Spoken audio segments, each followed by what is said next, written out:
I wanted to later on today. I don't know when I'm gonna stream. I'm gonna try to stream early so we can get the thingy out of the way. The Teenage Mutant Ninja Turtles game. Uh, but I really hope that this doesn't like interfere because they said I was supposed to stream today. Today, my contract day was today on the 19th, right? I'm hoping that this is an okay stream. Because if it's not, like, I don't want to, like, accidentally breach contract. So... Skyward. The story's cute, simple, and sweet. Okay. Is it short? How long does it take?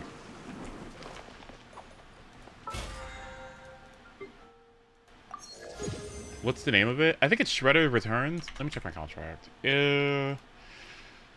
According to my contract, I am streaming Teenage Mutant Ninja Turtles Splintered Fate. That's what I'm playing. Like half an hour? Oh, wait, that's it? Oh. Skyward. Scatter. Oh, I thought it was gonna be longer than that. Hello? Wait, oh, then I'm so down. What?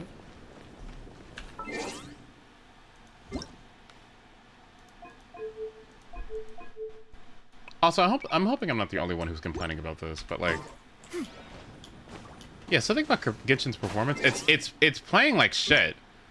Is it the roguelike? Yes, that's what I'm doing. I'm doing the roguelike. I don't know, what I'm not sure of is how long I have to stream it. I don't think I have to stream it for that long. I think it's like an hour or so. Let me see. Alright. Let's see. So, they want me to download OBS. The goal is to show off Teenage Mutant Ninja Turtles Splinter Fate and encourage others to click the links provided to go check out the game themselves. Okay. Be sure to discuss talking points. This game's like a roguelite. It's similar to Hades. Okay. It's eShop only. Maybe. No cursing. No sexually suggestive or explicit content. No political content. No substance abuse during content. Head over to the eShop. Redeem it. Okay. Sequel Able Mega Course award-winning game. Makes its debut on the console. Okay. We gotta rescue Splinter. No two runs are the same. You can play as your favorite turtle. You have local and online co-op. And then you can upgrade your turtles at home. Okay. Free talking points, cinematic mode. Right, okay. Multiplayer madness. Couch co-op, online multiplayer with 4 playable characters where people can play. Okay. Bot timer every 20 minutes. How long do you want me to play the game?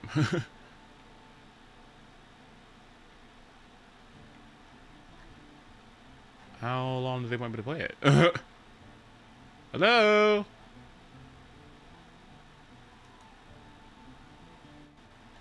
Counter. Test alert. Okay. Contract. Let me check my contract. Okay. Obligations. Stream within the window. Stream to stream day.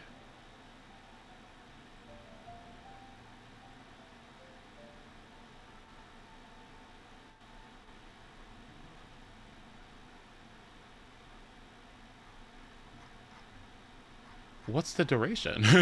It's not telling me. Okay, I'm gonna stream it for 2 hours.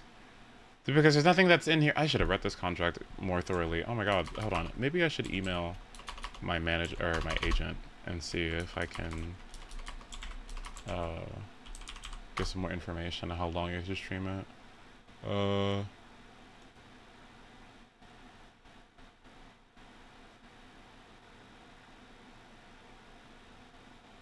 Okay.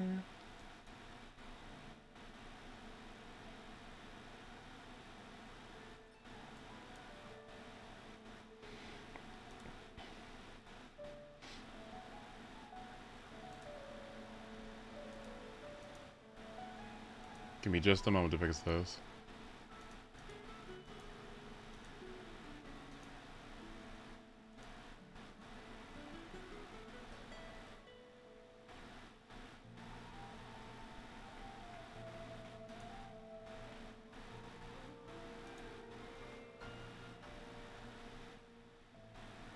Okay.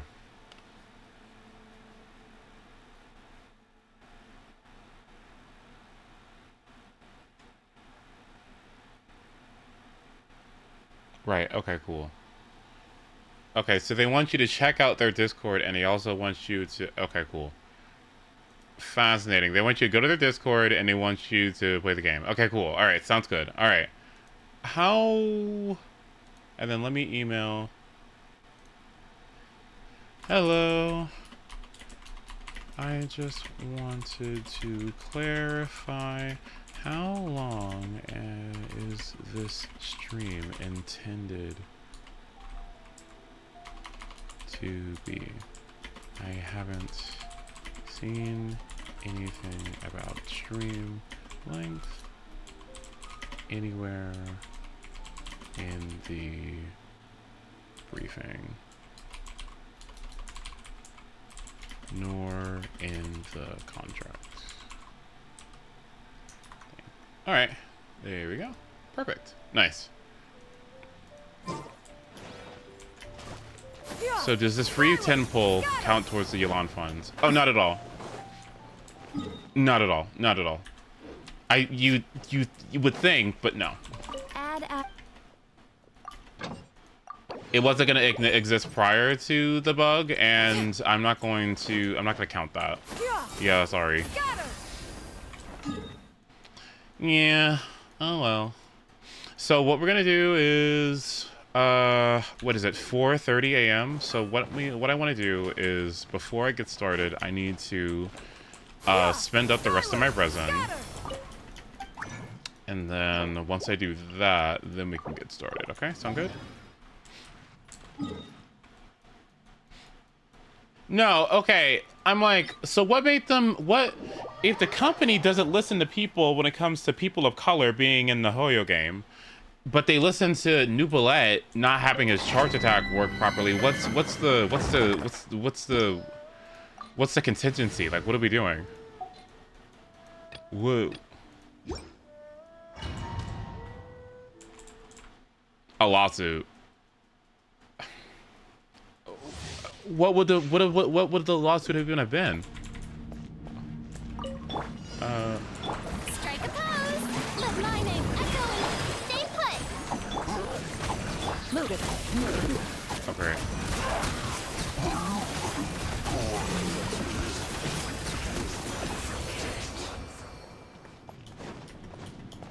False advertising? What was false Okay.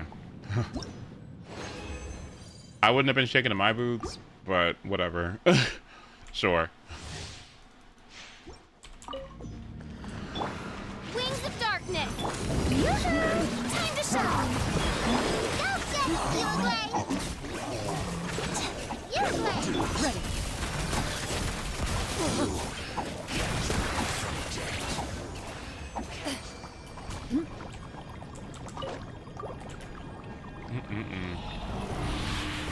Game-changing bug. Exactly. Like, please. All I see out of this was a little bit of happiness because of the 10 pull that we get, and a lot of sadness because I can't believe they respond to this, but not all the complaints that are happening right now. But maybe I can believe that, given that it's Soya. Into the shadows. Time to testify.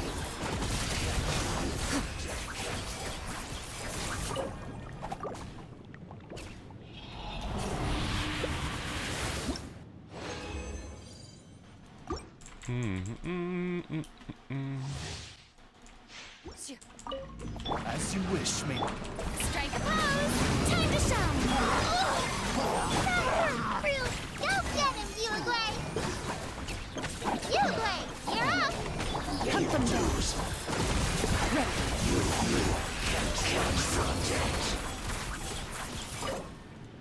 That's fast. Oh, whoa! Whoa! Whoa! Whoa! Whoa! Whoa! Okay. Whoa! Okay. Wait a minute. Hold on. Let's eat. Hang on. Let me. Let's talk about it. Let's do some research. Let's do some calculations just to see where we're at. Okay, so Ascension Planner. 2 days of resin is 360 resin. Today is Friday, so Friday, Saturday, Sunday. Okay, so I can't really spend any time artifact farming. But what I did want to do, I did want to dedicate a stream to farming emblem pieces for her. And I guess it'll be fairly soon. You're still selling jade at 5 a.m.? What? I guess that's what Sorrel's doing, huh? Okay. Prosperity. So we have 23 prosperity books. So 24. We have 24 prosperity books. We're gonna need 6 for Yelan. So 24 minus 6 equals 18. 18 divided by 3 is 6. 6 minus 8 is 2. So let's just do that. Unfortunate. Okay, so we're going to need, I believe, 42 of these. Okay, 42 silver books. We have 63. Okay, so 42. Oh no, it's 63. Yeah, 63. 63 minus 42 equals 21. 21 divided by 3 is 7. So let's see. So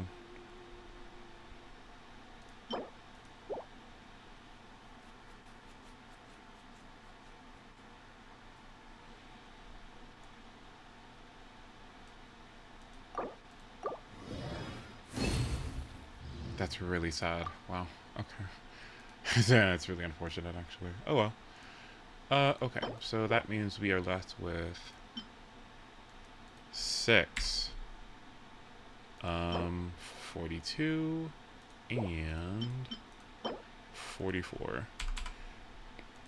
Okay, so we're profited. We're up 9 books, and that means we need 3.2 more days, or 580 resin, plus some luck to get enough prosperity books. And then all I gotta do for the rest of it is farm the battle pass, and then we should be good to go. Okay, all right, event time. Not bad.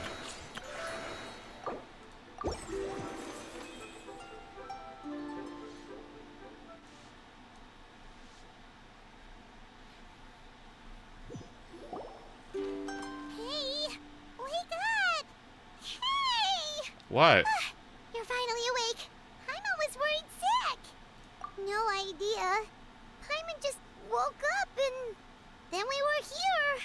Oh, Paimon's head is all dizzy. The scenery here looks different too. Oh, what should we do, Traveler? Please don't tell Paimon someone abducted us and brought us to some strange place that we could never leave. You're right. Better to think of this as the beginning of a new adventure. Thank goodness you're still here. If Paimon woke up alone, she probably would be trembling in a tree hollow. Oh boy, here we go. Let's follow this path for now. We might be able to meet someone and figure out what this place is all about.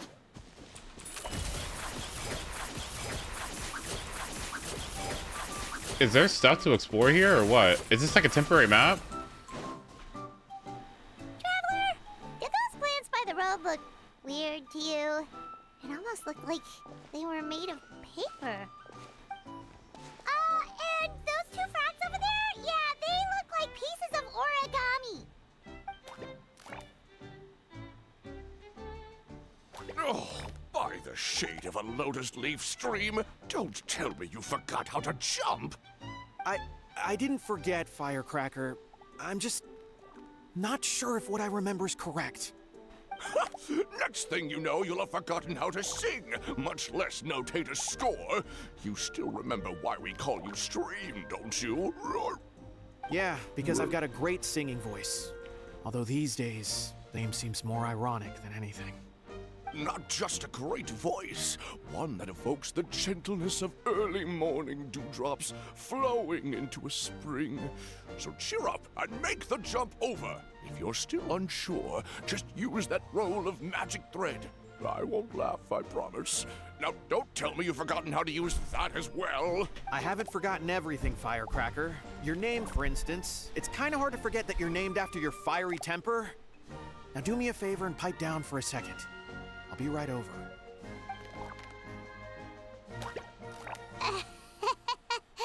You saw that too, right? Paimon's not seeing things, is she? This place is getting more confusing by the second. Anyway, why don't we go after those two frogs? They didn't look evil or anything. Plus, they might be able to help us out. You say so, Paimon. You know what this game needs? It needs the engine. The Ooh, origami. It needs the voice acting engine that, woo, cool background. Wow, that's neat. It needs the voice acting engine that Star Rail has. That'd be so cool. What time is it? Yeah, it's fine. Yeah, skyward, scatter. Is there anything else over here?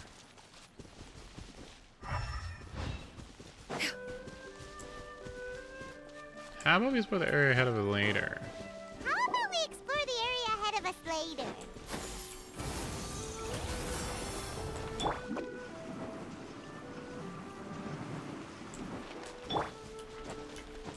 Yeah, scatter, skyward. What the fuck? Okay.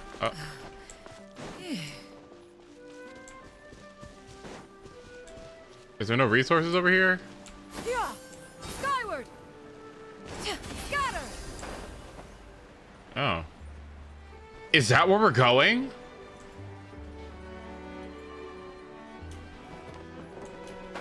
Oh, hello.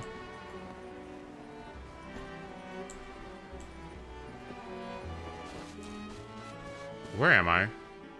How am I lost? I just got here. Shower me with praise! Let my name echo! Stray clouds converge. Mighty mythical beast. Thank you. Good things come to those who wait. Wait, how many Primo gems are here then? Wait, what are you missing out on? This is a temporary place that you can only explore while it's active for the next 40 days? Yeah. Wait, what? Hello. Oh, limited time exploration. Oh, shit. You miss out on whatever's here. What the...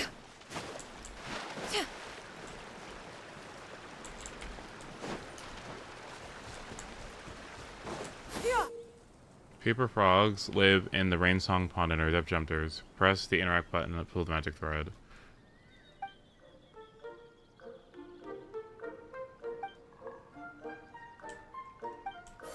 Skyward.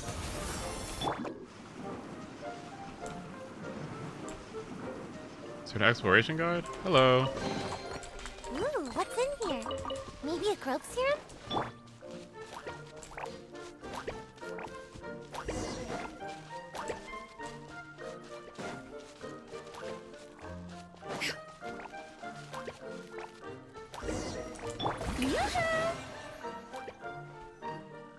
Guess we're not catching up to those frogs.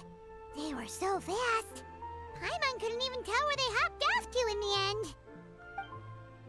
Excuse me, honored travelers. Did you come from the Cliff of Prophecy, perchance? The chubby paper hamster just talked. Chubby. Chubby? Who are you calling chubby?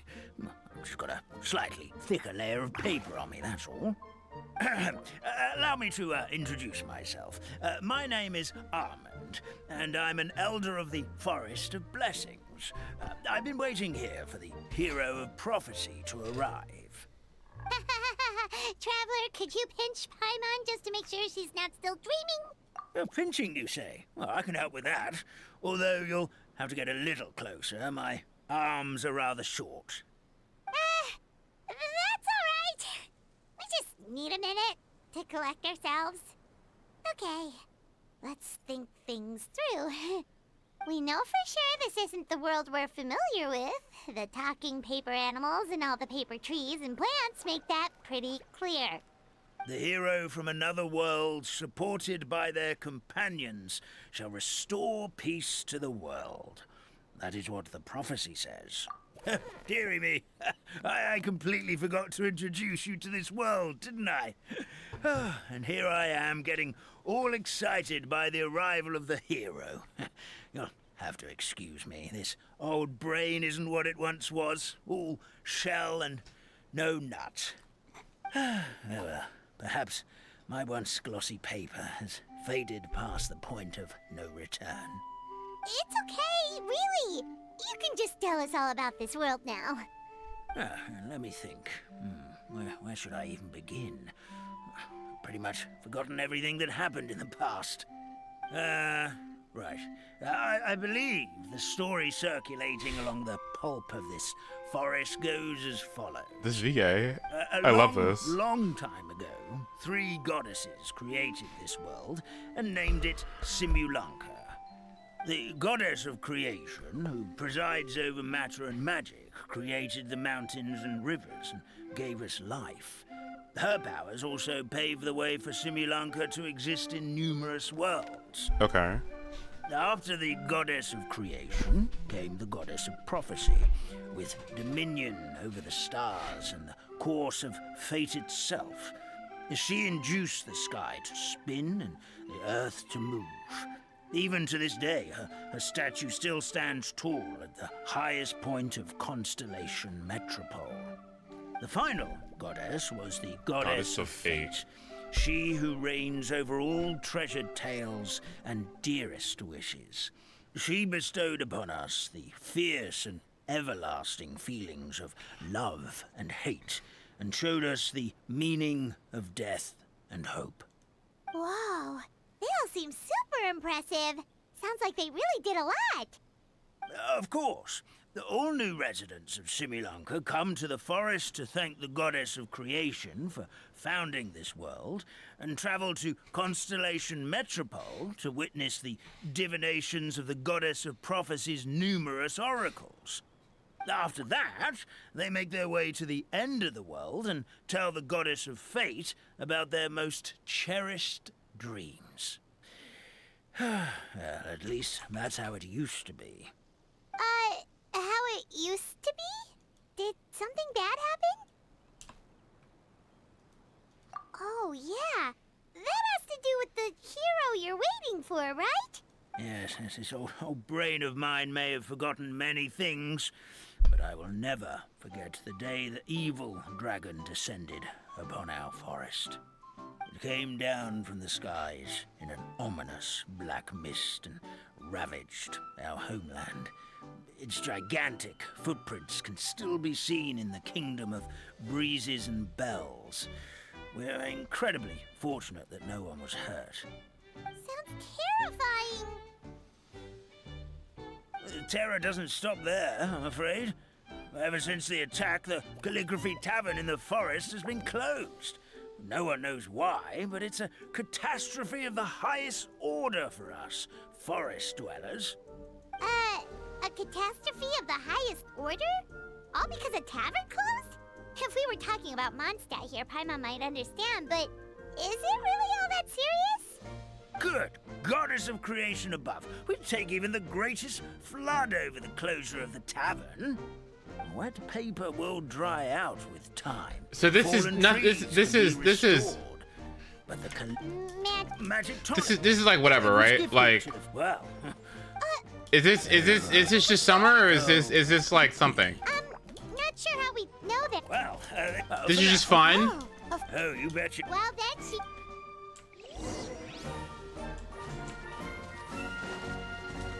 Yeah! Skyward!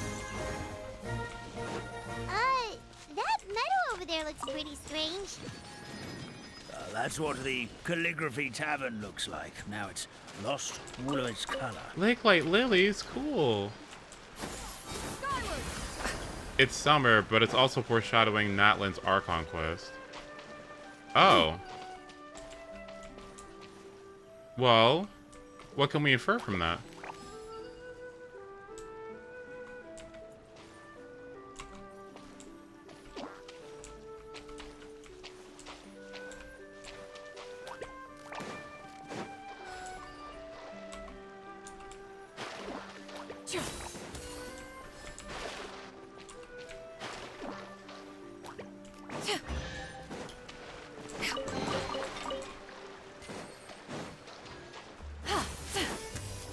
Summer story events always foreshadow the. Okay, so then how did the last one foreshadow Farina's? What the fuck?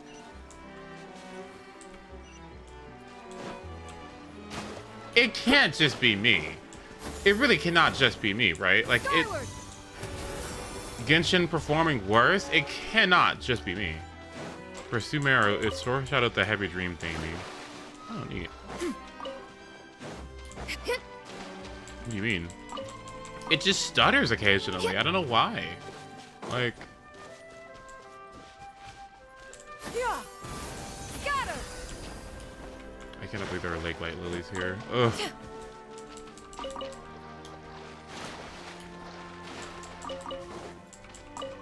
I haven't noticed anything major. I guess it's just me then, I guess. Yeah! Ever since this new patch, I've been having an issue with, like, occasional stuttering. Oh well.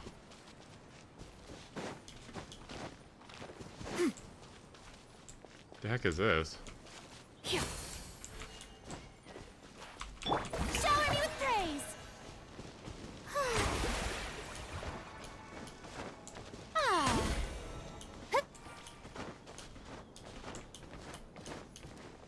Well, what does Genshin look like in low graphics? Hold on, let me see. I want lowest.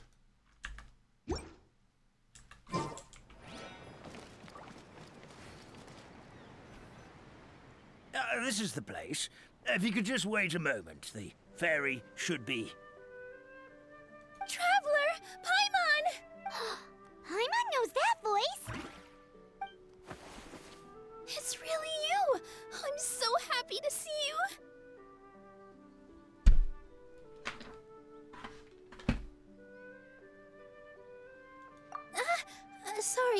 Sorry. So Nilu is the forest fairy? Well, you certainly look the part. Thank you. To be honest, I'm still getting used to it. It's the weirdest thing. I remember I was reading a book at the Grand Bazaar, and then I guess I must have fallen asleep at some point because, well, then I woke up just like this. And in my dream, someone spoke to me.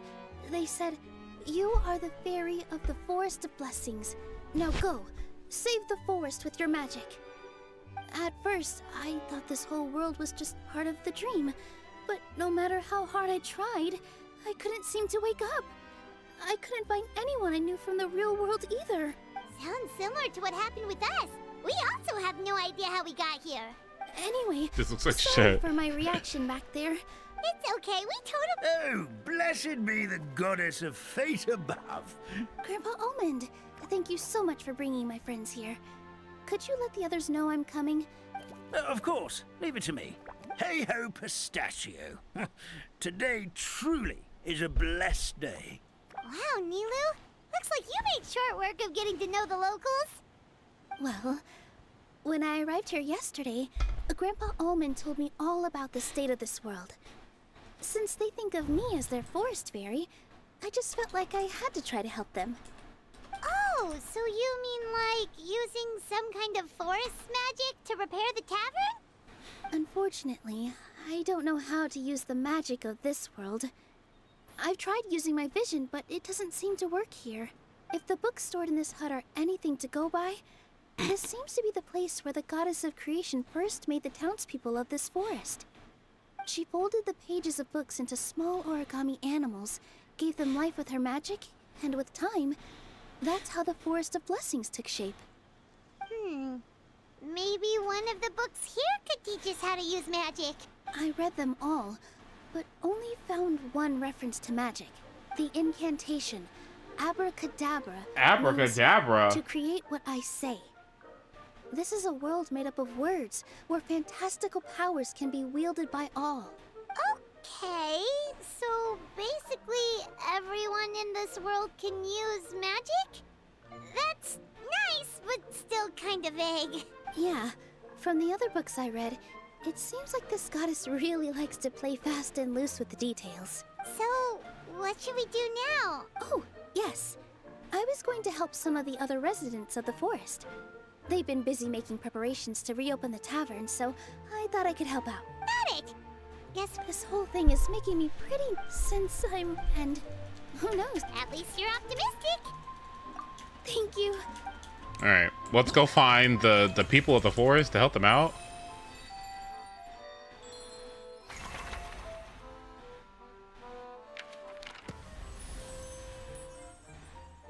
Boreal flower flurry. Sure, why not? Put the FPS back. Okay, okay, okay.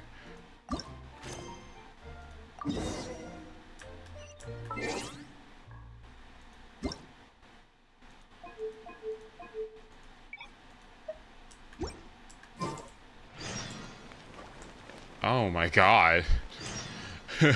Okay.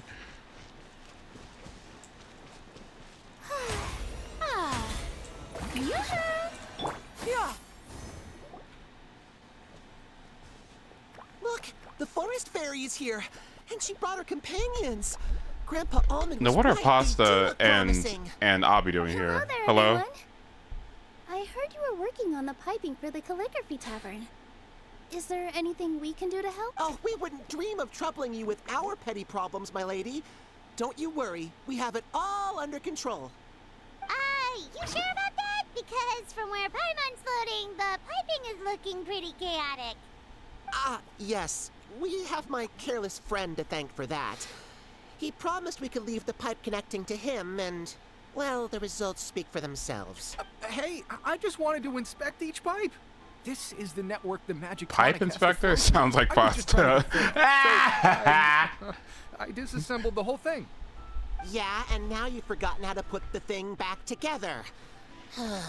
Have you been eating too many nuts again? Because you are what you Oh eat. yeah. Oh yeah. Please don't Ooh! fight. I know everyone wants the tavern to reopen as soon as possible so that the forest can return to normal. So, why don't you let us help out? Yeah, we're here anyway, so we might as well be helpful. We just need to reassemble these pipes, right? Well, if you're offering... Basically, the pipes need to be connected properly to allow the magic tonic to flow through. If you put the wrong pipe in the wrong place, the tonic will get stuck halfway.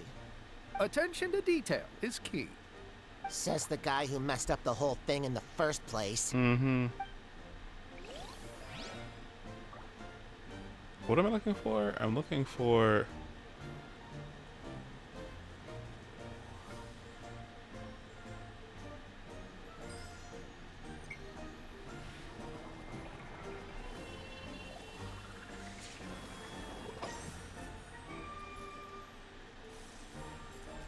There we go. Wait! 2 emotes. Wait, hold on.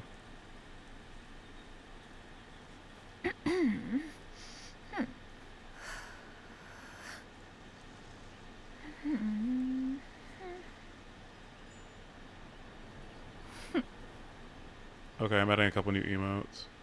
I know what you are. Gay, bit fruity, ticks.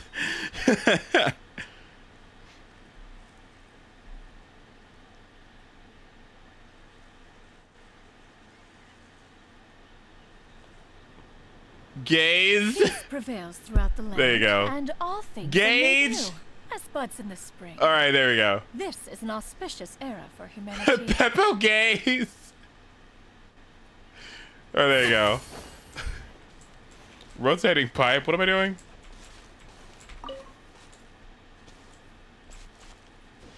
Okay, so all we gotta do is... Right, exactly.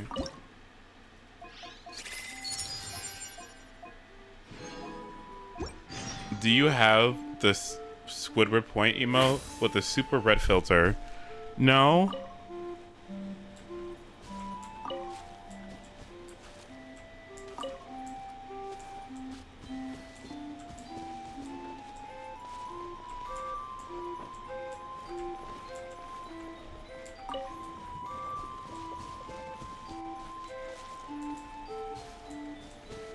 This is so cute. This song.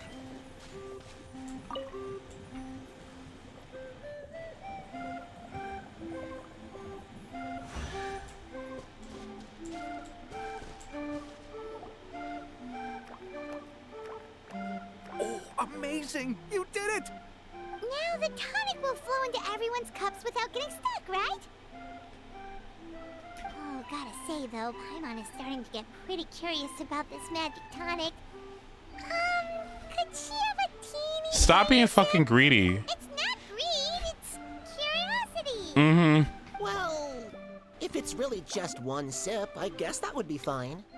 Just be careful. This is one of the last cups left in the entire forest. We're supposed to save it for our research. Just a sip, promise. Okay, here goes. Oh my god. Paimon. What? What was that? Oh, it's sticking to Paimon's tongue. Wait, is this just regular ink? Wait, does that mean what the legend says is true? The goddess of fate used ink to compose her stories on paper. Okay. And the goddess of creation used her power to bring those tales to life. Okay. No wonder the tavern is so important to the forest. Maybe the fading disorder occurs when the ink within the body dries up. That would explain why the beings here are forgetting their own stories. Oh. Oh. I'm not really sure I can really wrap my head around this conversation, but there's no need to get all worked up on our behalf, my lady. With the pipe installed, I'm sure the tavern will be up and running in no time. What do you mean, can't wrap your head around it? The fairy is recounting the story of how the goddesses gave us life. In fact, I've seen the goddess of creation with my own eyes. Really? I like Goo Goo Gaga stuff though. Like everyone wants to watch The Boys and like all this serious stuff, and I'm like, isn't life serious enough? Why can't we have fun? Like, you know, is it going to work every day and paying taxes and mortgage and bills and fucking healthcare and politics? Isn't that enough drama? Let's have some baby mode. You know what I mean? Don't be ridiculous. There's no way you're old enough to have met her. We're the same age, and I think I would know considering we went to tell our wishes to the goddess of fate together. So stop talking a load of paper mache. Oh, fine. It was my grandfather, all right? He was the one that saw her. He said that one day after he finished work, he saw the goddess of creation grant us life with his own eyes. Do you like horror? I like how, well, no, but yes and no. I like how horror makes you think unorthodox. That's what I like about horror. I don't like necessarily being scared.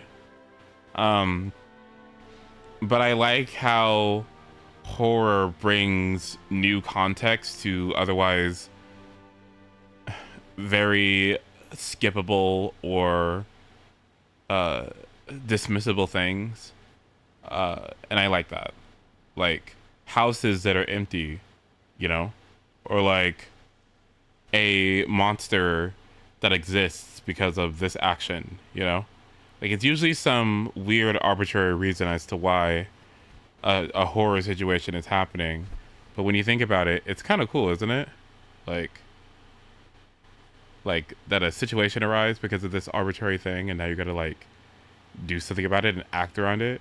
So I don't know, horror, I don't like being scared that much at all. I think it's frustrating and it makes it hard for me to focus, and I get way super immersed in things. Like one thing that you're gonna get on the stream is whenever I'm reading something or playing something or whatever, like the immersion is gonna be really there, and so I really feel a lot of dissonance when it comes to horror games. So I really get like fucked up because of how immersed I get. But I think horror is cool. I honestly think it's a really cool genre. I wish I wasn't so squeamish. In her hands, she held the very paper used to form our bodies. She whispered something into the pages, and then suddenly a paper frog was born, ready to leap into the world. Oh, it was spectacular. Cut the theatrics, will you? You weren't even there. Wait, so that's it? Paimon thought creation magic would have a little bit more pizzazz. Oh, so in your world, That's the new. creation of life is a much showier affair? Huh, I'm learning something new every day. Well, that's not exactly what Paimon was trying to say. Magic doesn't have to be spectacular. I like that. Somebody said that about I think I told you guys this a long time ago. Somebody said that about food.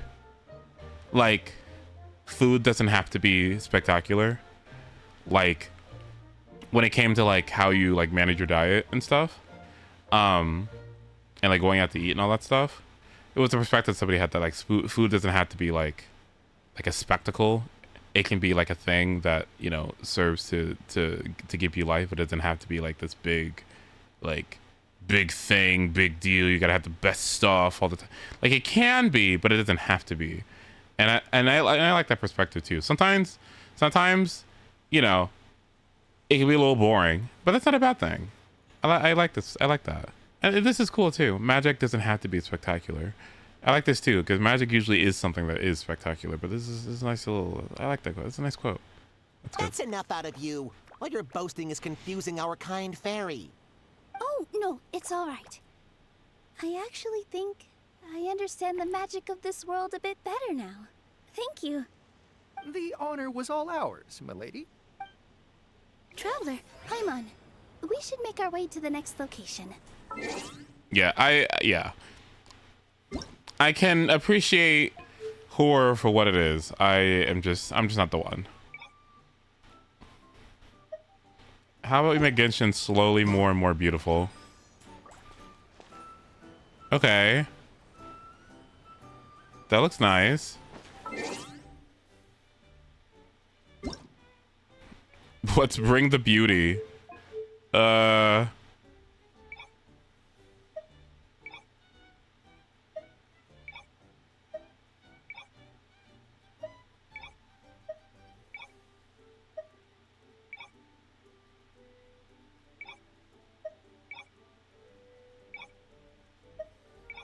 Oh, no blur. Ugh.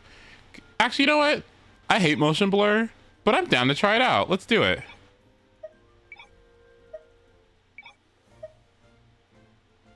Yeah, let's do it. Let me see it.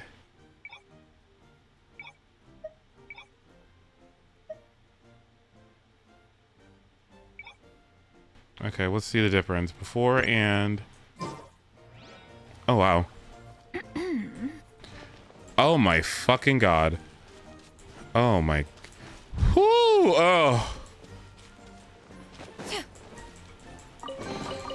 These could be salvaged for parts. Yeah! Skyward! Scatter!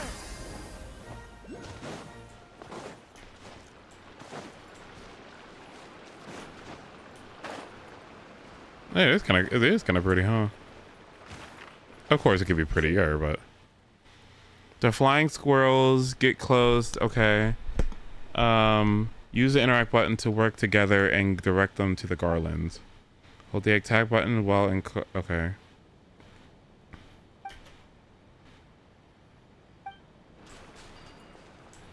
Where?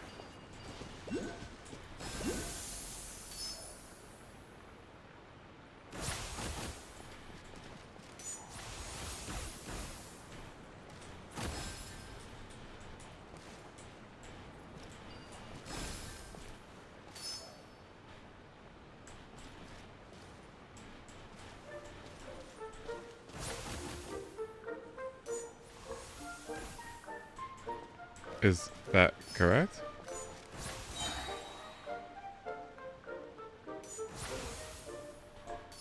What the fuck? What would you like me to do? Oh.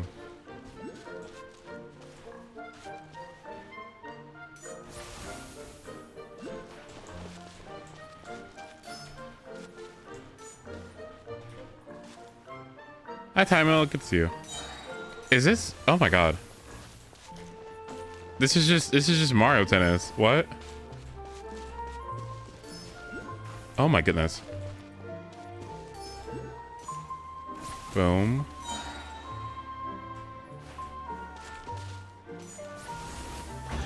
Nice. Huh, what trinkets have we? And you suck at it? Yeah. How's about, you know what?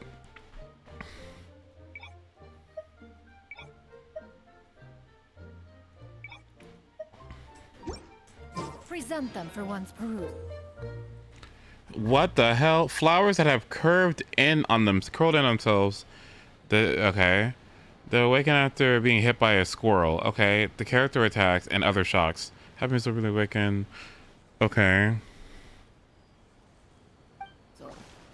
So where?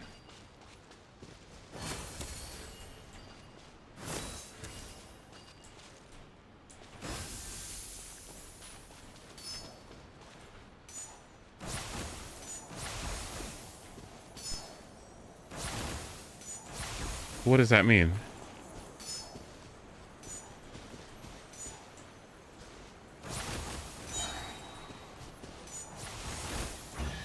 What do I live? What do I do for a living? I serve. Huh, what trinkets have we here? Present them for one's perusal. Hmm. Skyward! Scatter!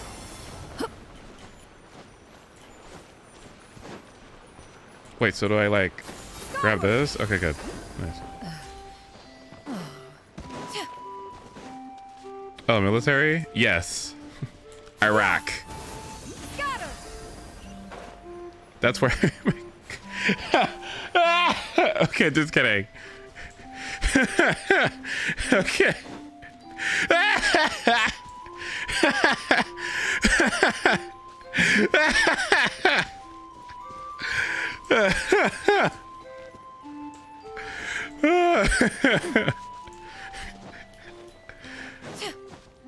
What the fuck is going on? What?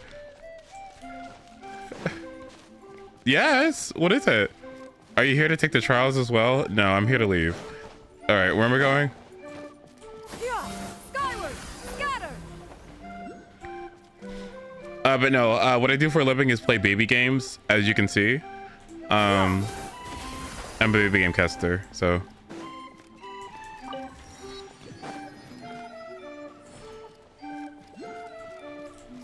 What the fuck? Hello? What is this supposed to be?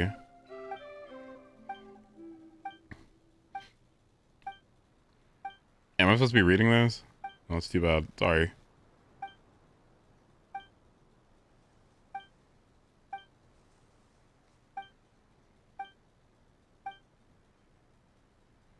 Mm.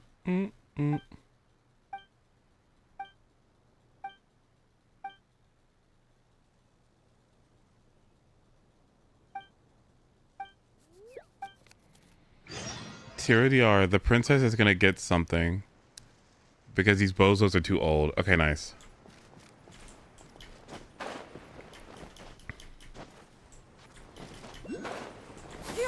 Skyward! Scatter!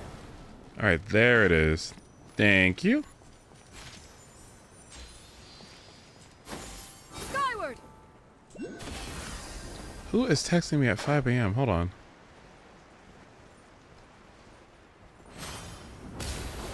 Alright, what's up?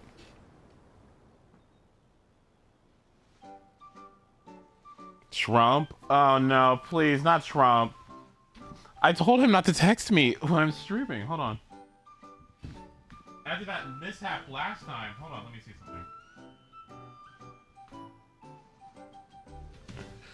Let's see.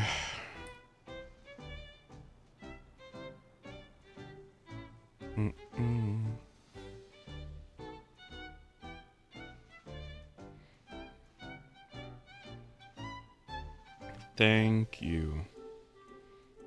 Okay.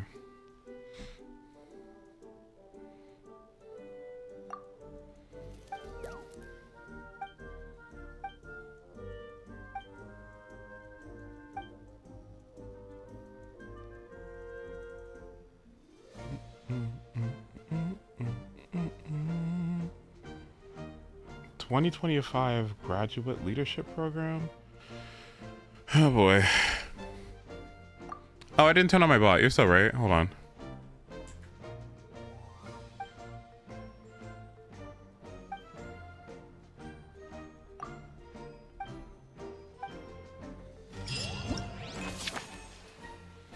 Go to challenge. Earn 1,500 points.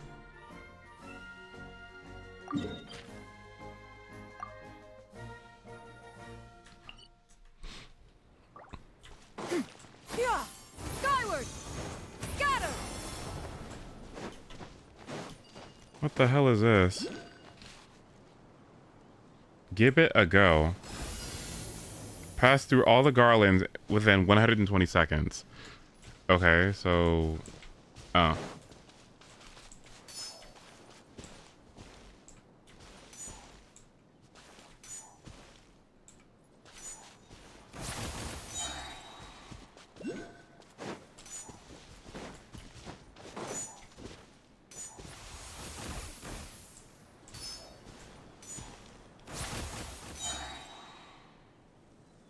What? Oh.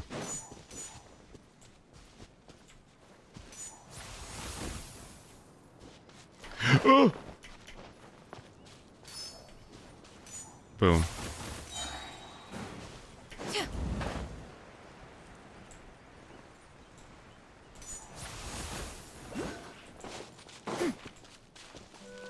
What the hell is this?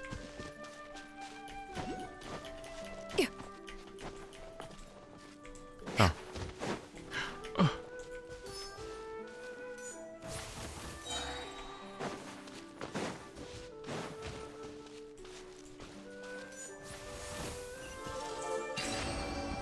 Why do you keep falling off? Shut up! Perhaps one should invent some form of curio discernment mechanism. Yeah! Skyward! Scatter!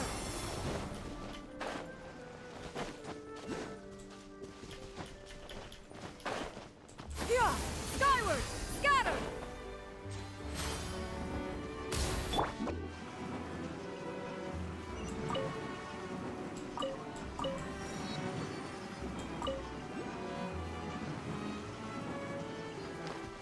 Haley Charles. Strike a pose. Yeah!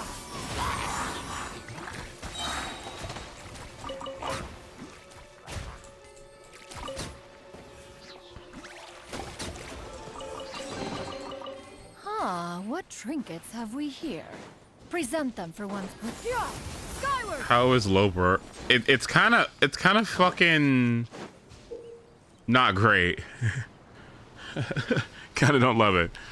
In the flurry game mode, you have to move and shoot various targets to score points. Locked on targets will be marked on. Okay, cool. Speedy shots. Okay.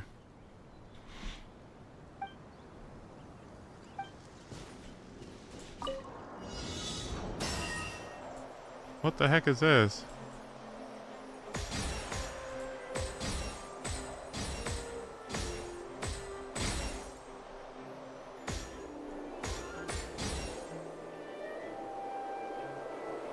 Is this just canon, Shen Yun?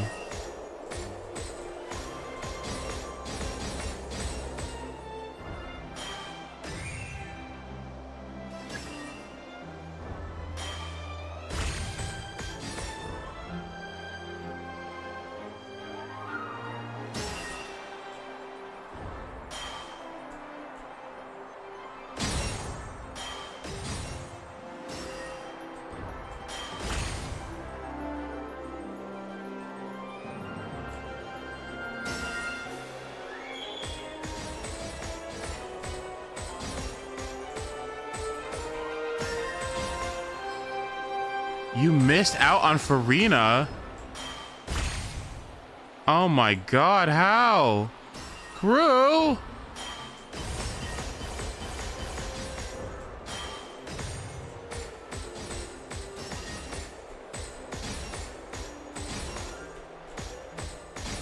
I didn't play the game. Okay. Were you in your Star Rail era?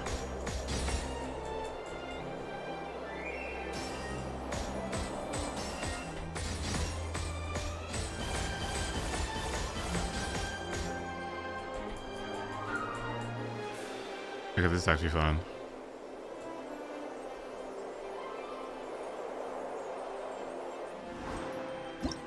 Well, that's fun. Wait. Select stage. Is there more stages?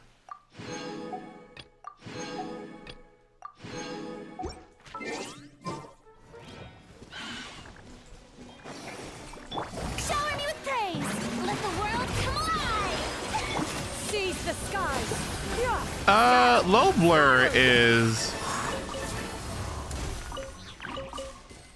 Low blur is not the worst. Skyward! Scatter!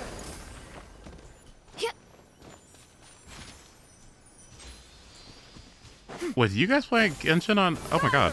Scatter! Does anyone... Okay. Wait. Oh, that is a really important chest. Oh my goodness. You're all adults. Okay. Go complete the trials of 3 high mountains. And prove your worth as flying squirrels. Oh boy, okay. Skyward! Scatter! Makes my fingers cramp. Okay, I kind of feel that a little low key too. Can I abandon the challenge? I just did this.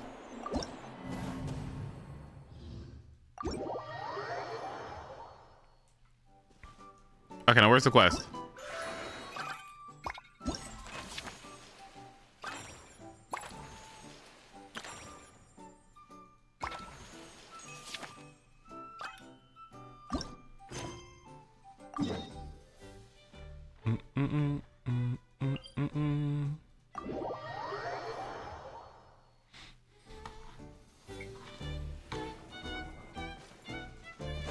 Oh shit, where am I going?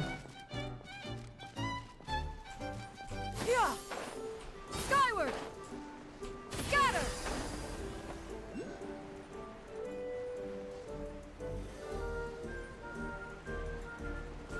Yeah!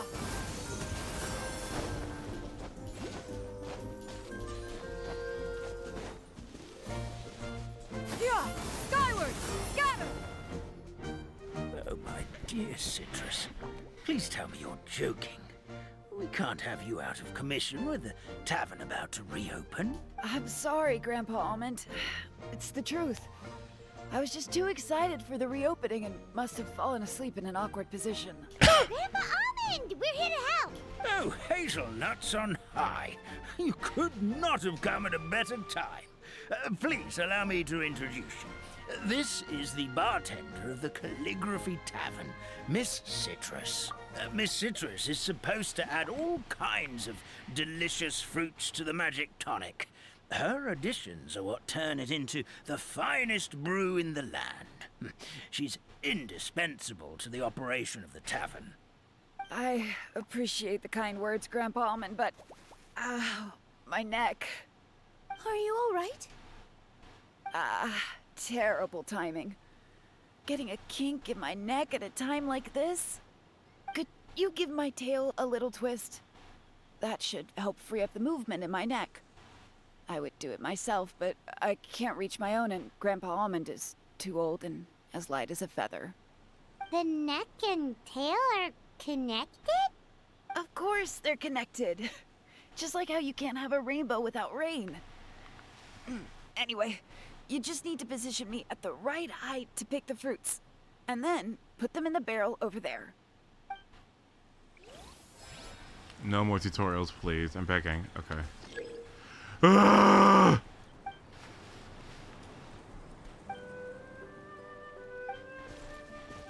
Okay, now how do I do this? This doesn't seem quite right.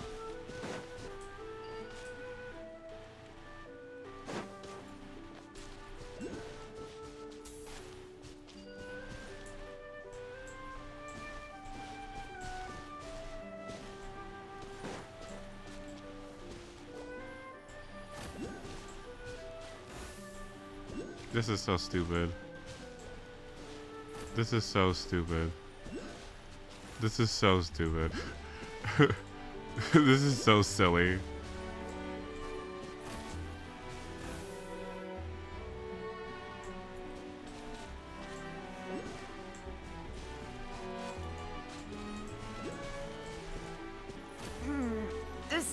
seem quite right.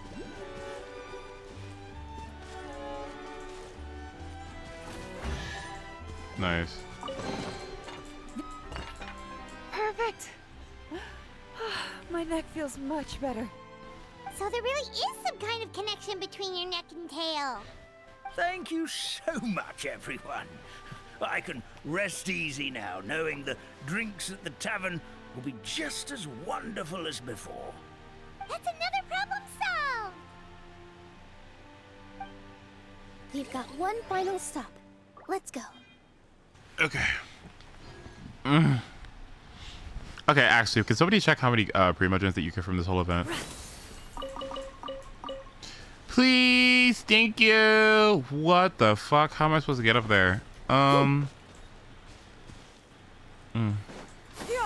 skyward.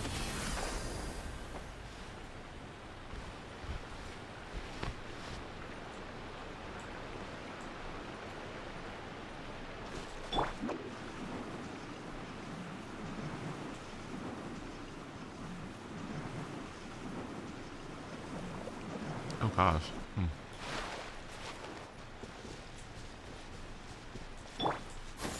Skyward.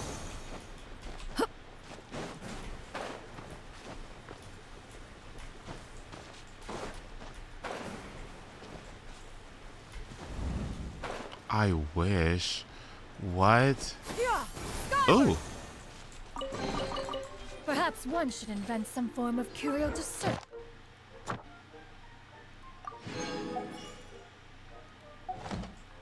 Mechanism. Yep.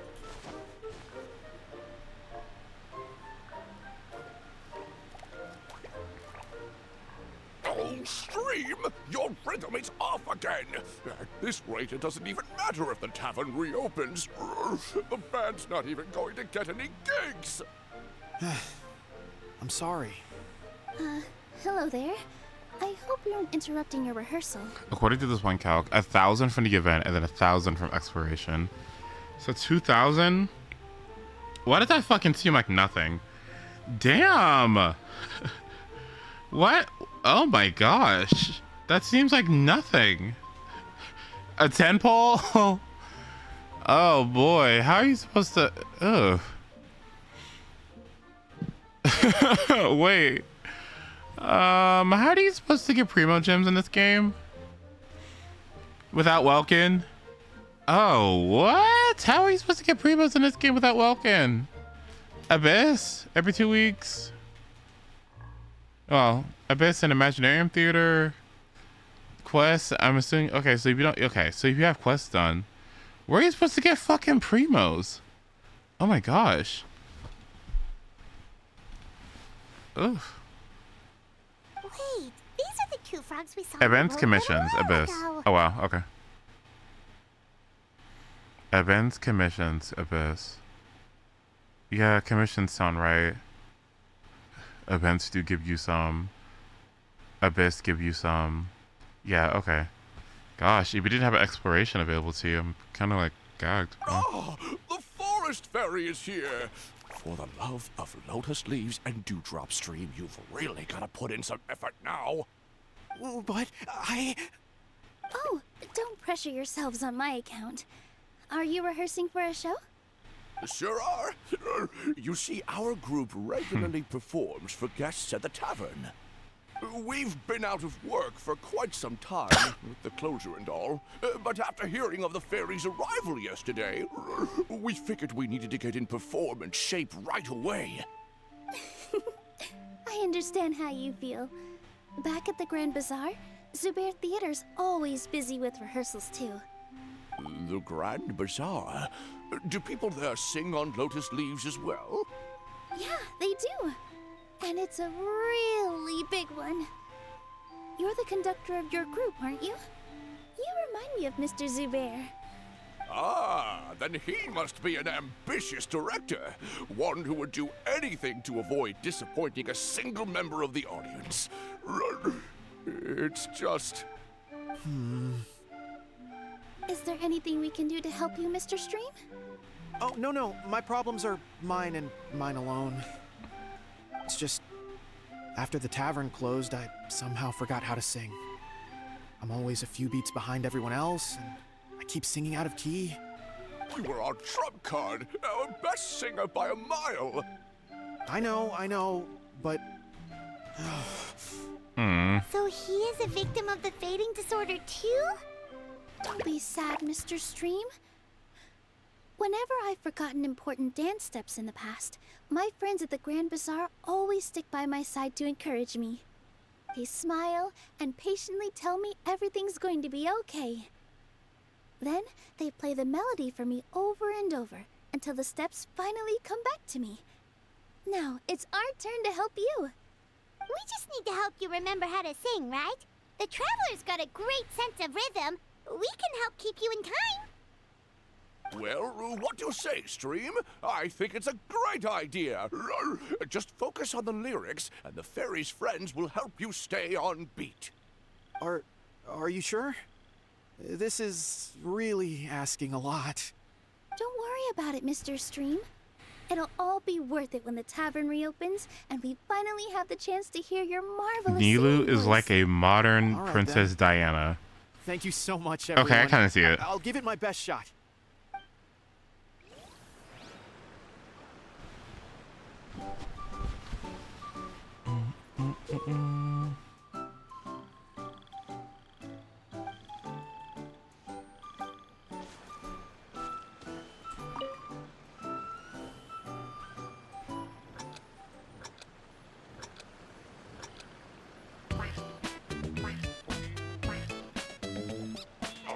No good. Your rhythm is off again. Excellent. Perfectly in time.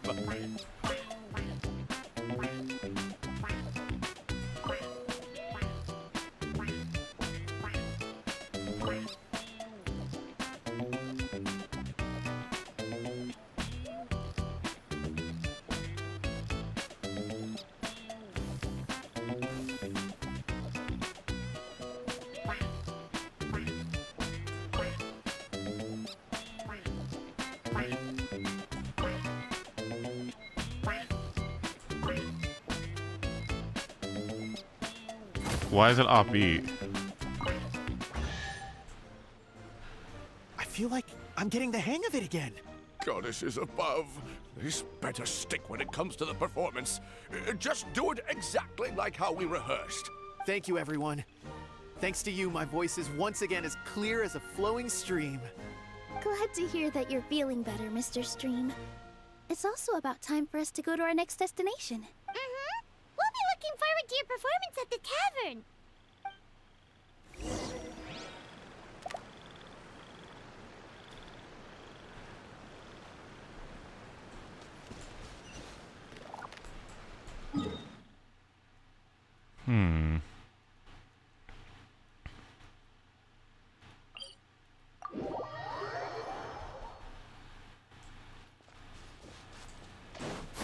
Okay, so it wasn't just me. Okay, good. I was like, do I just lack rhythm? What?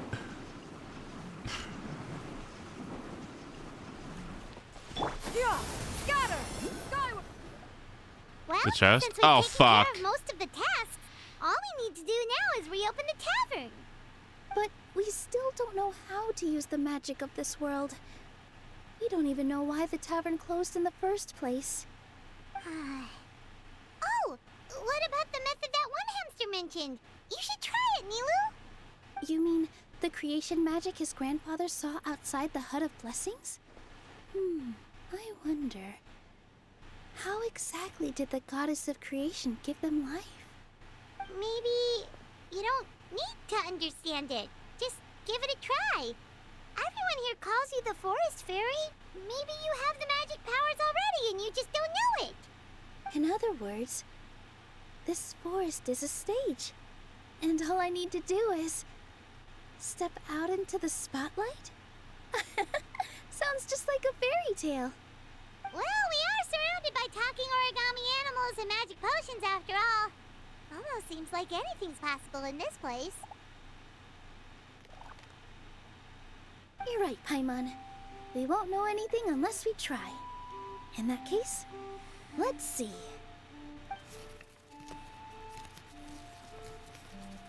This is how you do it, right? I think I got the folds right. Whoa, your origami skills are great!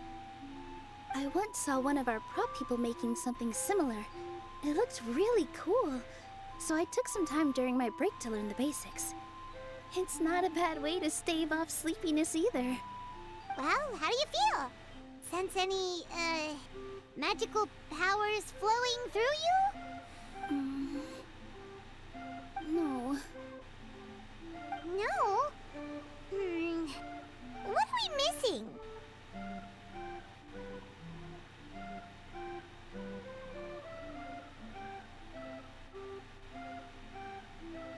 Abracadabra! Magic words? But how am I supposed to know what the goddess said to bring them to life? Oh, good point! You're the forest fairy, Nilu! What do you want to say to the new resident of your domain?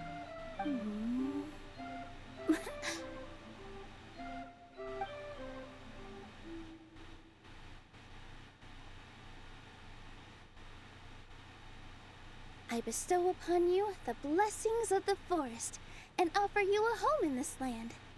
Your name shall be Harisara. May you bloom in this world as beautifully as the flower I love. My name is Harisara. It worked! It actually worked! Well, peel my shell and call me a nut. I never imagined I'd witness such a miracle at my age. It's just like what the stories said about the goddess of creation. Shell? Miracle? Nice to meet you, Harisara. I'm Nilu, the fairy of this forest.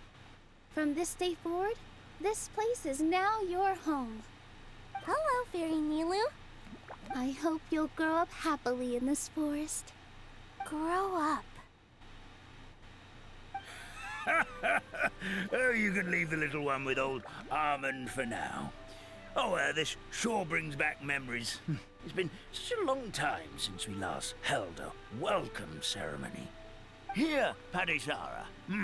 Come to Grandpa Armand. Well, now that Nilu has mastered the goddess's magic, we should be able to reopen the tavern, right? Grandpa Almond, could you send a few people to check the underground space beneath the tavern? Oh, of course. May I ask why? The moment I used magic, I sensed something strange down there. I have a feeling it's connected to why the tavern had to close down. Of course, we'll look into it right away. Make sure you listen to Grandpa Almond, Padisara. Don't go running off on your own. Padisara, listen. Running! Hey, come back here, you! Wait! Yep, that's Nilu's creation, all right. She's got so much energy. Anyway, how did you manage it, Nilu? Well, all I did was say my wishes for her out loud. Maybe the magic is in the words themselves, just like the book said. This place is seeming more like a fairy tale by the second. I mean, or somewhere called the Forest of Blessings, so it kind of makes sense.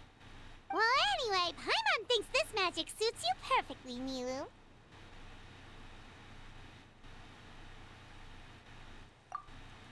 When I brought Harisara to life just now, I was able to sense the magic flowing through the forest, and the flowers and trees, and inside the creatures that live here. But for some reason, there's a hollowed out space beneath the tavern where I couldn't sense anything at all. We're back, my lady. That was fast. You were right. There was something under the tavern that I've never seen before. It looked transparent and gave off a clinking sound when I knocked on it. Transparent and clinking. Oh, I've got it! Already? You've got to use fairy tale logic, Paimon.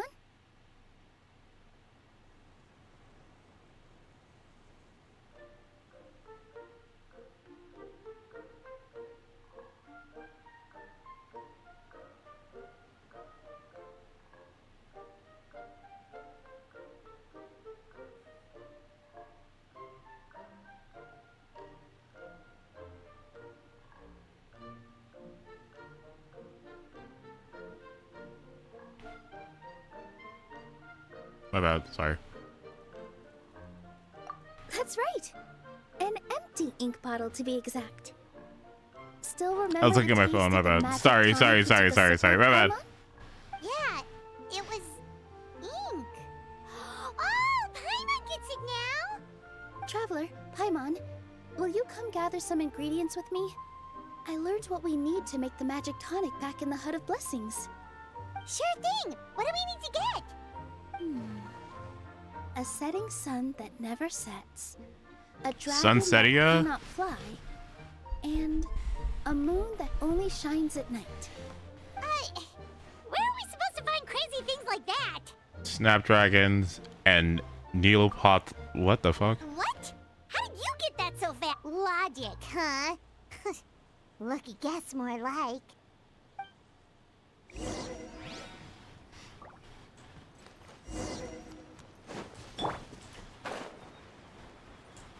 Collect the materials to make the tonic. I already have the materials. Huh? Yeah! Skyward! Scatter!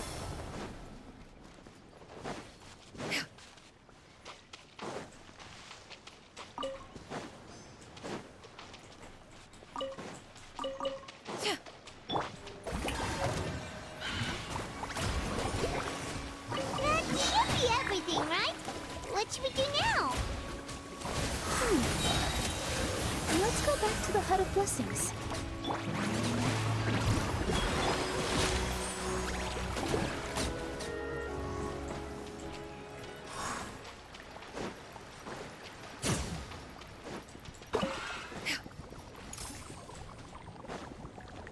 Yeah! Skyward! Scatter! You know what I had to look up? What is... Okay. What does this do? Actually, now that I'm curious. Yeah, hold on. Let me look up something real quick. Hang on. What does this do?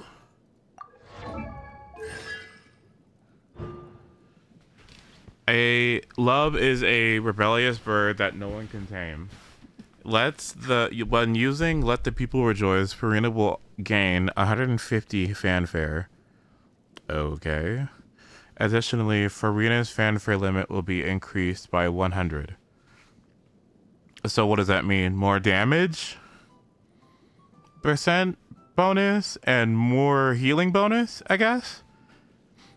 And then you get 100 of it. Is it the same rate of... Well, because what is it? 300? Oh, wait. So it's kind of like... 300... And then she'll get half of it, but a little less than half of it, right? Yeah, okay. Because then she'll have to get 250 stacks. Oh, that's not even that bad. Okay, wait. Oh, 12% more team damage. Oh. Neat, okay. Is this worth? Do you stop here? Hey, let me see the next one. Yeah, okay. Well, let the people rejoice last. Okay. For Rena's fanfare gain from wait. While the burst lasts, Farina's fanfare gain from increases or decreases in health is increased by 250%. What? 2.5 times? 3.5 times? Each point of fanfare above the limit. What is the limit? What? Will increase Farina's max HP by 0.35%. What? What? The limit of fanfare. I thought it was 450 or 400. Oh, okay. So if you go past 400, Farina's max health increases?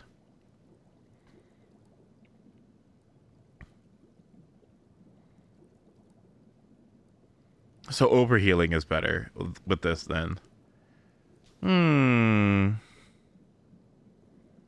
Why is this good?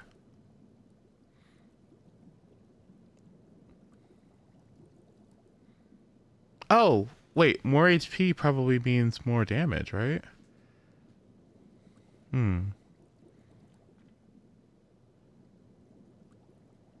Wait. Oh, yeah.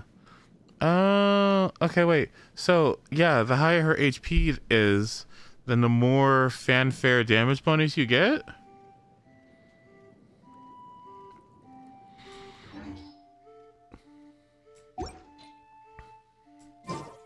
Or is it damage on her skills?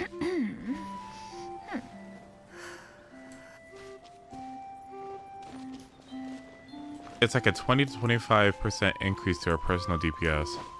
Oh, that one does not seem very important then. Definitely C1. Ink bottle from the other room.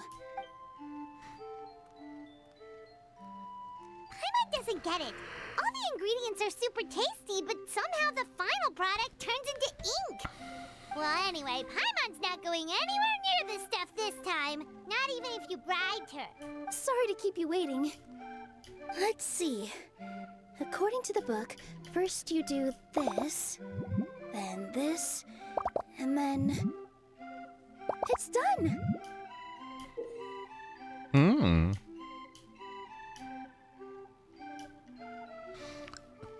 Oh, Wow, magic sure makes everything super convenient. gosh. Yeah, maybe C1 for Rena. And then it's definitely C1 over weapon, yeah? Here you go.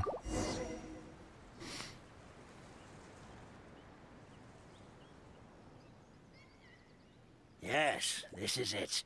This is exactly the magic tonic we need. Grandpa Almond, could you take the concoction to the room underneath the tavern and place it next to the transparent bottle you found? I'll handle the rest. Of course. As you command, so it shall be done. I still get nervous at times like this. It's just like when you step on stage and you can tell that every single person's gaze is fixed right on you. Actually, the Reddit thread says that it's a 40% increase to her personal damage, so more impactful than her signature. What, C2? I would never get anything. I would never get her signature, honestly. Even if I had C6, I still wouldn't get her signature. I'm sorry. It seems like such a waste of... Ugh. At that point, I might as well just get J Cutter, yeah? Or Needle's weapon. Anything with that. Thanks, you two. I can't tell you how great it is to have you by my side.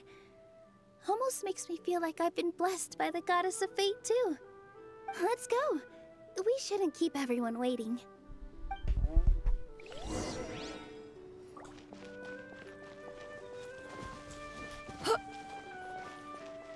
It looked nice. Yeah, skyward. How's that new convertible? Does it look nice too?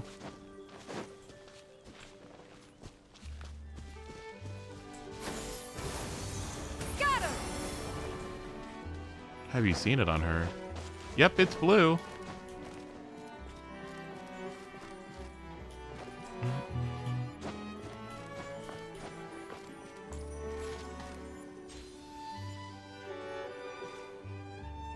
Yeah, skyward. Scatter. Right, exactly. Right. Where's Siegeman's weapon at? Let me see that. Hold on. Where's it at?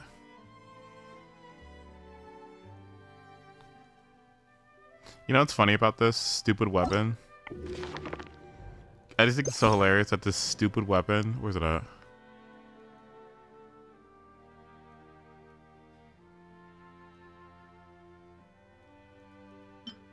What do you mean it's been unlocked? Okay, my favorite thing about this stupid weapon is that, like, it wouldn't even really be that bad. Because Yolande's scales on HP, yeah? So, like, what? It would be like a solid stat stick for her, but I don't know how much HP percent matters on her versus ER and crit. But apparently HP is really important, but not important to the point where you'll have triple HP. I was looking, apparently you want to have like 2 HP or 1 HP. So HP, ER, crit. And even then, like, people were talking about damage bonus. And I'm like, so what the fuck am I running? Is it damage bonus? HP, crit? Like, what is it? What is she running? What? Yeah, skyward. Scatter. Ooh, yeah, Yoshi, you have her, You have Siege Wind's signature, don't you? Wait, I wonder what it's like on Yulan. Oh my god.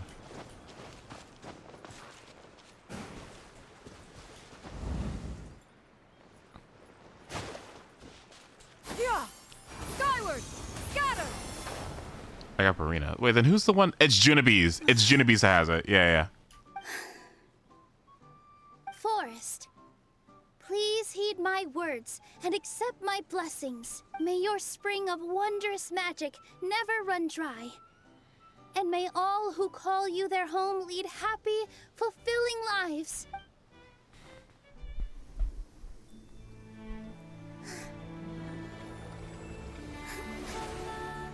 Please. Genshin's belt weapon banners such as count. Aranara?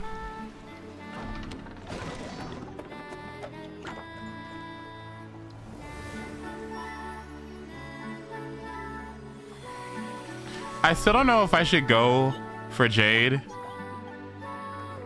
And in hopes of getting more Argent. Oh, sorry. In hopes of getting more Servals. Otherwise, I'm not going to be watching for the next, like, 2 months in Star Rail.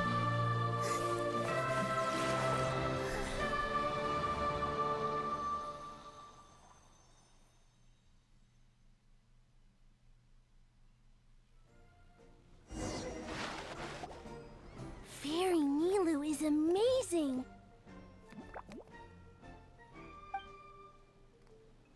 Oh, this is nice. Oh, this game is pretty. Oh my god. It's so pretty. What a beautiful tavern. Just skip her if you're still not sure. It's just that, like, I'm not sure because it's like... Okay, Himiko Herta, then what? Like, Himiko Herta, get the 40k, and then... Like, is it possible to get 20k on Serval?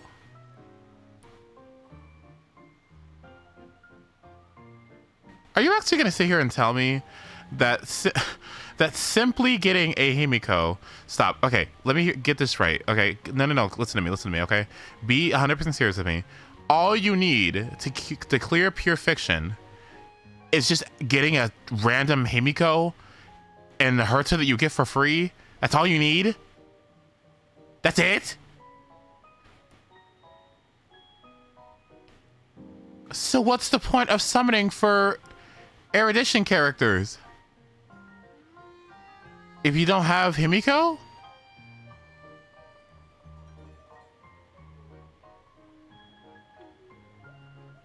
Fun? Oh. Sometimes they're not usable based on weakness. This one favors them because of follow-up attacks. It just makes Pure Fiction easier.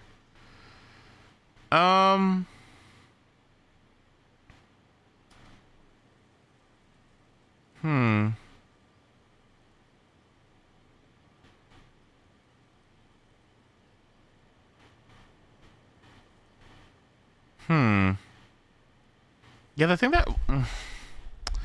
Okay, like, fuck. Fucking Star Rail. So, what? Like... I hate erudition characters. Besides... Okay, not Serval. Okay, Serval's different, okay? But, like... All these erudition characters that have these weird things, like you have to hit, like, so many units at the same time, or you, like, the light cones that are like, you have to hit, like, as many units as possible or whatever, right? Like, yeah... It's 100% for that one dinky fucking mode that gives you however many jades or whatever.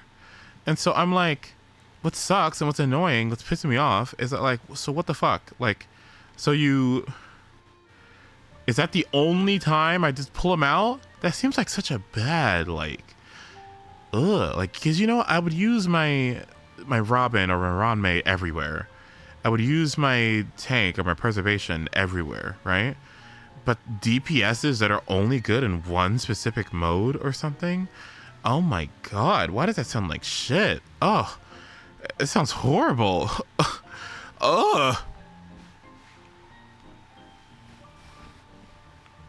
Ugh. I pulled Argenti simply because I could use them outside of MOC. Pure Fiction. Is that true? How true is that?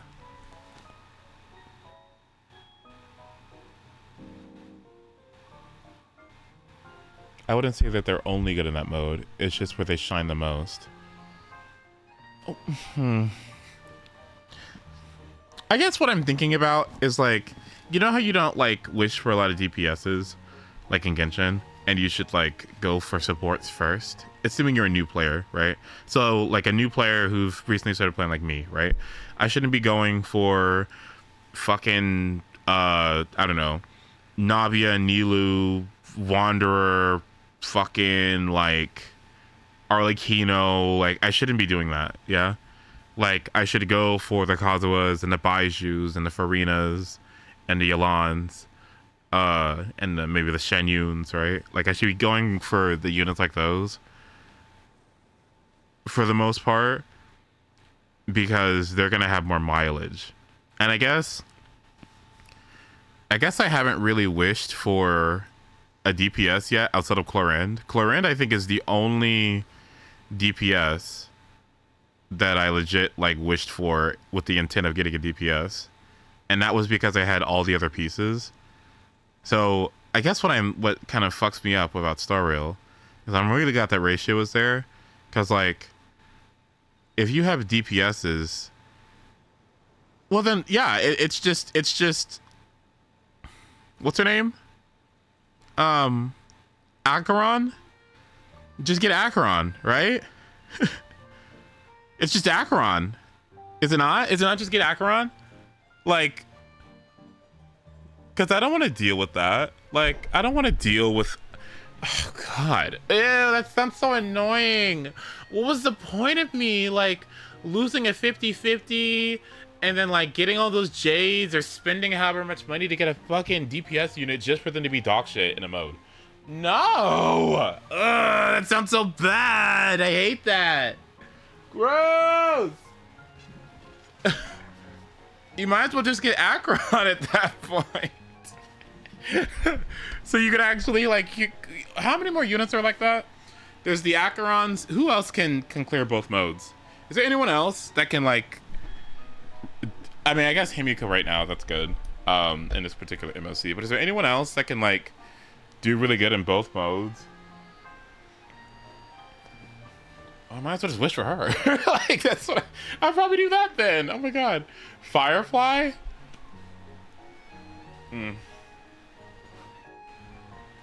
Is there anybody who's like, maybe Crew talks about like Argenti this way, but maybe like, is there a character that's like really good in Pure Fiction, but kind of like just okay?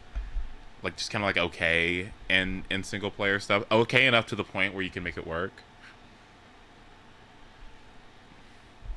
It depends on the buff in Pure Fiction, but there's... Wait. But if there's a .1, Kafka works in both. Okay, Kafka! Black Swan Kafka. That doesn't seem like a terrible investment, yeah?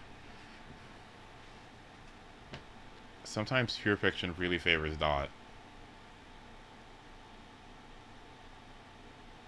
Can I be honest with you? Or can I ask you a question? Can I ask you, like, a legit question? You know how in Genshin, if you have, like, a certain meta, like... strong characters, all of your DPSs, everyone that you've invested a lot of time into, right? Has there really been a time, besides like if you have Arlecchino and you're facing against these Spiral Electors or whatever, but really, has there been a time where you just like absolutely cannot do like an Abyss because things are just like so against your team's favor that you can't use your DPS on one side or the other? Has it ever gotten that bad in Genshin where it's like, oh man, Navi is not gonna work either of these places? Okay, so I say that because, like, is there just gonna be some weeks in Star Rail where, like, oh fuck, it's the damage over time MOC or Pure Fiction? Fuck me. Because you just don't have a damage over time team, or it's the follow-up week and you don't have follow-up attacks or something. Is that just what happens sometimes? Like...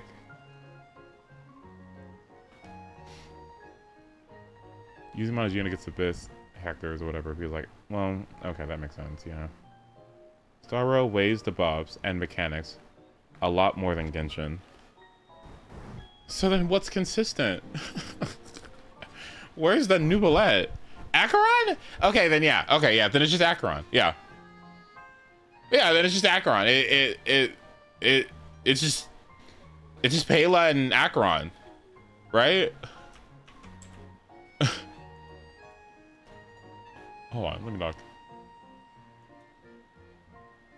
Let me look at something real quick, I'm curious.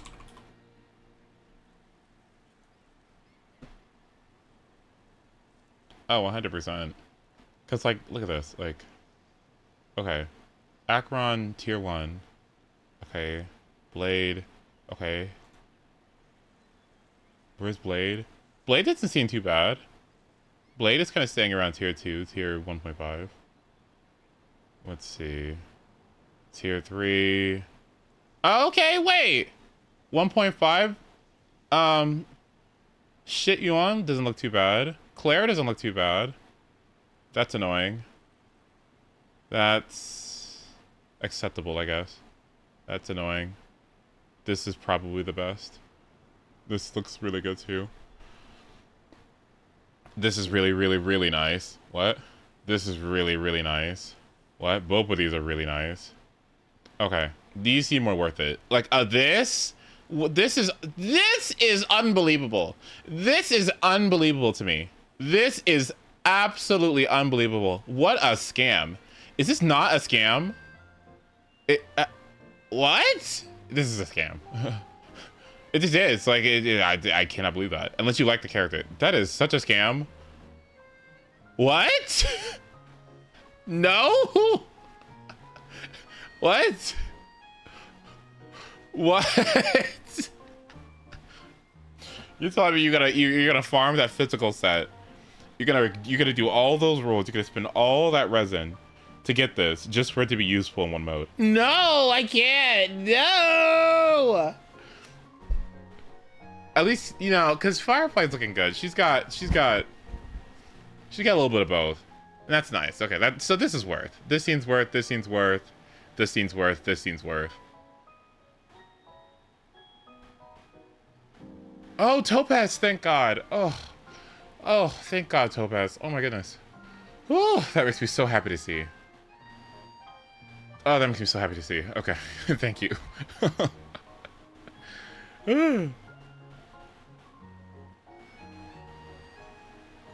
Were they like Jingliu is tier 2 for pure fiction, so not terrible. Still meta.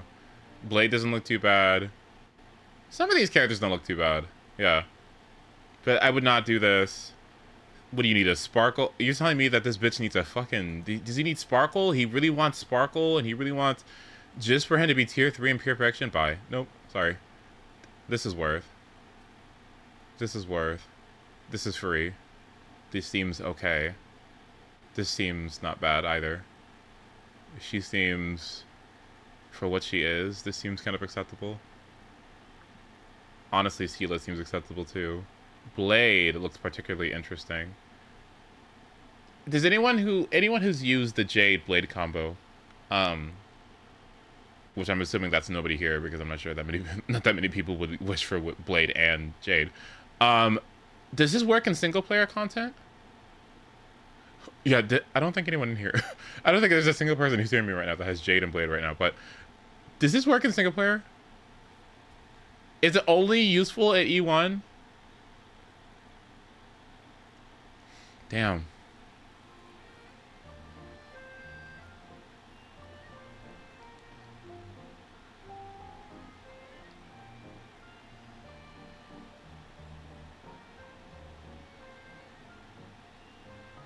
I really don't need Jade then. Oh no. Yeah, no. Well, maybe.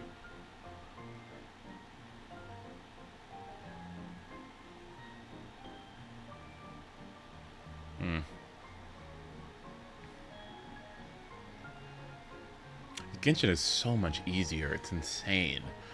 What? It's so much easier and more fun. It's like...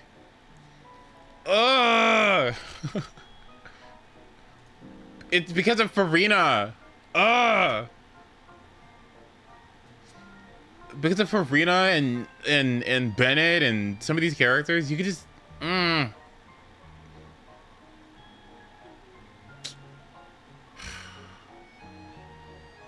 Farina and Shenron. It just like, and is Ranmei enough? Like, or is Ranmei, Sparkle, and Robin like adventuring, the supports, Woho, all these? Is this enough to take anyone who's like down here, and then make them like shoot up here? Or is all of this and all of this taking these into account? Because how much do these carry? Because I know that Ranmei is like one of the best units in the entire game, but is Ranmei like Farina? Like,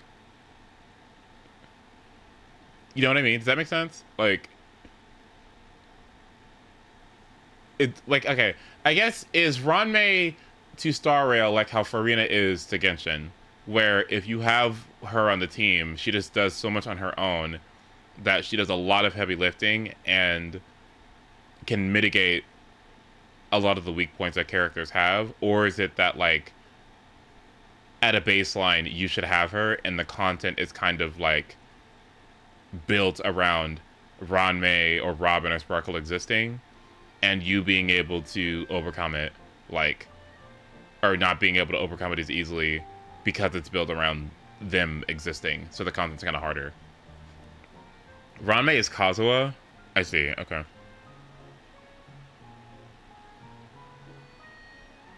Fascinating, okay.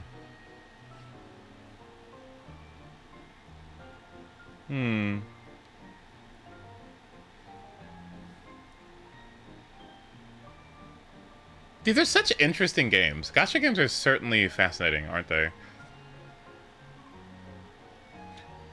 I'm gonna say this, like, again, like, and the most proud of myself and really happy that I listened to your advices and watched those videos. I'm gonna say this, and like, Chlorinde and the weapon banner are kind of fucked up with, right? But I have made such incredible decision making. I am so happy with the decisions that I've made in Genshin. I don't feel bad at all. Like, with the characters that I have, oh my god. Like, I'm so happy I have the 5 stars that I do. Kazuha, Farina, Nahida, Shenyun, Chlorinde. Did I say Farina? Farina, I guess Yelan coming up. Oh, like, what? The only thing that I kind of feel like a lot. So, okay. I almost regret not getting Baiju, but I think that's fine, right? I think it's fine. I almost regret not getting Baiju, but it's okay because I have Yao Yao. I somewhat regret Zhao, but Zhao led me to get Yao Yao, and Yao Yao had a lot of value for a while, and still does, frankly. So, I guess I'm not necessarily the most upset with him. I guess it's really just like Chlorinde weapon banner that was the worst thing. Chlorinde weapon banner because I might as well should have just wished for her C1, because that would have given me like a Toma, like a C6 Toma maybe, or like a C5 Bennett, and then that would have been so much better than getting her weapon, I think. Dang, that was like the one mistake I made. Like the big mistake that I made. But other than that, like, I really love my account. I adore my account right now. Because it's like, it's set up in the future to where like I can go to Natlan and not feel like I need to get anybody. Which is great because I don't really want to. Except the Archon, I guess. Like, I don't want to get any of those characters. Like, except Misfortune. That's the only character I want. And I love that. Yeah, that's nice.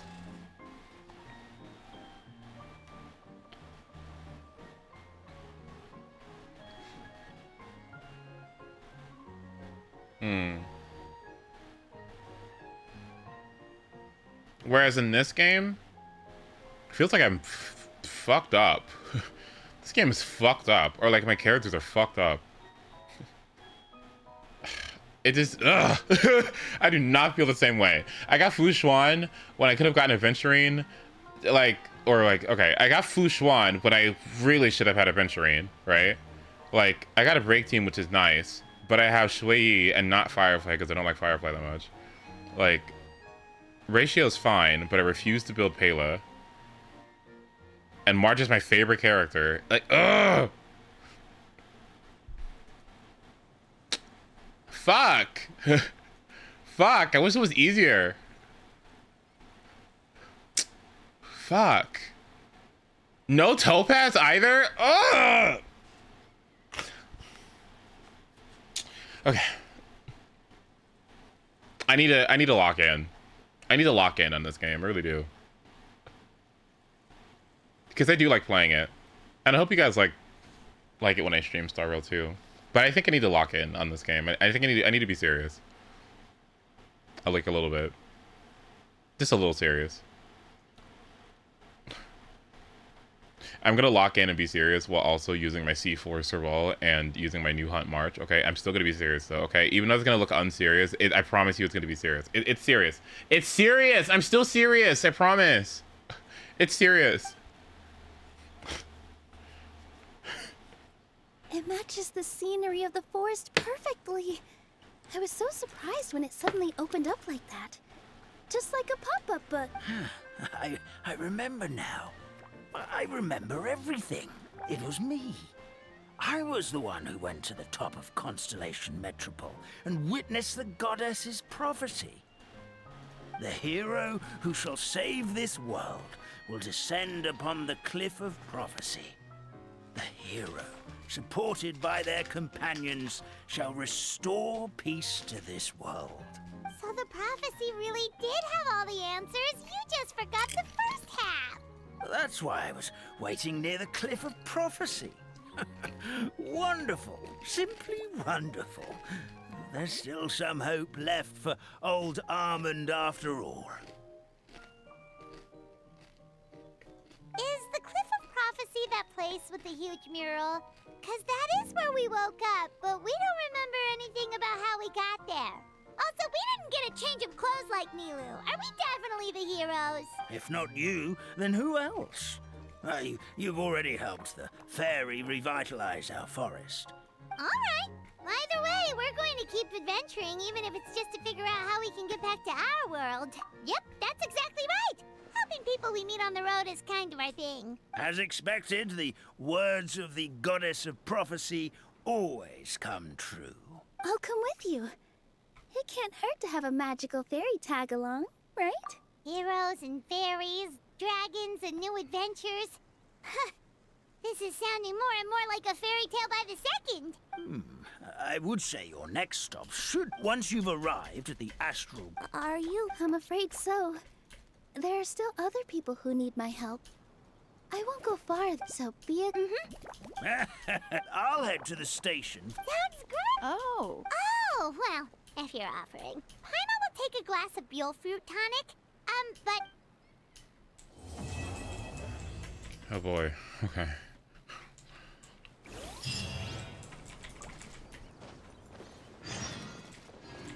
Wait until the next day. What we got in here? Go to quest.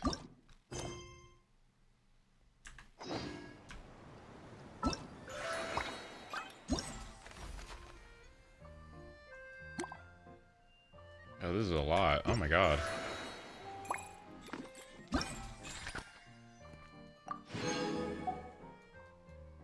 Got distracted? Yeah, Crew. I was like, there's a whole Star Wars conversation and Crew isn't around for it? Oh my god.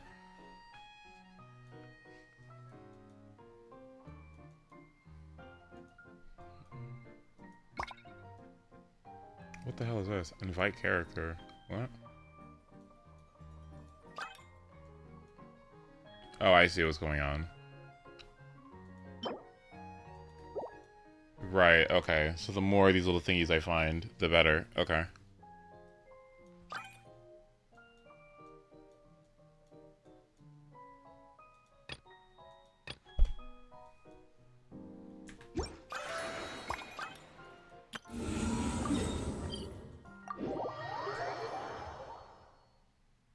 What was that?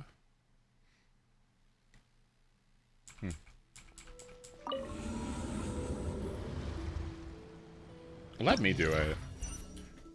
What's the blessing again? After a character receives healing, their skill damage is increased by 20.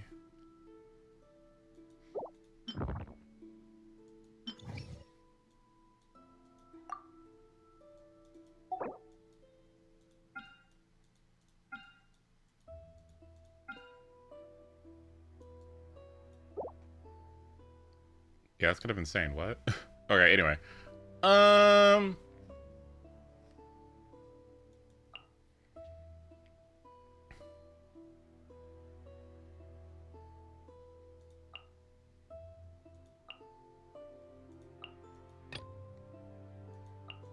This is the best character in the game. Oh wait, yeah, she is. She literally is. But yeah, she's so good. What?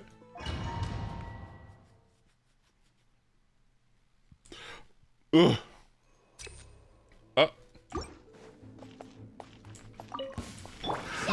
Another test subject. As one with wind and cloud. Everyone hold hands. Sharing my knowledge. Ready.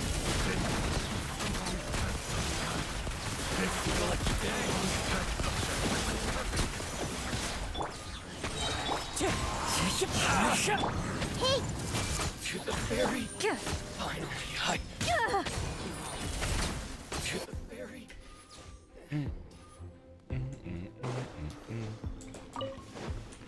Lucky day. Let the world collide!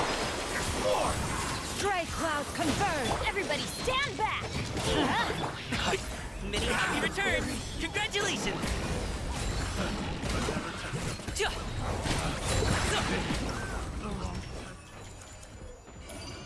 I don't know why they make you do this. Like, I don't know why they make you do this when it takes like 10 seconds. Like, what? Midnight Venta. Wind strike. Clouds high. Ah, back. Sorry. Make yourselves at home! Everyone hold hands! Where evil lurks, shoot on sight.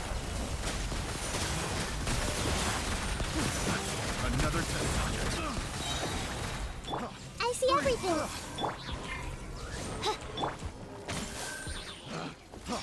Freeze. Load it. Well.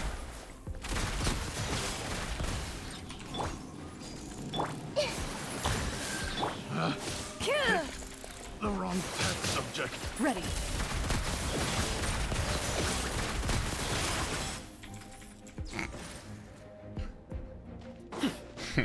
Another test subject. Strike a pose! Time to shine! Yeah, skyward. Make way for the Teamwork is dreamwork! Mighty mythical beast! Yeah, hell yeah. Oh yeah.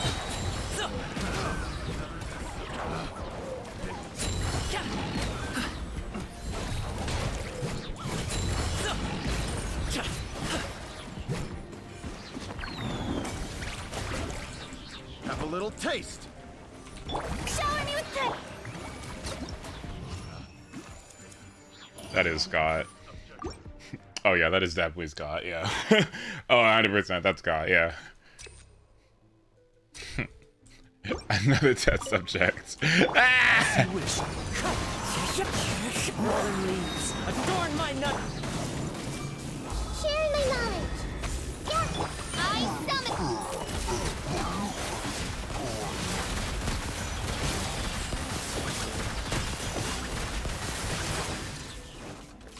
By royal decree! Wind strike. As one with wind and cloud. I have never picked the wrong test subject, nor would I look for more. Thank you so much to Scott for the Shall eventually come. for the come. Let's see. What am I doing?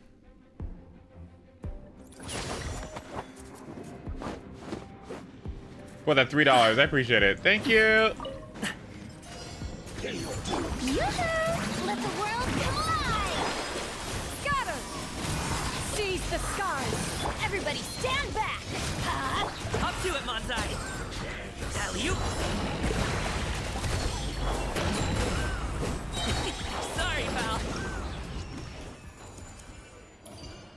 All right, Finally. This is really good because this is gonna help me calculate my Elon materials I'm gonna need. Let's say, okay, Trident Hoarders, and then Specters, and then who beats the Specters? Clavering kinda beats the Specters. Airlights, so Pyro with Farina, so Gaming first, yeah, Gaming, Farina, Bennett, Shenyun, and then I kinda like this Yao Yao variant, low-key, but only when I have Farina.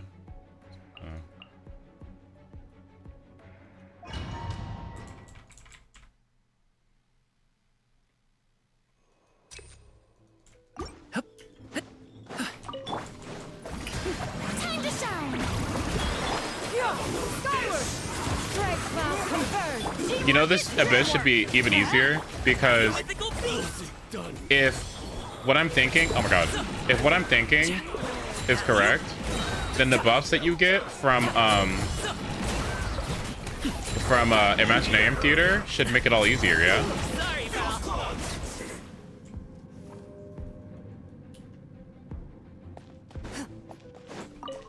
Cut to the chase! What the fuck?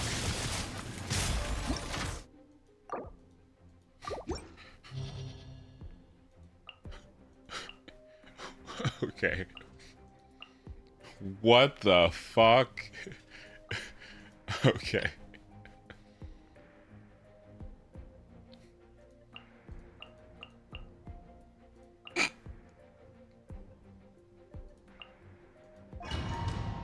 I wonder. Can I just use Lumine over Nahida? Oh no, there we go. No, I can't transfer artifacts. Strike a pose! Let the world come on! Yeah! Skyward! Seize the skies! I'm going in! Many happy returns. Congratulations. Okay. Alley-oop. Oh my god. Does she even get boosted? Yeah, she does. She gets a free 25% health or something. Clouds high. The birds loaded.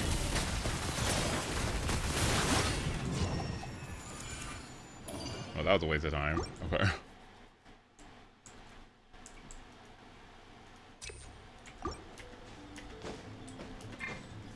Look at my team effortlessly going through this. Ah, how nice. Time to shine! Skyward! Make way for the teamwork is dreamwork! Let's light! So, up to it, Manzai.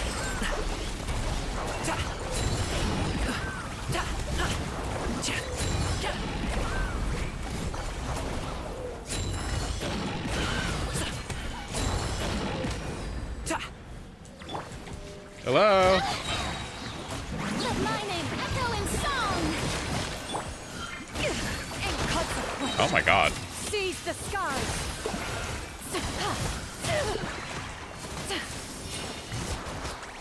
Skyward! Scatter! Did I even get... Ooh. You've had your account for like 6 months and your characters are way stronger. That's because I have the best advice. I have the best support. One with wind and cloud. Everyone hold hands. Make yourselves a move. And that fucking video that Shark made Into the shadows. that I used to watch religiously. That stupid Shark video was actually so helpful. Oh my god. Defense minus 15, attack plus 40. I mean, energy recharge would be better because I just fucked myself. But... Your journey ends here, God of Sand. Your sacrifice is ready. Let the world come on! Now. Ow! That's gonna hurt in the morning. Let's light it up! Everybody stand back! Terrific. Scatter! Make way for... Many happy returns. Congratulations.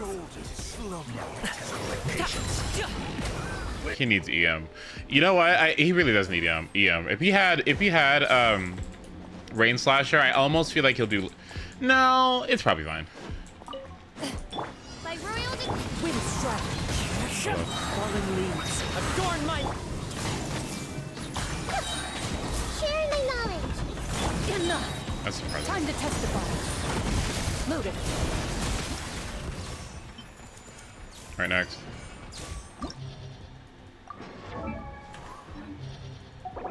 Pyro, Electro, this is, how did I do this last time? Oh boy. Gosh, I kind of don't remember what I did for this one. I used Chlorinde anyway?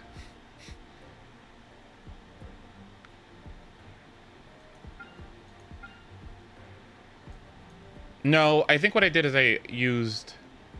Oh. Actually, well, no, because Gomming on the second side, right? Gomming on the second side, Gomming on the second side, and then Terror Shroom.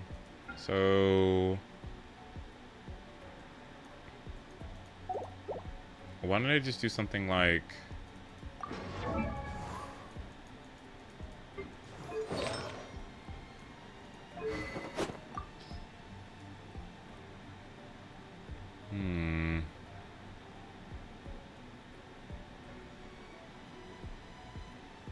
I probably should level this up.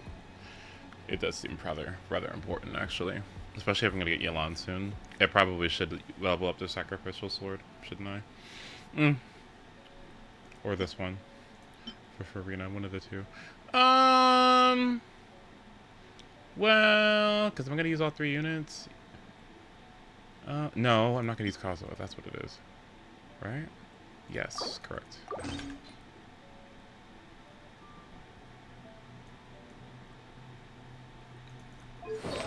Okay.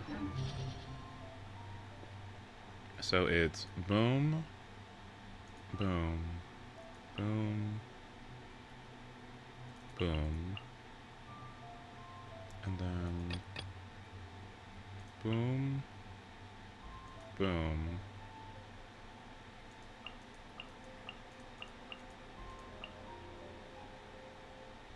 something like that, I think.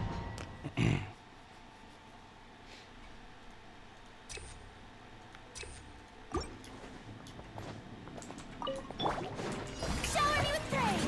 Time to shine. Wings of darkness. Hey, go away. Don't be scared. Hunt them down. Hello?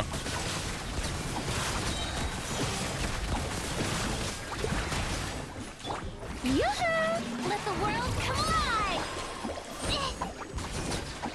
Shadow Raven. Time to testify. Ready.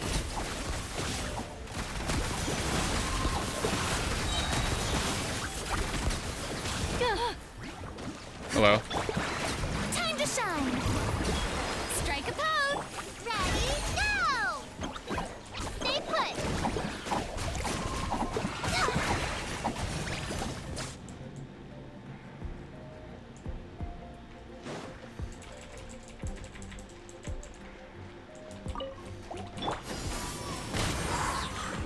Seize the skies. Teamwork is true. I think I fucked this up. Let me weave you a verse. I think I fucked this up. Oh. Oh my god. Oh.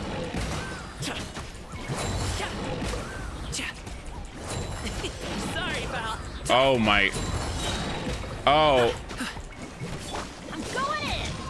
Up to it, Monzai. Oh my god. Oh shit. How did I do this last time? Electro and Pyro on the first side. How did I deal with that? Electro and Pyro on the first side. I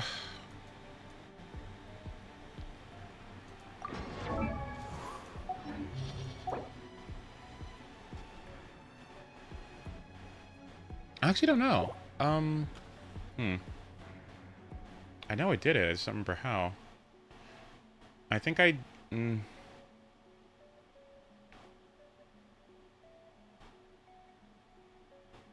know what it could be?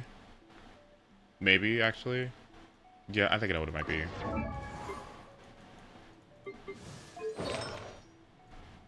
Okay. And did I fuck this up? Hold on, let's see.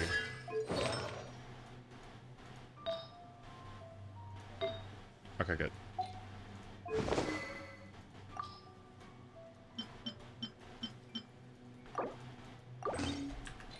Okay. Maybe I just need to on-field her a little bit more. And then...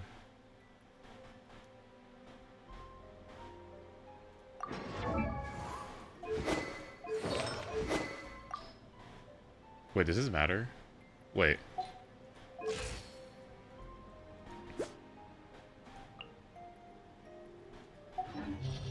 I'm gonna try that out.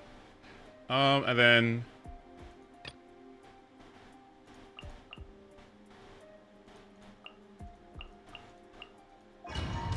Okay. Let's try this one out.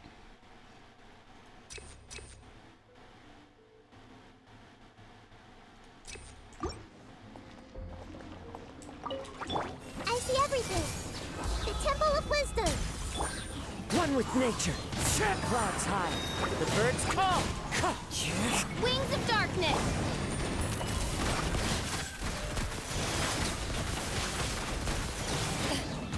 Everyone hold hands. Make yourselves at home. Wind strike. As one with wind and cloud.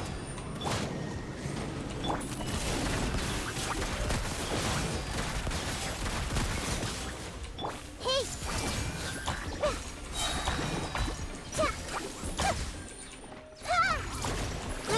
Grow. The Temple of Wisdom. Okay, not what I needed to do, but okay.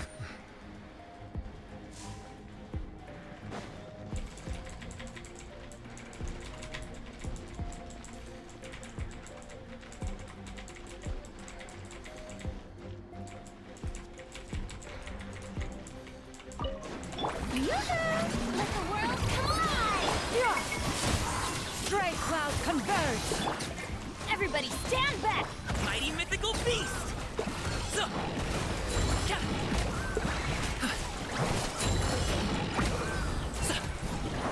Congratulations.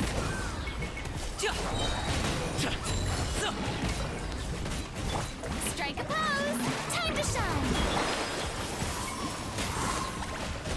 Seize the sky! Stop! Get off! It's dreamwork! Up to it, Manzai.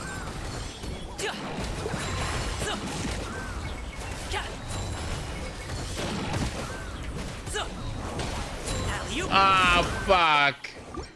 Get I think I fucked up. I think I might... Okay. Alright, I can do better this time. Let's try that again. Everyone hold hands. Sharing my knowledge. The wind knows me. Fallen leaves adorn my night. Shadow Raven. Let. I see everything. Help!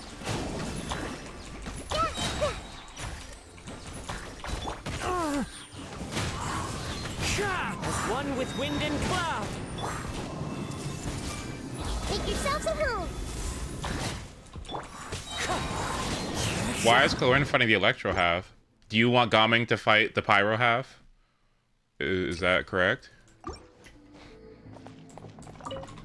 Everyone hold hands. The Temple of Wisdom. Into the wind. Clouds high. The birds call. Well, I guess if you think about it, As you wish. Karina might be able to take care of the... What am I doing that for? The wind knows me. Hey! No rest for the wicked. As one with wind and cloud. Into the wind. Everyone hold hands. Yeah. The wind knows me. Yeah. Make yourselves at home. I see everything. What? Shadow Raven. Let. Wind strike. Fallen leaves adorn my night. Move it.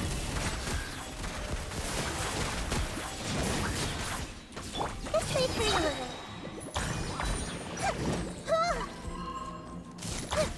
Okay.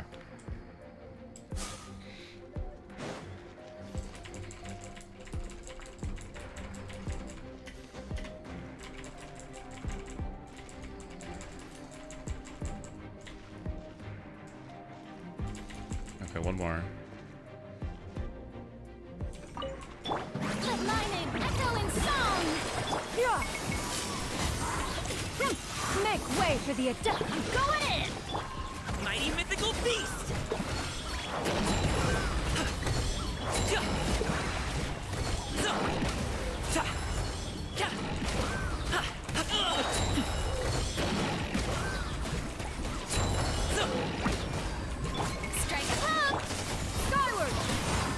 Oh my fucking god. Oh my god. Oh shit. Wait. Ugh. Hmm.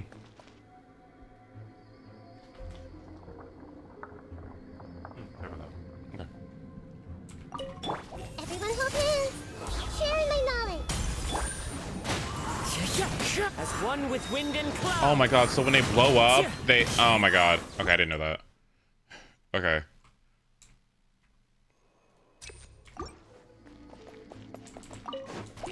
I see everything. Clouds high.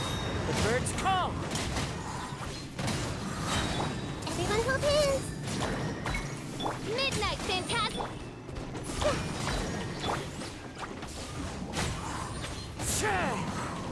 I see everything. As one with wind and cloud. Right. Odds revealed by One with nature. everyone hold hands. As you wish, mein Freund. I see everything. Into the shadows.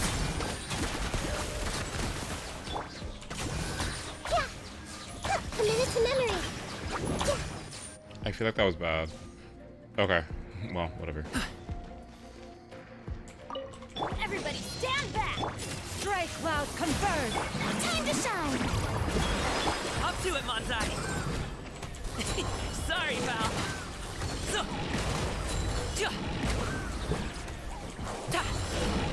Like, move, bitch. Stop. Stop. It's this nasty cryo bitch. Stop. They keep throwing fucking icicles. Shit. Oh my god. Okay, what if I just swapped? Okay, what if I swapped? Hold on. Hold on.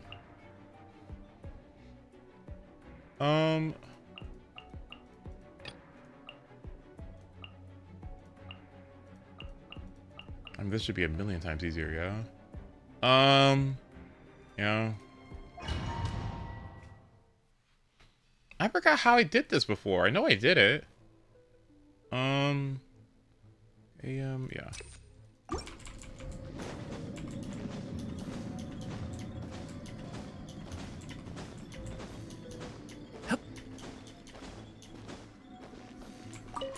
Strike a pose. Time to shine. Going in. Make way for the ink cut. Many happy returns. What?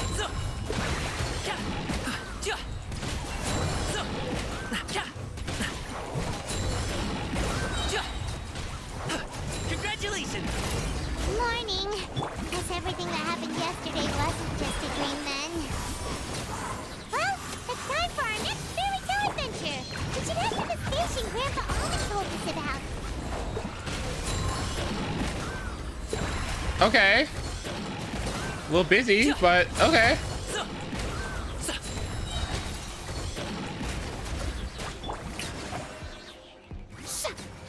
Oh my god. Okay.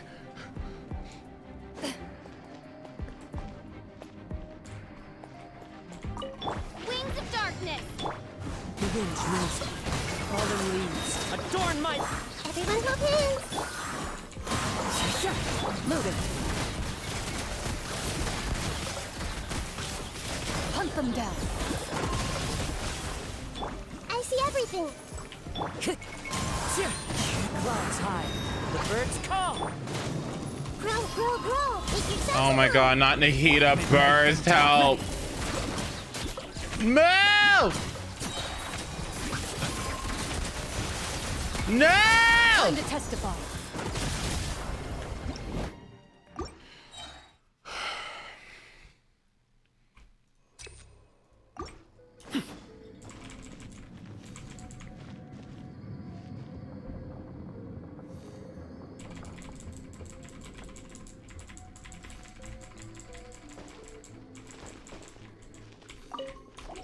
strike a pose. Let the world come out. Everybody stand back. Skyward. Make way for the adept. Many happy returns. Shower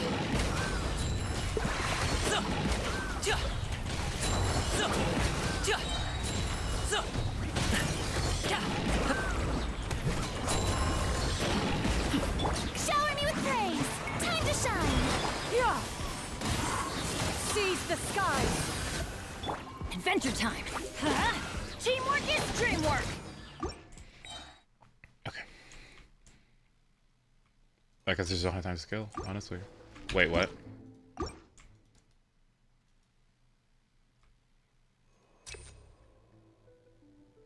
No. Okay. Let the world collide. Yeah. Stray clouds converge.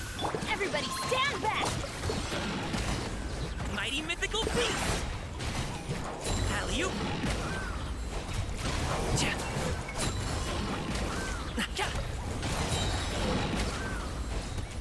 Congratulations! Strike a pose. Time to shine. Seize the skies. Yeah. Teamwork is dreamwork. Oh my god, I have no time to be wasting time like that. Ow. Up to it, Manzai! Thank you.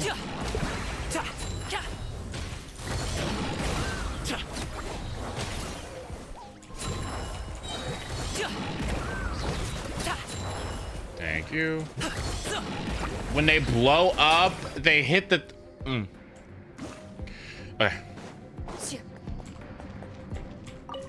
Wings of darkness. No, no. As one with wind and cloud! Everyone hold hands. Into the wind! Where evil lurks. Shoot on sight. Moving.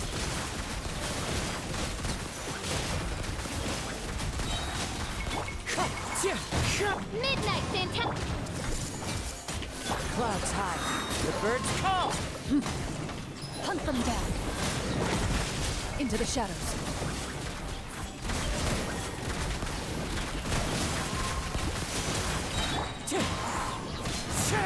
Committed to memory. I knew it was you, you nasty bitch. I knew it was you. It was the stupid cryo slimes. That's what it was. Okay. Because they attack at range. And everyone else has to go in melee range. Okay, cool. Next. Shower me with praise. Let the world come. Yeah. Skyward. Make way. Everybody stand back. Many happy returns!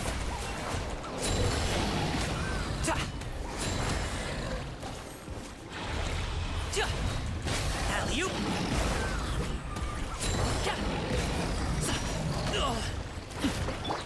Strike a Skyward.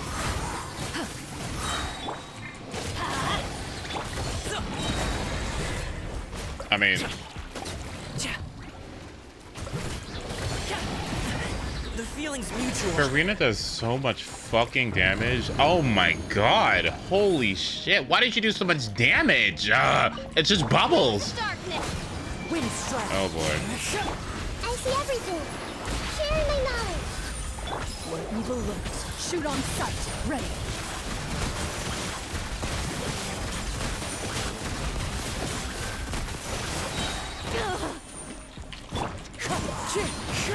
Into the shadows. Great.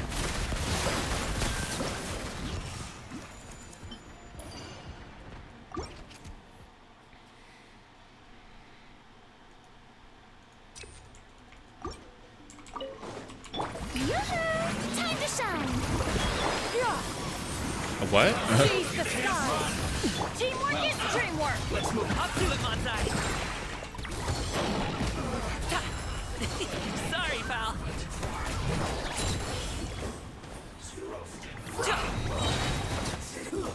Feels cool. Hey! Shower me with praise. Let my name echo.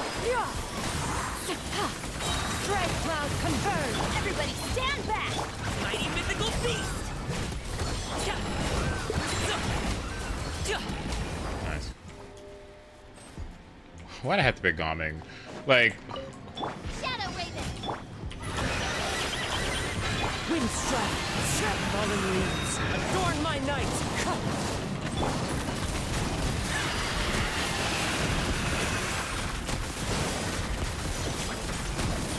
Hunt them down. Nice. Okay, now how do I do this stupid shit again? Oh my god.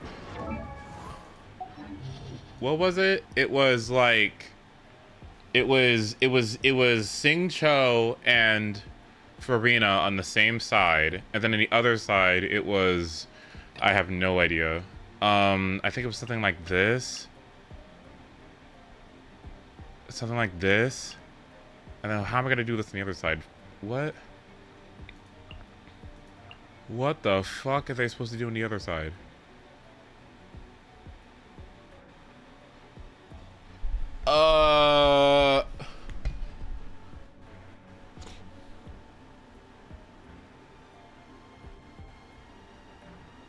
Oh, I completely forgot.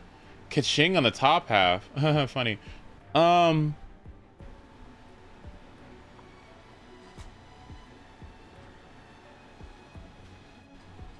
not joking. Wow.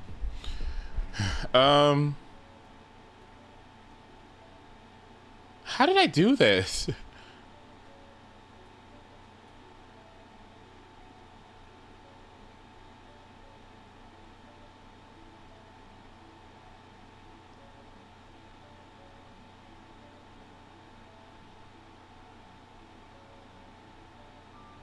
Can I check? Is there like a history?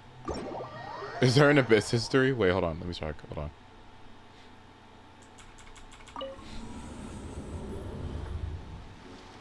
on.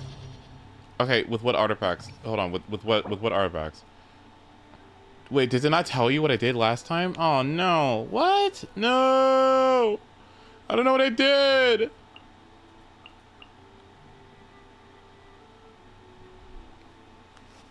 You can look it up on Hoyo Lab. Oh, neat. Hoyo Lab. What do I do?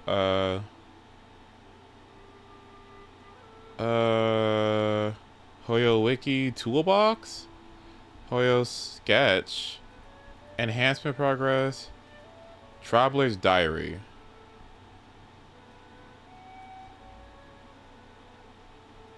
Homepage Information Management. Okay. Genshin Impact. Account settings.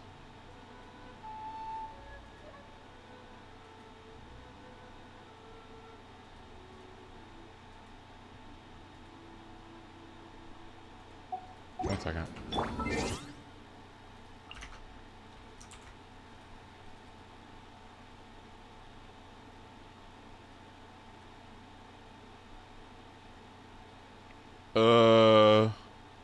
No, it's not there. The battle. Wait, hold on. The Battle Chronicle.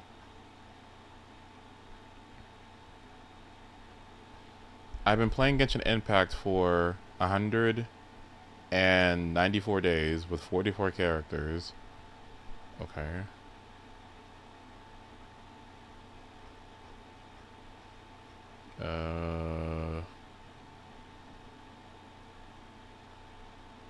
Where do you see the... Wait. Where do you see the Battle Chronicle? Oh, there it is. I see it. Okay.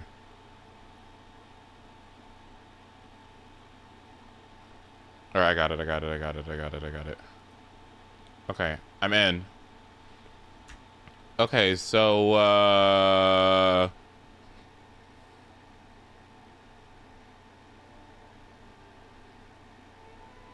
TCG, what? Theater lobby, Spiral Abyss. View more.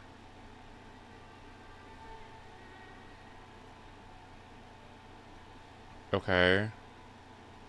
Floor 9, 410, 412. Okay. That cannot possibly be correct. Oh, wait. Yeah, it is. Oh. Oh. Oh.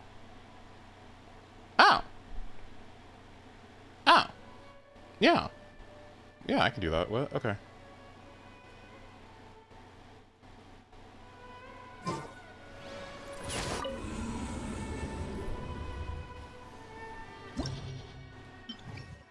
Is my stream stronger than before? Is my team stronger than before? I don't think it is. Command, official,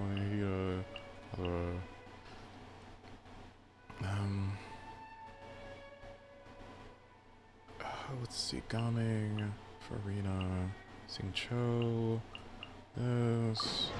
I think I need to give Sing Cho the sack sword, right?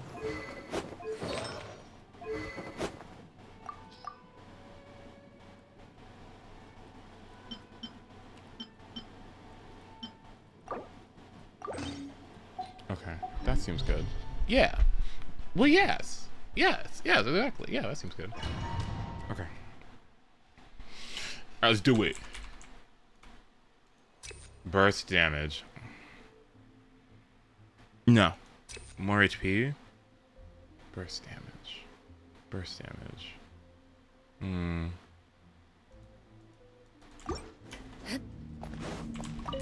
As you wish. Wind strike. Clouds high. The bird. Loaded. Enough. What is it that I did last time for this? I think what it was stand back here. That's what it was. Into the shadows.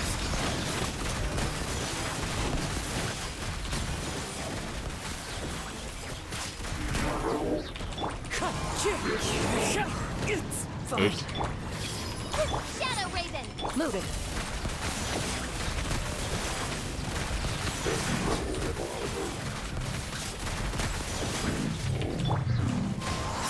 As one with wind and cloud. Hey, make yourselves a room. Midnight Phantasmagoria. Time to testify. Ready.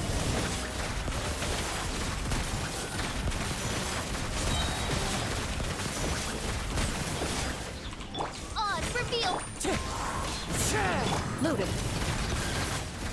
Your coming was foretold. Embrace the eternal oasis. One with nature. Falling leaves. Adorn my night. I see everything. The Temple of Wisdom. As you wish, me. Evil works. Shoot on sight into the shadows. Goodbye. Like I nearly died! This release is a long last. I guess burst damage would have been bad for Sing Cho, but he doesn't even have a weapon. Oh, he doesn't even have a weapon right now, really, so.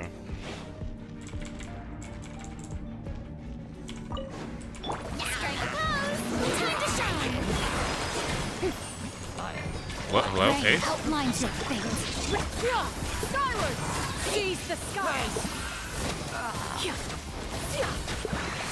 Up to it, Manzai.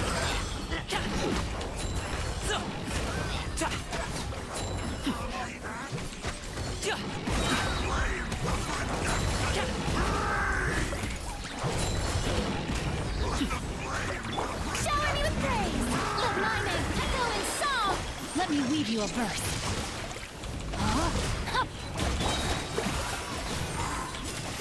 Make way for the attack! No pain, no gain. Mighty mythical beast.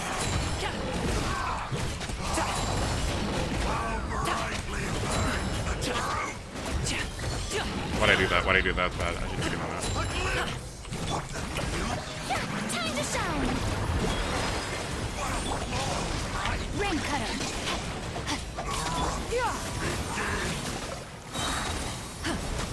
Seize the skies!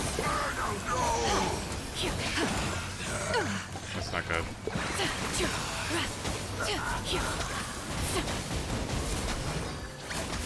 Skyward! Strike a pose. Let my name echo in. I fucked up. Many happy returns. Yeah. Now they're not grouped. Yeah. I fucked up. Oh no. Oh well. Yeah. Okay, so what happened? What happened poorly? Okay, it sucks because it's like they weren't grouped. If they were grouped, and I hit them both with Singcho's burst, that would have been a lot better. Dang it. Oh well. I'll try again. Right? Is that correct? Should I do that? I should do this one. I'll try it. Wings of darkness. Wind strike. Clouds high. The birds Committed to memory. loaded.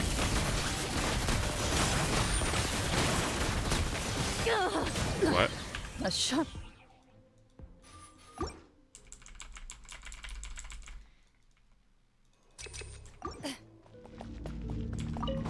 Time to testify. This way, trailer. Ready. Still hit me. No! No! I want to dash out of it! No! It's that stupid circle. If I dash out of that circle, it's GG's.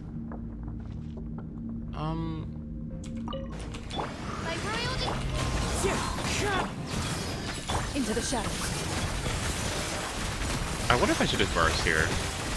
I feel like I should. Like I feel like if I VB official, and then burst there. Midnight Venta. Committed to memory. Hunt them down.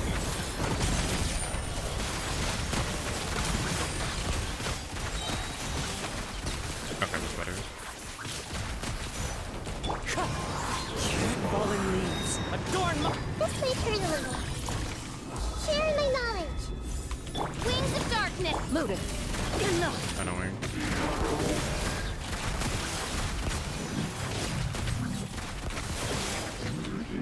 Wind strike. Clouds high. The birds come. Yeah, I wish I did. That's annoying. And now they're not grouped anymore. What happened? Help me. Group! Evil looks. Shoot on sight. Midnight Venta. Into the shadows.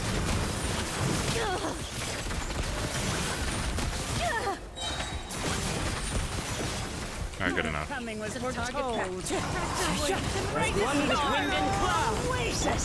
By royalty, everyone hold hands. Make yourselves a room. Time to testify. Loaded. Enough. Annoying.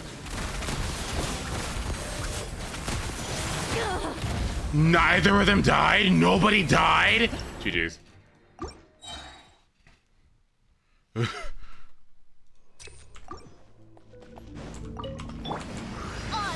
Wind strike. Clouds high. The birds ready.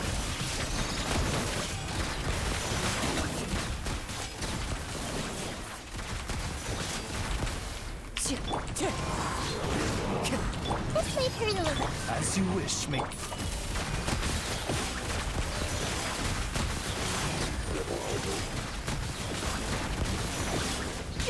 Okay, that's good enough. Okay, so why don't they stay just like this and don't back up away from each other for no reason? By royal. Okay.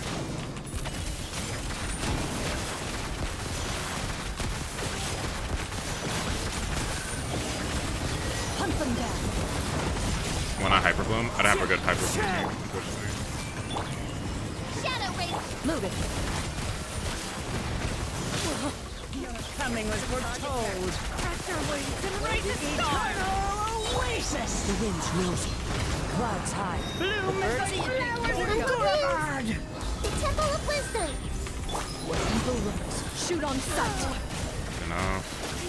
Oasis at long last. Perfect. Okay.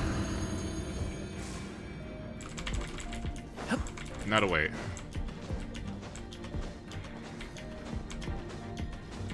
How do I group those lectors?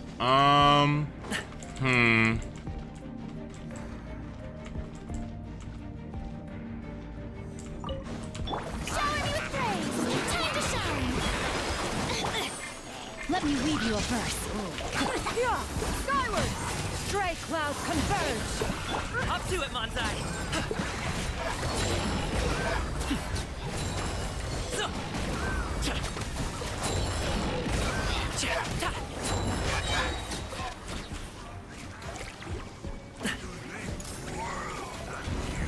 Please. it. Okay, there we go. Strike a pose! Let the world come out! No, my sword! Rain cutter! Rain outline! Make way for the attack! Happy returns!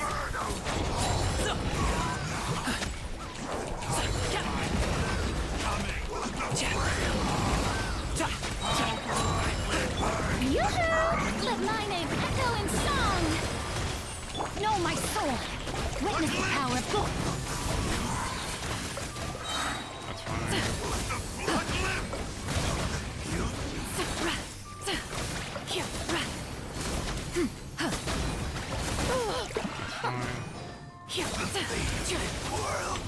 Seize the skies!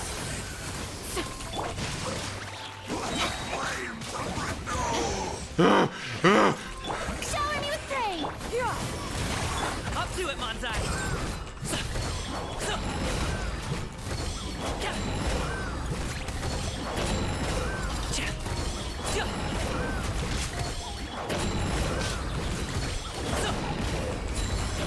If I had Shenyun's ult. Oh no, if I had Shenyun's ult. No!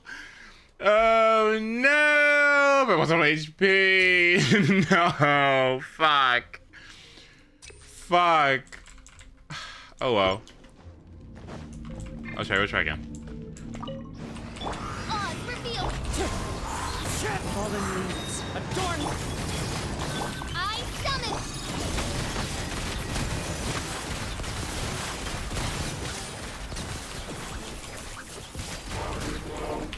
Oh, great. Fuck.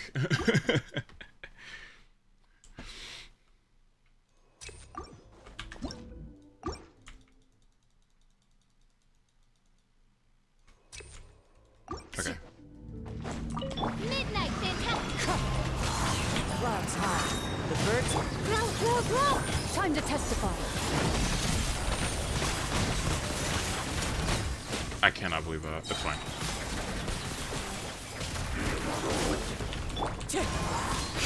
Fallen leaves, adorn my nut! Hunt them down. Ready. Is Fischl here?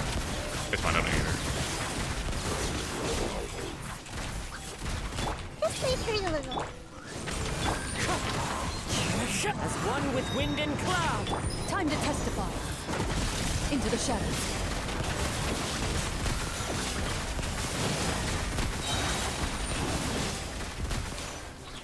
Commit it to memory. Wind strider!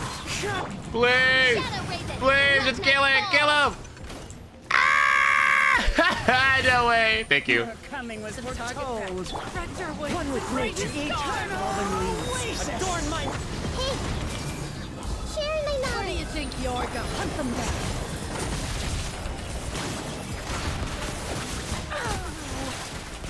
The eternal oasis at long last.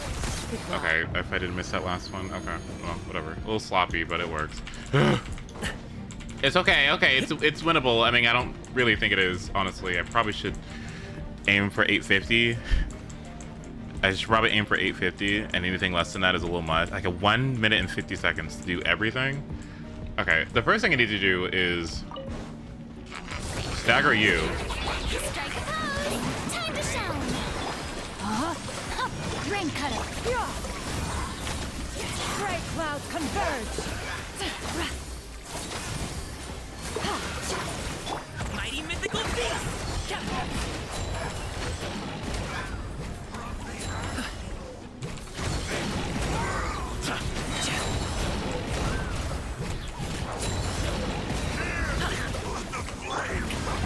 Let the world collide! Let me weave you a verse. That's not good. Rain outline. Skyward! This one is no weakling. Make way. Know my sword. Many happy returns!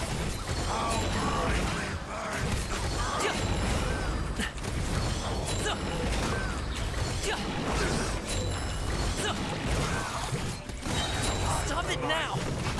Yoo-hoo! Let my name echo in song. Rain cutter.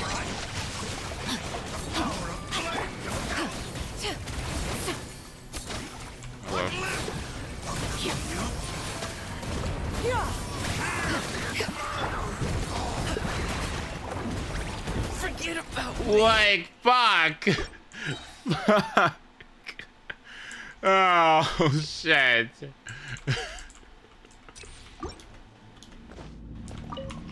As you wish, Move it. Did I even get the swirl up there? Hell no.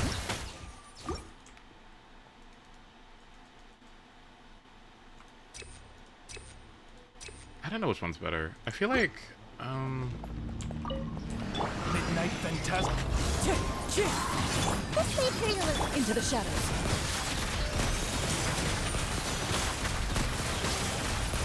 I also didn't get it. No, I didn't swirl two of them. Okay, so the only way I can imagine like getting all three of them, swirled.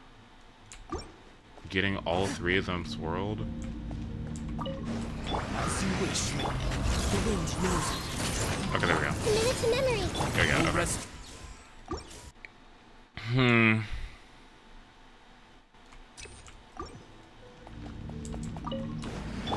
Midnight. Yeah, that seems better. Yeah. Ace?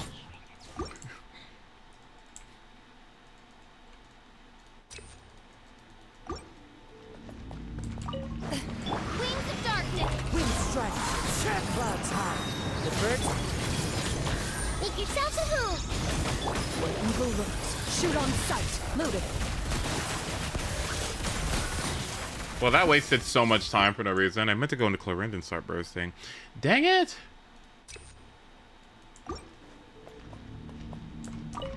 Shadow Raven. Into the wind. There we go. Ready. Time to testify.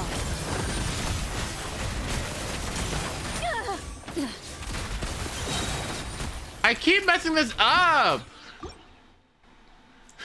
I keep messing it up! I don't know what it is. I think I gotta... Maybe do I open burst? Maybe that's what I do. Maybe I open burst. Hunt them down. Okay. And then there's swirl. And then official. Enough. And then a shit on the ground. Ugh!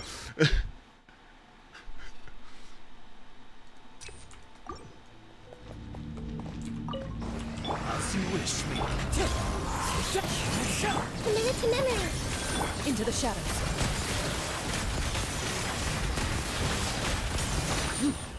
What? There's a way to do this. I don't know what it is. Shadow Raven. Fallen leaves. Adorn my... Time to testify. Move it. Oh, I keep getting hit by that. What is it? What do I need to do to not get hit by that? Midnight Phantasm. As one with wind and cloud. Growl. Into the shadows. Okay, there we go.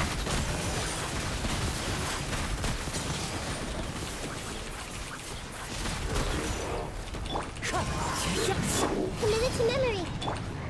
And there's no fish. By Okay. royal Ready.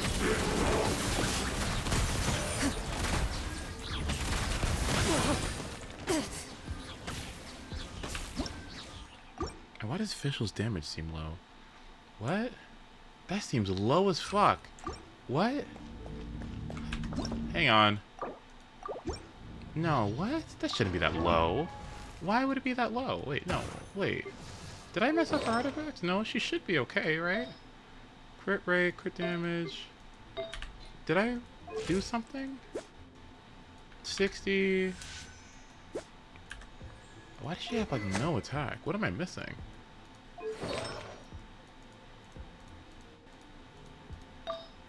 Crit damage, crit rate.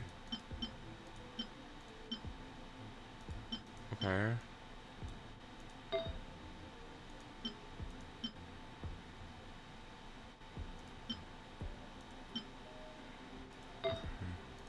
Try Sing Cho. I'm actually not gonna do that. I'm actually not gonna do that because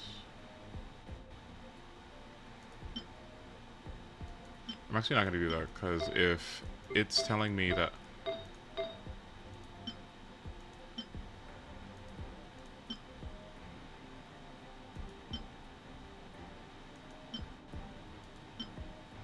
if it's telling me that the last time I did this, I did it with that team, I'm just gonna have to do it again and unlock what I did before.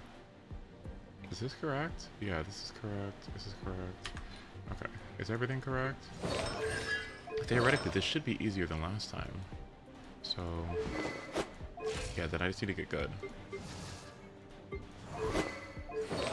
Oh, wait a minute. What the fuck? Why don't I just... Oh, yeah, okay. That should help. Immensely, actually. What? Yeah, that should help immensely, now that I think about it.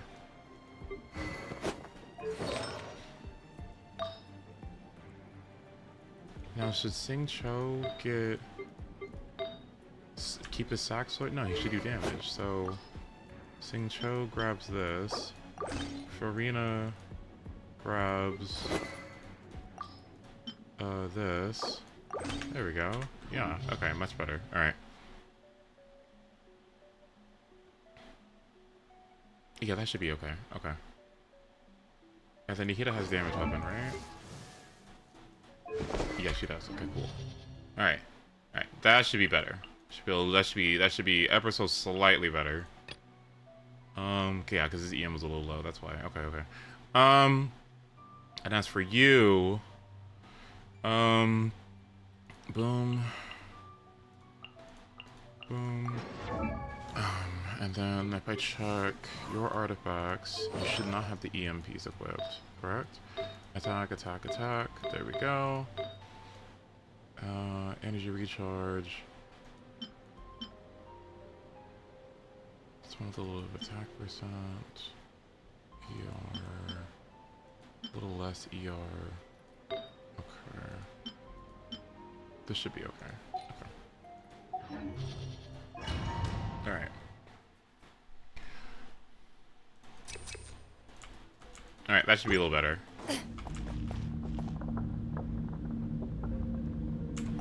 As you wish, me. Wind strike. Clouds high. The birds. Let's play pretty little. We're invulnerable. Shoot on sight. Into the shadows. Okay, yeah, already.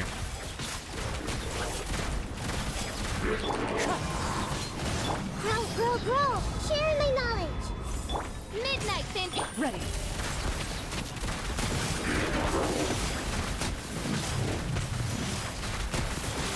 Why are you backing up? Okay. Fallen leaves. Adorn my nut. Oh, go. reveal the... Hunt them down. Into the shadows.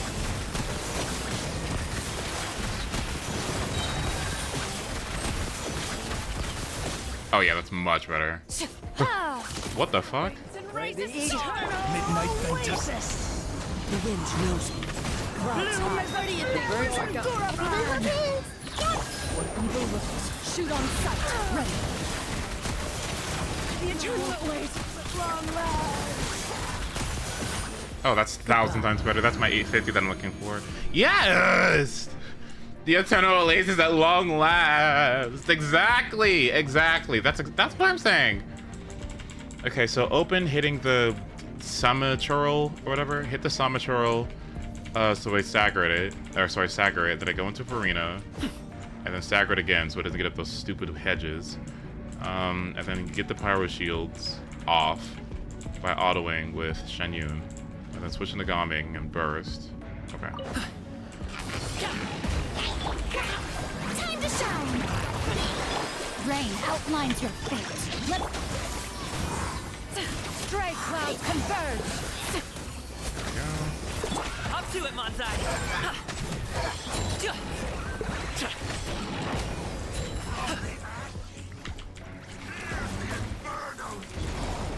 It's a little more. Stay right there. Okay. Strike a pose.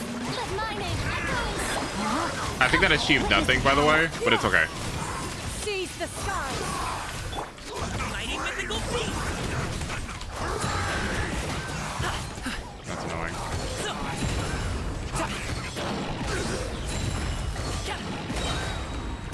Oh no! That's not good! Let the world collide. Rain outlines your fate.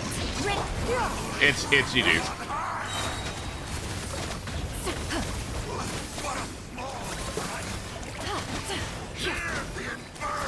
Ow. They didn't group properly. Ow.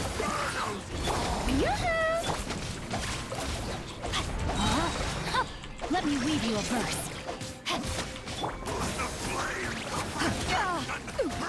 No, I didn't group them properly. Ow.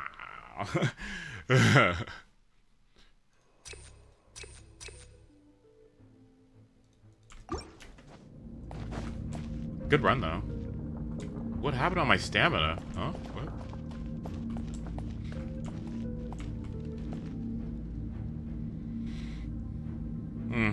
Okay. Hunt them down. Loaded. What the fuck is official?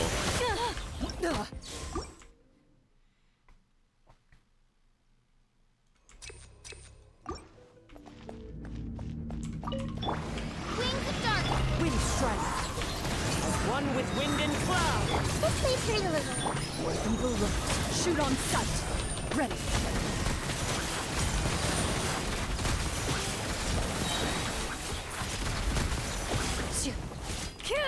Okay.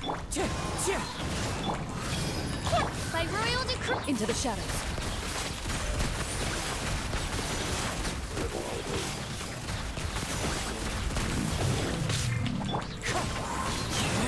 Clouds high. The birds call. I see everything. The Temple of Wisdom. Midnight, then. Loaded.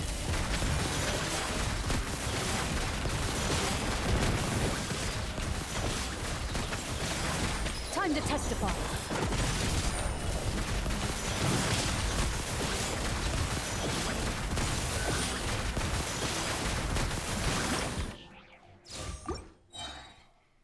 No official. Okay. As you wish, me. Fallen leaves. Adorn my... Grow. Hunt them down.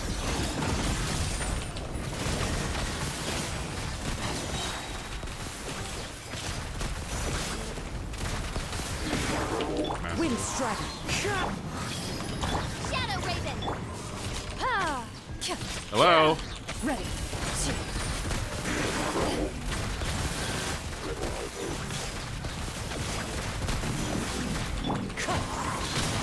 This way, pretty little. Clouds high. The birds come. As you wish, me. Time to testify.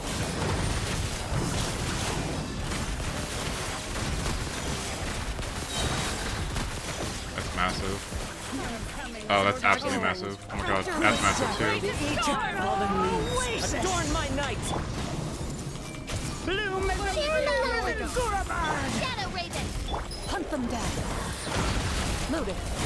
bound as one like a 99. You're to the releases at long last. Alright, that one was much better. What time was that? I feel like that was like around an 8:50 or faster.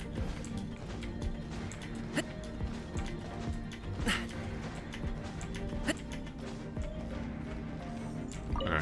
Oh wow, 8:51.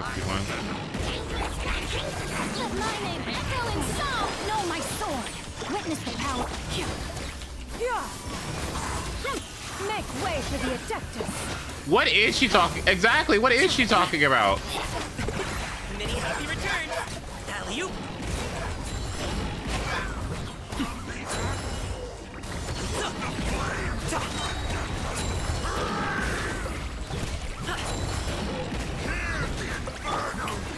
Let the world come alive. Let me weave you a verse.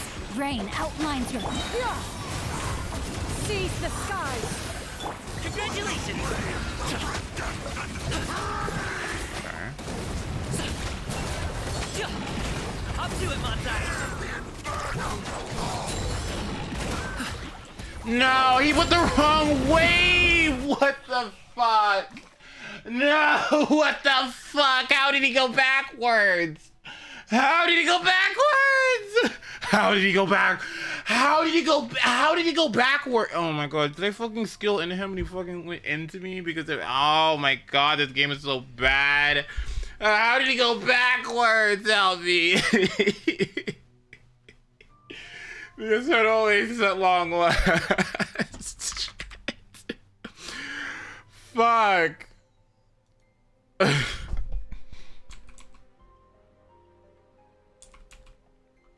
Where the fuck is it?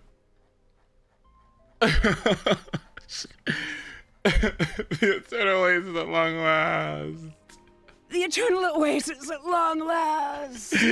Shit.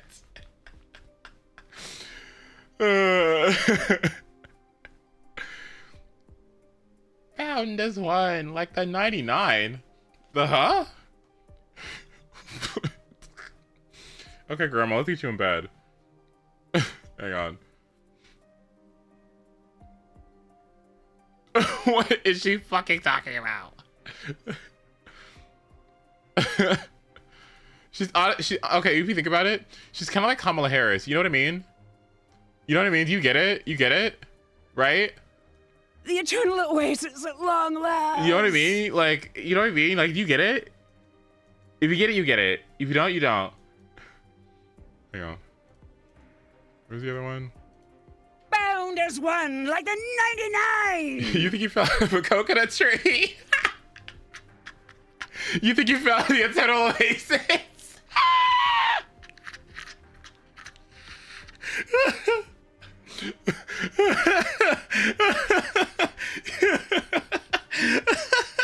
Oh my god. You think you just fell out of the eternal oasis?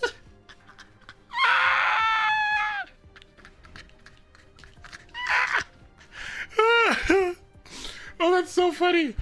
Oh my god. Oh my god. Okay.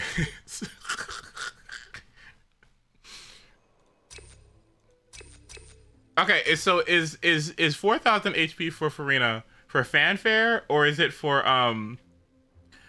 damage?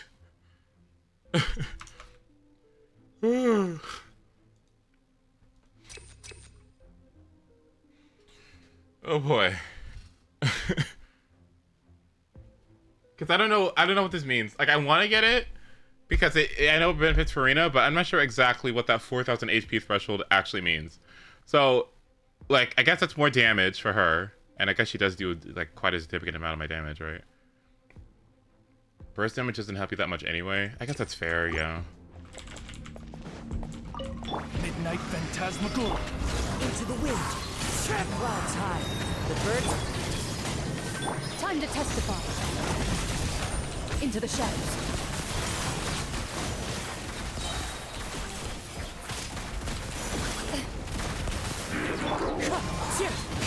Committed to memory. Odd for beat. Hello? Loaded.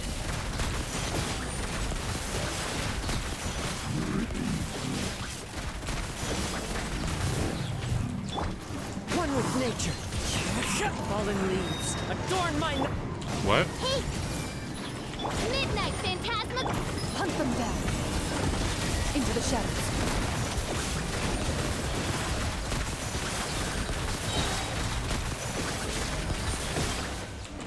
What the fuck happened differently this time? Did I... Huh? What? Wings of darkness. The wind knows me. Clouds high.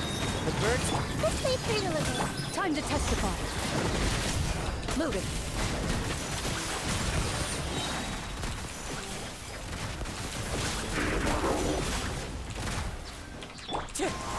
One with wind and cloud.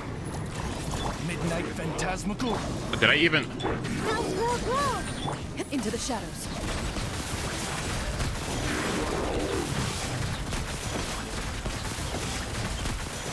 Enough. Wind strider.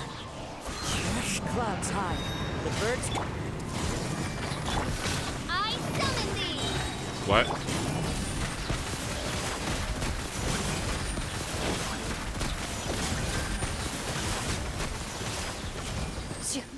My coming was foretold. As you wish, me. Embrace the storm. Into the wind. Oasis. Fallen leaves. Adorn my night. Bloom as the flowers in Gurabard.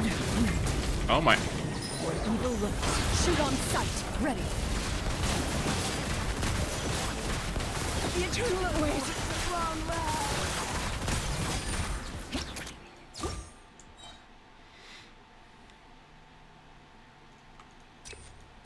Please get Emily, please. I'm just begging you. Please get Emily. Somebody here needs Emily. Committed to memory. Hunt them down.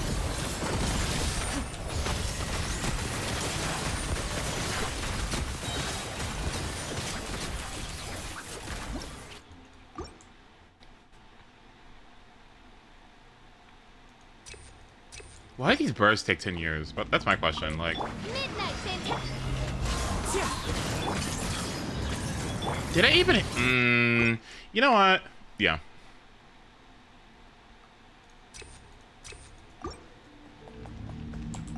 As you wish, me. Clouds high. The birds. Okay, now I can unsure Time it. to Yeah. testify.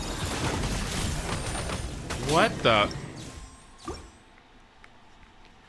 When I told you about Clarin's burst and how I never use it, you see what I mean now, right? Like, where I'm like, I hate this move. And somebody was like, you should crown it before her, you should crown it before her, talent. And I'm like, girl, because it has higher ratios or something. And I'm like, let's be serious. Hi, oh my. Okay, the Eternal Ace is at long last. I swear to God. As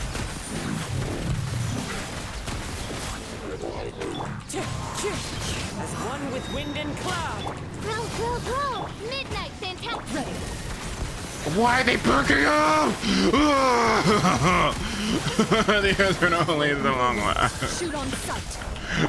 Stop! Into the shadows.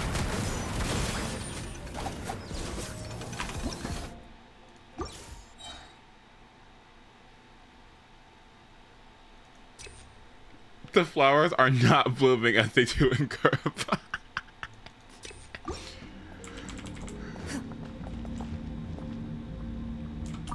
Wings of darkness. One with nature. Clouds high. Wait, I know what to do. I know what to do. Watch this. I know exactly what to do.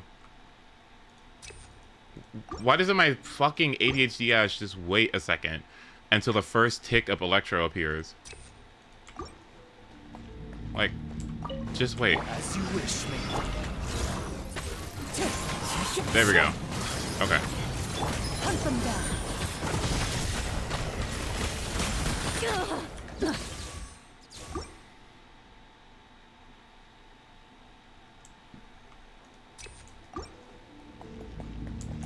Midnight Phantasmagoria. Committed to memory. Time to testify. Move it.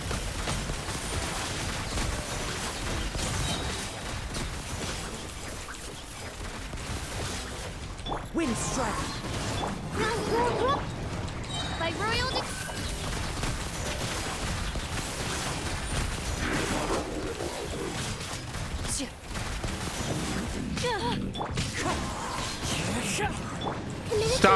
Stop! Shadow Raven. Hey. What the fuck?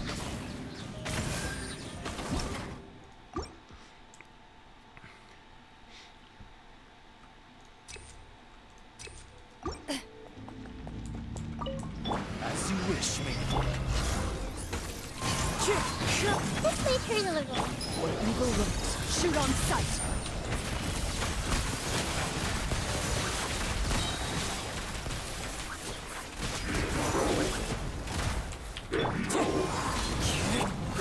Grow.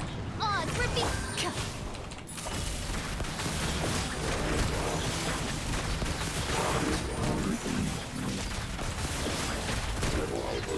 Wind strike. Fallen leaves. Adorn my night. Everyone hold hands. The Temple of Wisdom. Midnight fantastic. What? Hunt them down.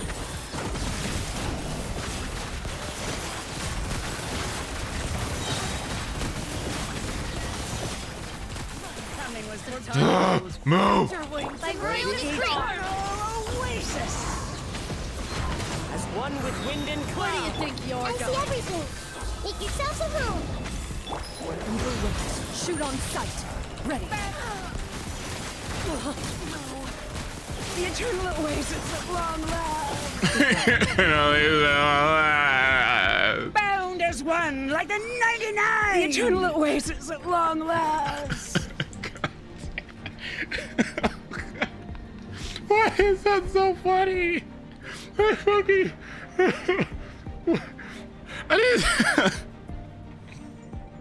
What is it? Like. It's.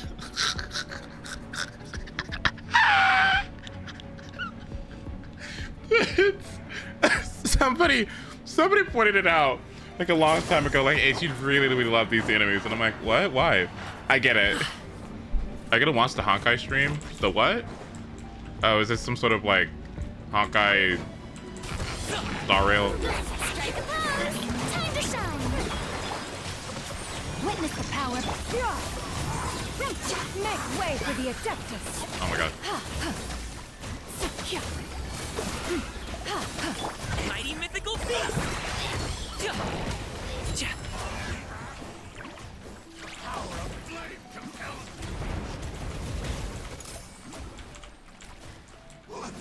Lot, just move closer to me. You idiot, move!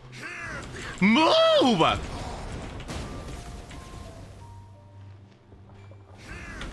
This is so stupid. Okay.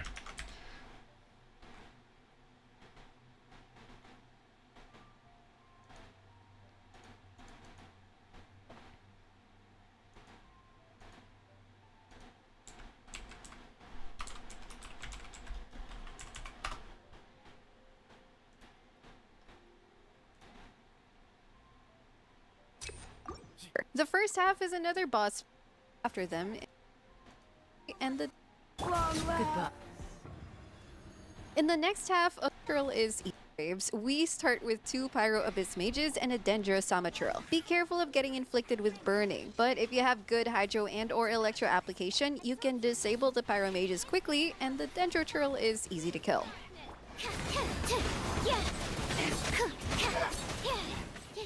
Next are 2 Pyrolectors. To group them, one option is stagger and push them towards the other first. Once they are grouped, balance the damage dealt to each other so that they enter their armored state simultaneously. Another option is to run towards the edge and keep them lined up in your sight, so the farther one will move closer towards the other one, which will cause them to group up more easily.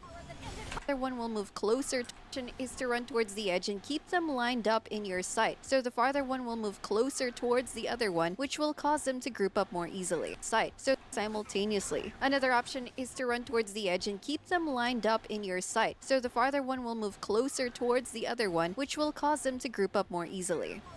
Farther one will move close. Other option is to run towards the edge and keep them lined up in your sight. So first. Once they are grouped, balance the damage dealt to each other so that they enter their armored state simultaneously. Another option is to run towards the edge. Yeah, who here has sucrose? Not me. I don't. I'd be using sucrose so bad right now. Oh, if I had sucrose. Oh, my life would be so much better if I had fucking sucrose. But I don't. Phantasmagoria. The wind knows me. This way, turn a little.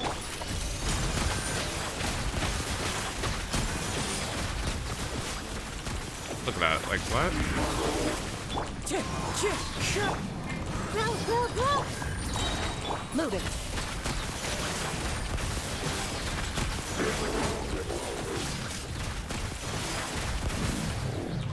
Wind strike.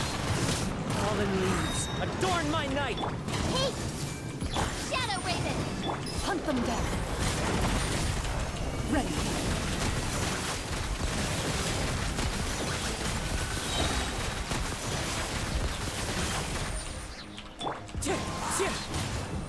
Into the shadows.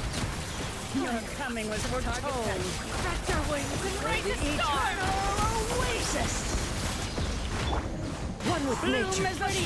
One with wind and cloud. Let's play pretty little. The Temple of Wisdom. Time to test. Where's Fischl? Ready. The eternal awaits. Long last. Goodbye. Oh my god, it worked out. Okay.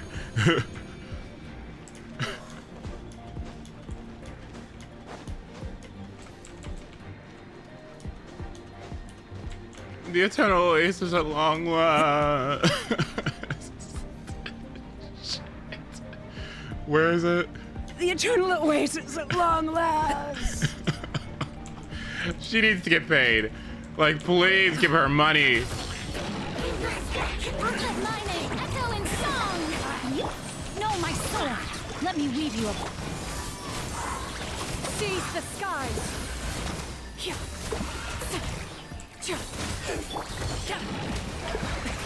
Many happy returns.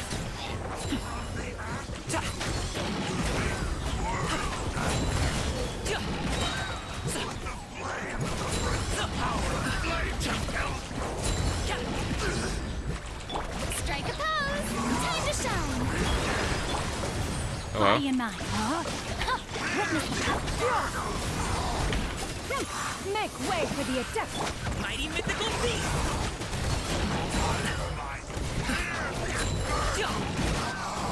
Oh, thank God. Oh, that's not good. shower me with praise. Let the world come up. Know my sword. Let me weave you a verse.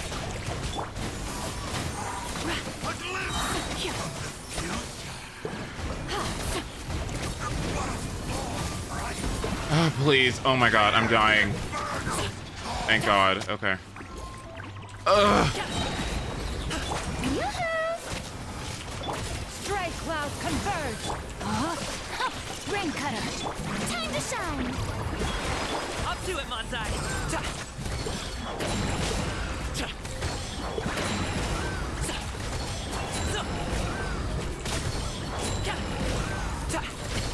Sorry, pal.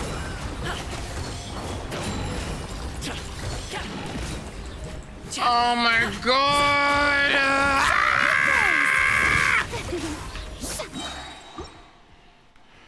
Okay, 1 second.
So how would you respond if I told you bound as one like the 99? How does that make you feel?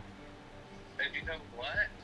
Okay, bound as one like the 99. What emotion does that evoke? I still can't like process that right now. Yeah, I agree. Okay, thank you. Okay, I love you. Bye.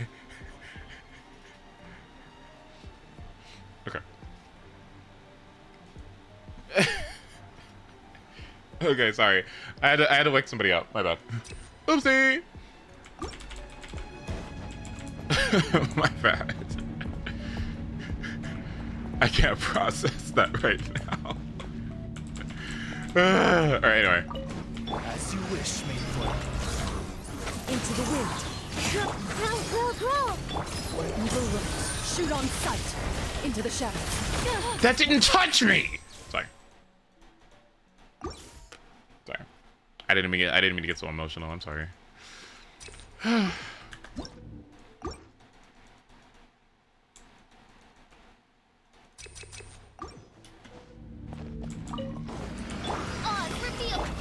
strike. I see everything. Hunt them down. Loaded.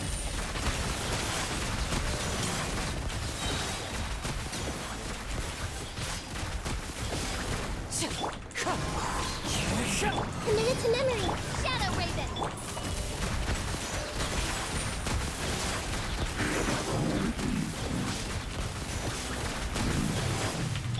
Wind strike. Clouds high. The birds call. By royal decree. Where evil lurks. Shoot on sight. Into the shadows. Oh, look how perfect this is.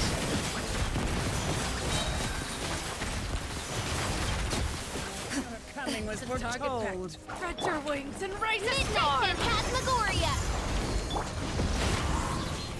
Fallen leaves. Where do you think you're Adorn going? my- Hey, make yourselves a room. What? Hunt them down. Ready. The eternal ways at long last. Oh, 3 seconds save. Ooh. Okay.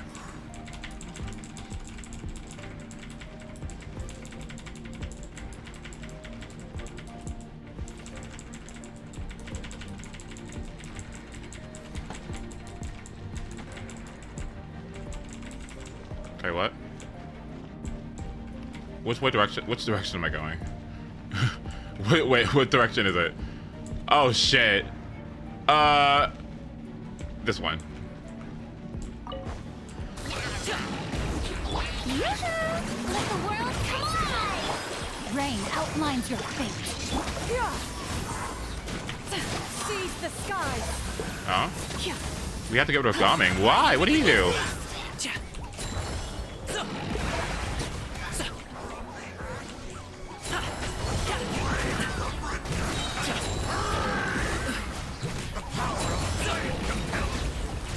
Strike a pose. Time to shine. Rain cutter. Make way for the attack.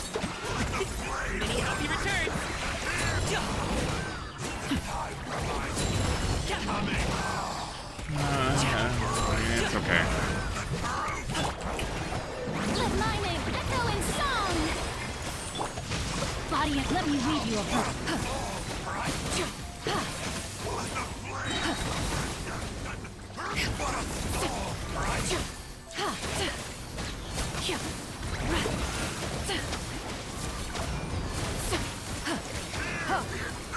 Shower me with praise. Can no longer hold back. Rain cutter. Thank fuck. Let the world collide. No. No. Eternal Oasis at long. Bound as one. No.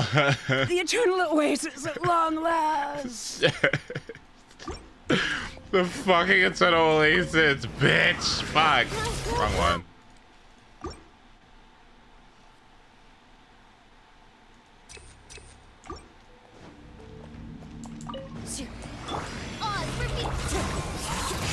Why did I do that? Committed to memory. Where evil lurks. Shoot on sight. Into the shadows. Oh, actually, that was too bad. Okay. Wind strike. Let's play Prelude. Shadow Raven. What? Loaded.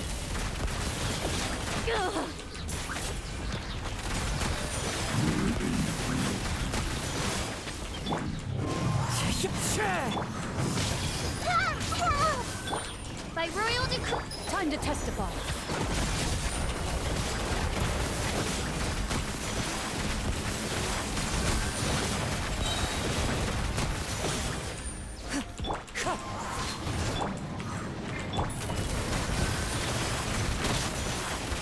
Nope.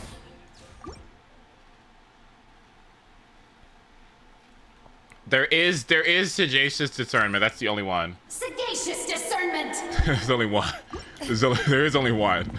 There's not enough. There's not enough camp. I mean, like, there's Kafka. That's about it.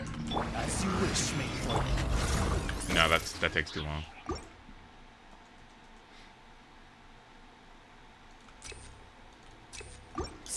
Bound as one, like the 99. Wind strike. Commit it to memory. Hunt them down. Ready.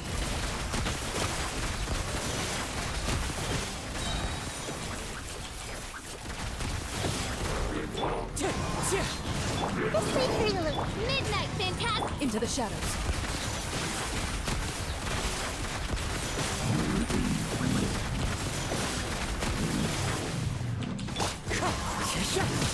As one with wind and cloud. Enough. Time to testify. Ready.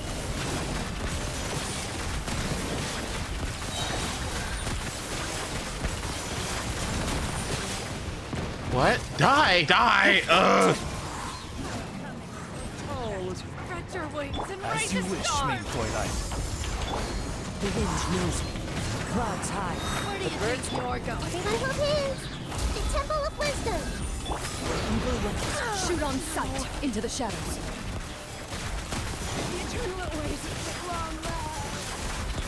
Die, bitch! Do you not have Dendro?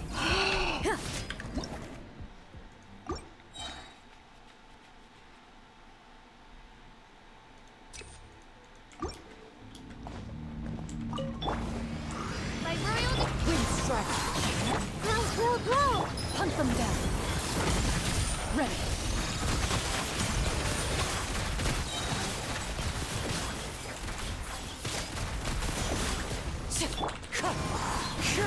This way, Prelude. Wings of darkness. Into the shadows.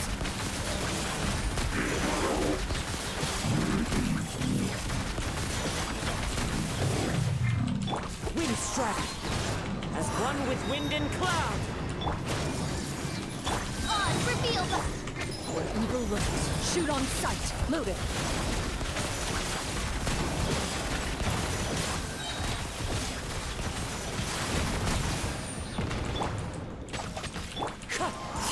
Hello?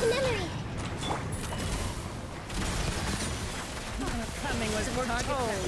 Stretch your wings and raise a storm. One with nature. Fallen leaves. Where do you think Adorn- you're going? Shadow Raven. Time to testify. Ready. The eternal ways of long lives. Goodbye. 3 seconds.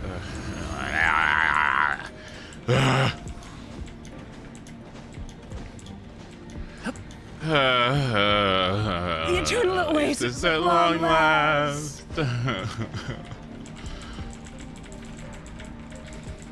Leaving so soon.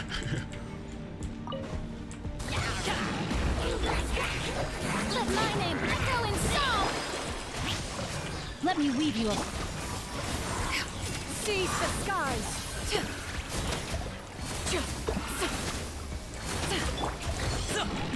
Up to it, Manzai.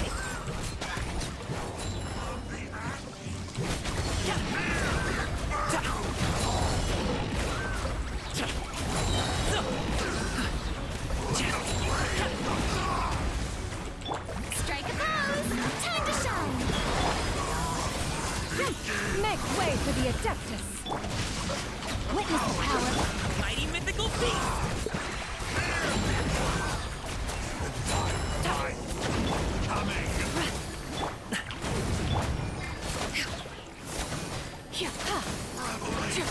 Shower me with praise. Let my name echo in song. Time to attack. Grain cutter.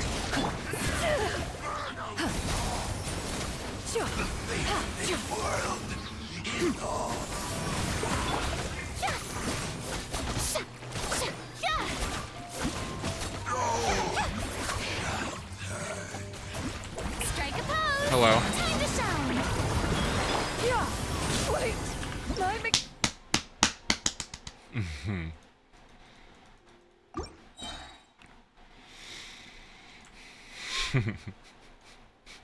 Oops. Oops. My mechanical masterwork. My royal Hunt them down. Into the shadows.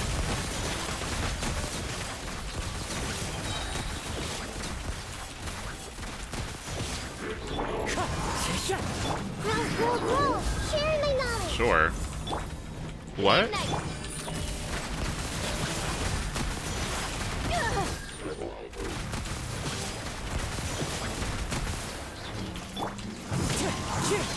Clouds high. The birds. Nah, bro, I love it when you walk out of Nahida-verse. That's my favorite. Evil lurks. Shoot on sight. Loaded.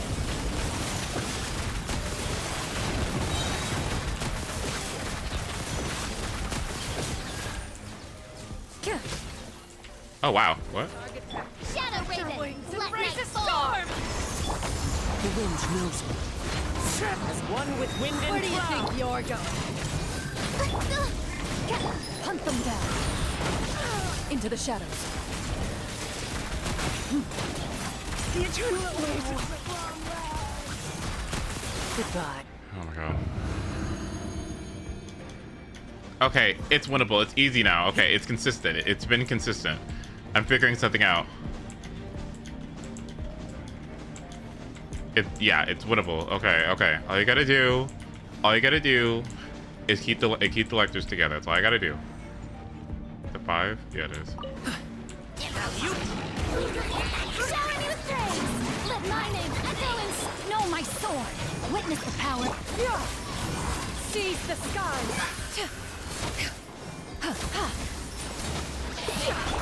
Up to it, Montai. Sorry, pal.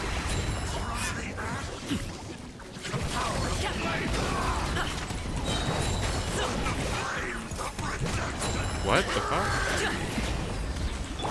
Strike a pose. Time to shine. A minor, know my sword. Let me lead you. Make way for the Adeptus. Still breathing. Many happy returns. That's not good. Shower me with praise. Let my name echo in song. Not good. That's not good. Rain cutter. Rain outlines your fate.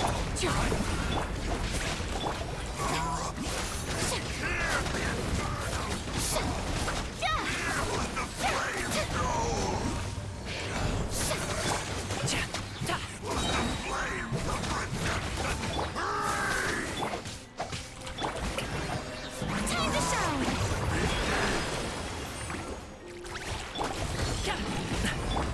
Seize the skies. Let me weave you a verse. Know my sword. Mighty mythical beast. No.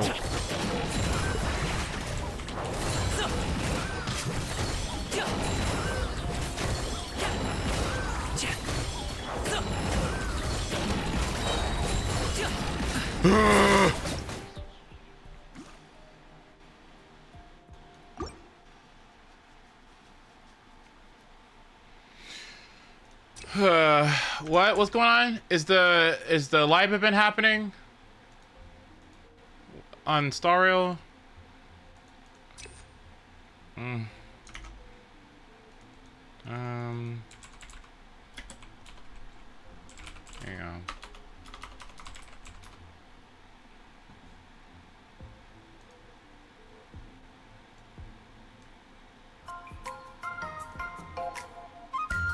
There she is.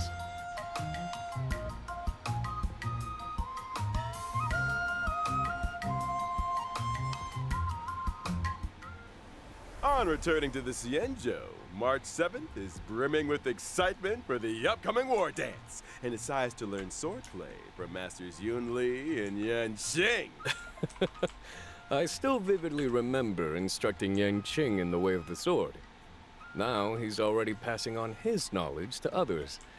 How time flies. March 7th might be a rookie, but she's also a natural. Her master taught her the best in Juming swordplay. So, naturally, she's made quick progress. Who is that? Yanqing is also March 7th's master. To deprive an inquiring mind of tuition is not in his nature. Right you are, General. I heard that March 7th was a bow and arrow user. Brave of her to take up the sword, and no doubt a challenge for her masters. I'll say. Not to mention, Yunli and Yenqing's swordplay isn't exactly similar. Won't March 7th end up with a weird mix of styles? You're overthinking things. If you're dedicated to the sword, you just need to swing it. Oh, follow the sword and victory will follow. Well, we've done a lot of talking. Time to see March 7th swordplay in action. March 7th, the Hunt's basic attack deals imaginary damage. When using her skill, March 7th selects a teammate as master and presents them with a special beverage to increase their speed. What a good apprentice! As a promising young student, March 7th has a keen understanding of her master's style. When her master launches an attack or ultimate, March 7th acquires charges. When charges reach a set number of stacks, she immediately takes action again and obtains an enhanced basic attack. Her enhanced basic attack deals set hits of damage to a target enemy, with a chance of dealing further hits. Just a chance? She's a rookie, remember? Her moves might be a little rusty, but they can surprise you all the same. Depending on her master's path, her specific attacks possess additional effects. That's right. For example, masters on the paths of destruction, erudition, or the hunt can cause specific attacks to deal additional damage. And masters on the paths of nihility, harmony, preservation, or abundance can raise the toughness reduction of specific attacks. Putting learning into practice.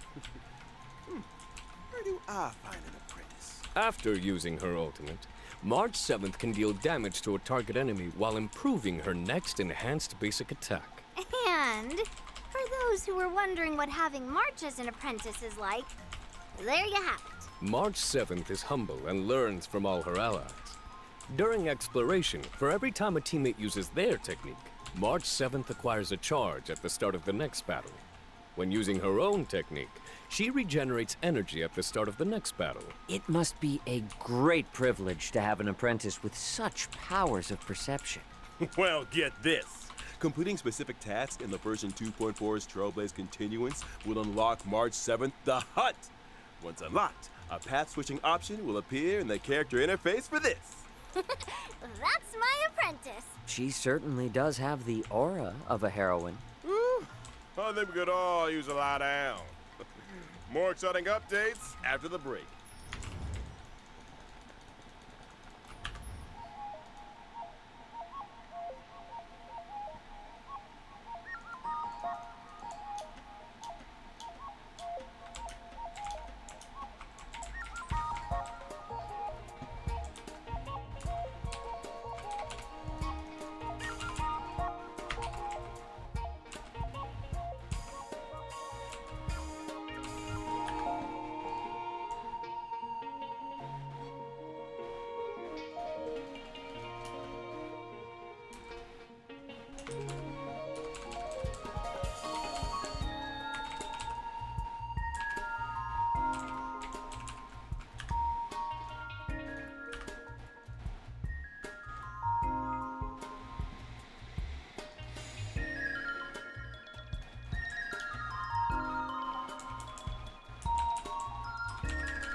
Welcome back, Trailblazers. It's time we took a look. Version 2.4 is all new events. As the war dance approaches, guests and visitors from all corners are converging on the Luofu. But not all are harboring noble intentions. I'm sure all you remember a certain IPC representative by the name of Scott. Oh, the Alliance is very familiar with the conduct and deeds of the IPC. Hardly surprising. Well, Scott is out to demonstrate that Xianzhou swordplay is no match for IPC tech. Ooh, not only does he have a mech-related provocation in store, but also wants to assert his authority through battle. For real? I think me and Old Metal owe this guy a beating. Or 10. Hold your horses, Miss Yunli. As a matter of fact, your apprentice got a little impulsive and took up the challenge. She's due to face off against her opponent in just 15 days' time. A familiar turn of events. Are we able to assist Miss March in this endeavor? Of course! To help March defeat this IPC rotten egg, Trailblazers will take up the position of personal trainer. The goal? Develop a 15-day crash course in swordplay. 15 days? Crash course? Mr. Albert, have you heard the proverb, haste makes waste? Have you heard the proverb, when needs must? Between me and Yan Qing, we've got the sword skills to provide the best crash course in town. Still, balanced training also requires rest, relaxation, and fun. The fabled work-life balance. Sounds like you've got it figured out, Miss Yunli. Results or your money back. I have a feeling Miss March will have some fortuitous encounters and crucial assistance along the way. Oh, I might just have to offer a helping hand myself. The encounters and sword training experiences that March accumulates will dictate the nature of the story's conclusion. The end result will always be a solo confrontation with Scott, though the nature of the showdown will also vary accordingly. Following the ending, Trailblazers can acquire Stellar Jade and March 7th, the Hunt's Eidolon. With the combined assistance of her friends, surely Miss March will prevail over Scott. Absolutely? As long as a swordmaster is worthy of the sword in their hand, they have nothing to worry about. Wise words indeed, Miss Yunli. Oh. Let's move on to another event. After leaving Penacony, I'm sure Trailblazers will remember with fondness their unpredictable old friends, the trash cans. It would seem these old friends have appeared on the Xianzhou. Appear they have. And a medical intern from Penacony is on the lookout for an assistant. Their goal? To complete a series of shoots to uncover the secrets of the Marastruck. Wait, what? They're doing a trash can shoot? You better believe it. The intern in question is Randolph. And just like the Trailblazers, they're a trash can enthusiast. If you spend enough time in the cosmos, there's nobody you won't encounter. Trash can enthusiasts? Comes with the territory. During the event, Trailblazers must use the photography software provided by Randolph to take pictures of trash cans hidden among the crowds. Different trash cans mean different points, with some trash cans even adopting special movements. Do your best to get them all on film to maximize your points and complete the stage objectives. And a friendly reminder, trash cans may appear unexpectedly and without warning. Trailblazers wishing to catch them all will need their wits about them. Now, this event isn't confined to the Xianzhou. Your old friends have also appeared in Belobog. Rumor has it that Belobog inhabitants have recently been attacked by a shadow of unknown origin. To resolve this case, our trash can friends need the strength of Trailblazers and Belobogians alike. And that's the end of the trash can-related content for this version. Right? Don't speak too soon. In the Trailblaze Friendship is Magic event, Trailblazers need to use specific characters to play the role of magician and summon a special trash can comrade, Letter Pony, to fight alongside them. A trash can summoning magician. Does this sorcerer have any other notable abilities? Of course! The magician's skill and ultimate will acquire all new combat effects with the power to command mini-cans during battle. The mini-cans' attack and talent abilities will depend on which character was used to summon them, adding further layers to the combat experience. For example, the skills of certain magicians summon mini-cans onto the battlefield up to a maximum of 5. The more mini-cans on the battlefield, the higher the attack and the more energy regenerated for the magician. Classic trash warfare. Oh, get this. Some mini-cans can even enter an ultra gold state and receive extra buffs. And we've only scratched the surface. Trailblazers who wish to test the limits of magical trash can strength can do so in-game. The event will launch a new challenge stage daily, with 5 stages total, and each stage split into 2 difficulties. After completing the Initiation Trial Challenge, Trailblazers can unlock the official trial difficulty for an even harder test. See you on the battlefield, friends. I need another breather. Don't go anywhere, Trailblazers. More exciting updates after the following broadcast.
Welcome back, y'all!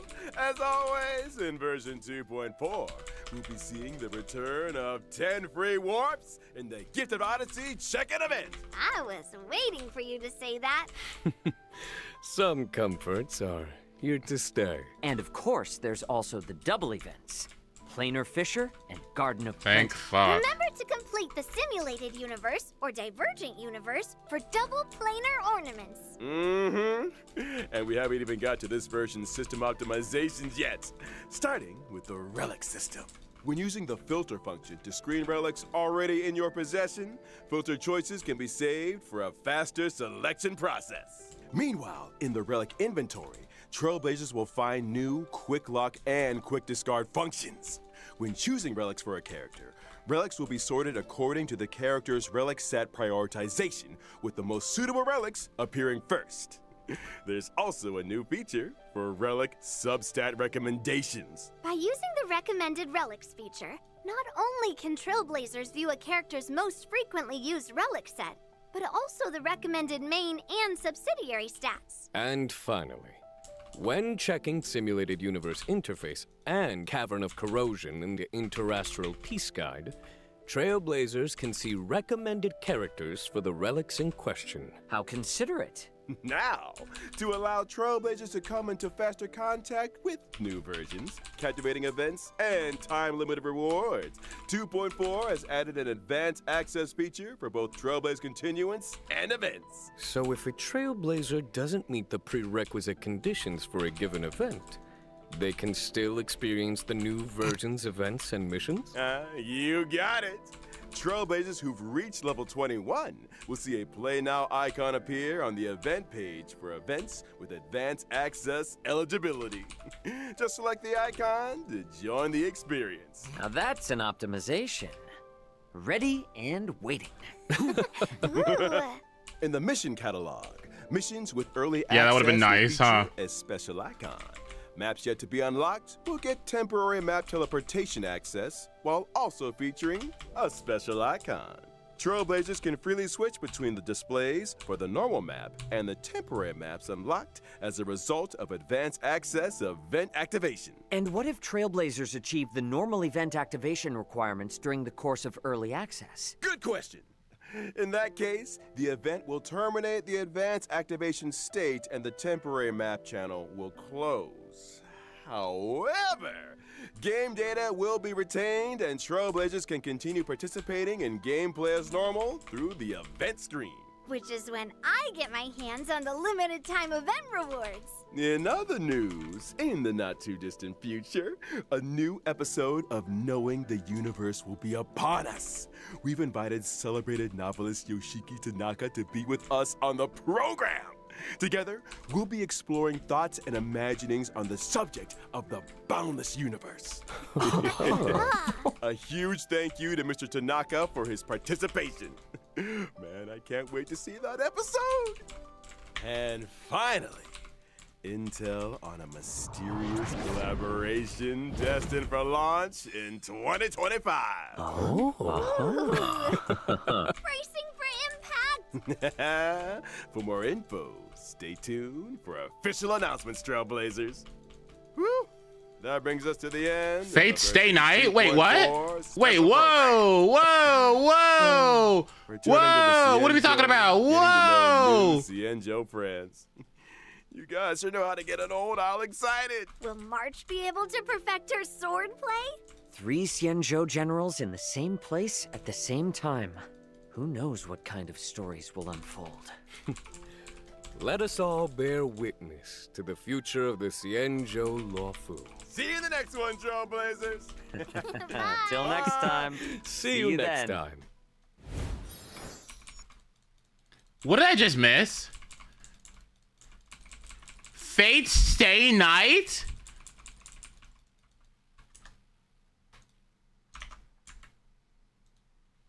What?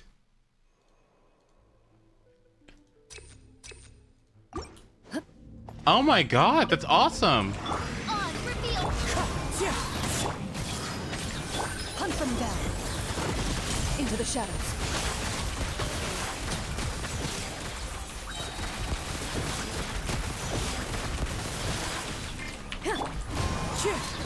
Committed to memory. The Temple of Wisdom. As you wish, me. Ready.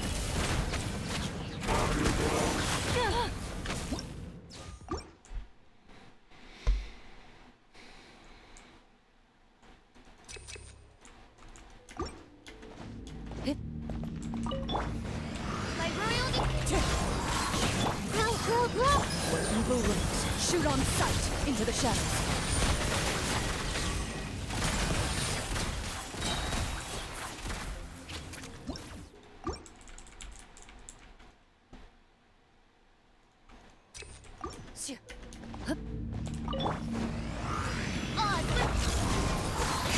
Committed to memory.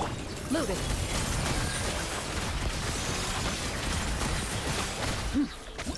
It's insane. Holy shit.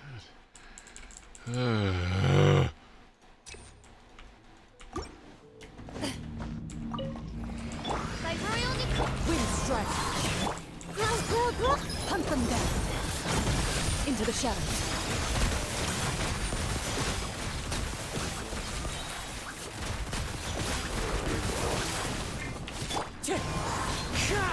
Committed to memory. Midnight Venta. Ready.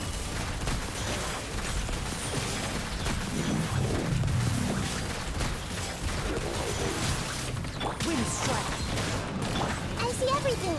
Make yourselves at home. Where evil lurks, shoot on sight into the shadows.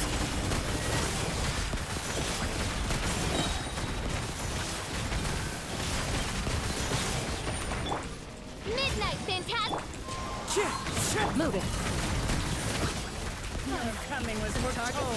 Stretch your wings and raise the eternal oasis. As one with wind and cloud. What the f...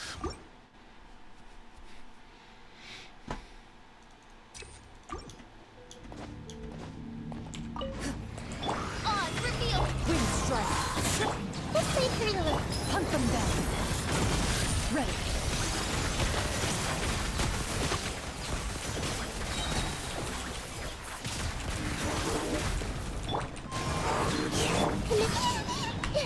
As you wish, me. Into the shadows.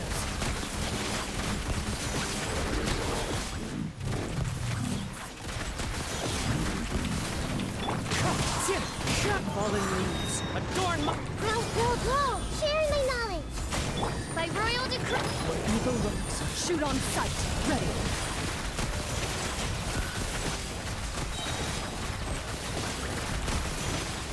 Your coming was foretold. Wings of darkness. Raise a storm. Clouds high. The bloom is a Time to testify. Moving. Goodbye.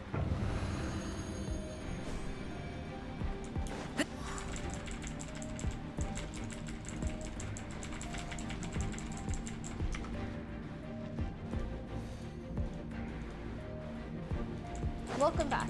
In today's episode, we're going to talk about rice. Wow. Oh, I'm Sola Elwele. We have to do that part.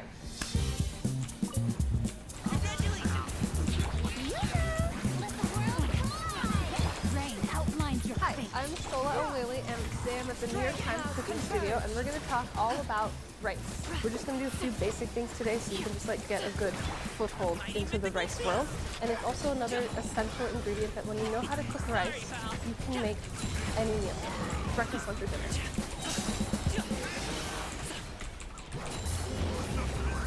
There's a lot of different kinds of rice. There are long grain rices, medium grain rices, and short grain rices. Long grain rices are typically more like fluffy.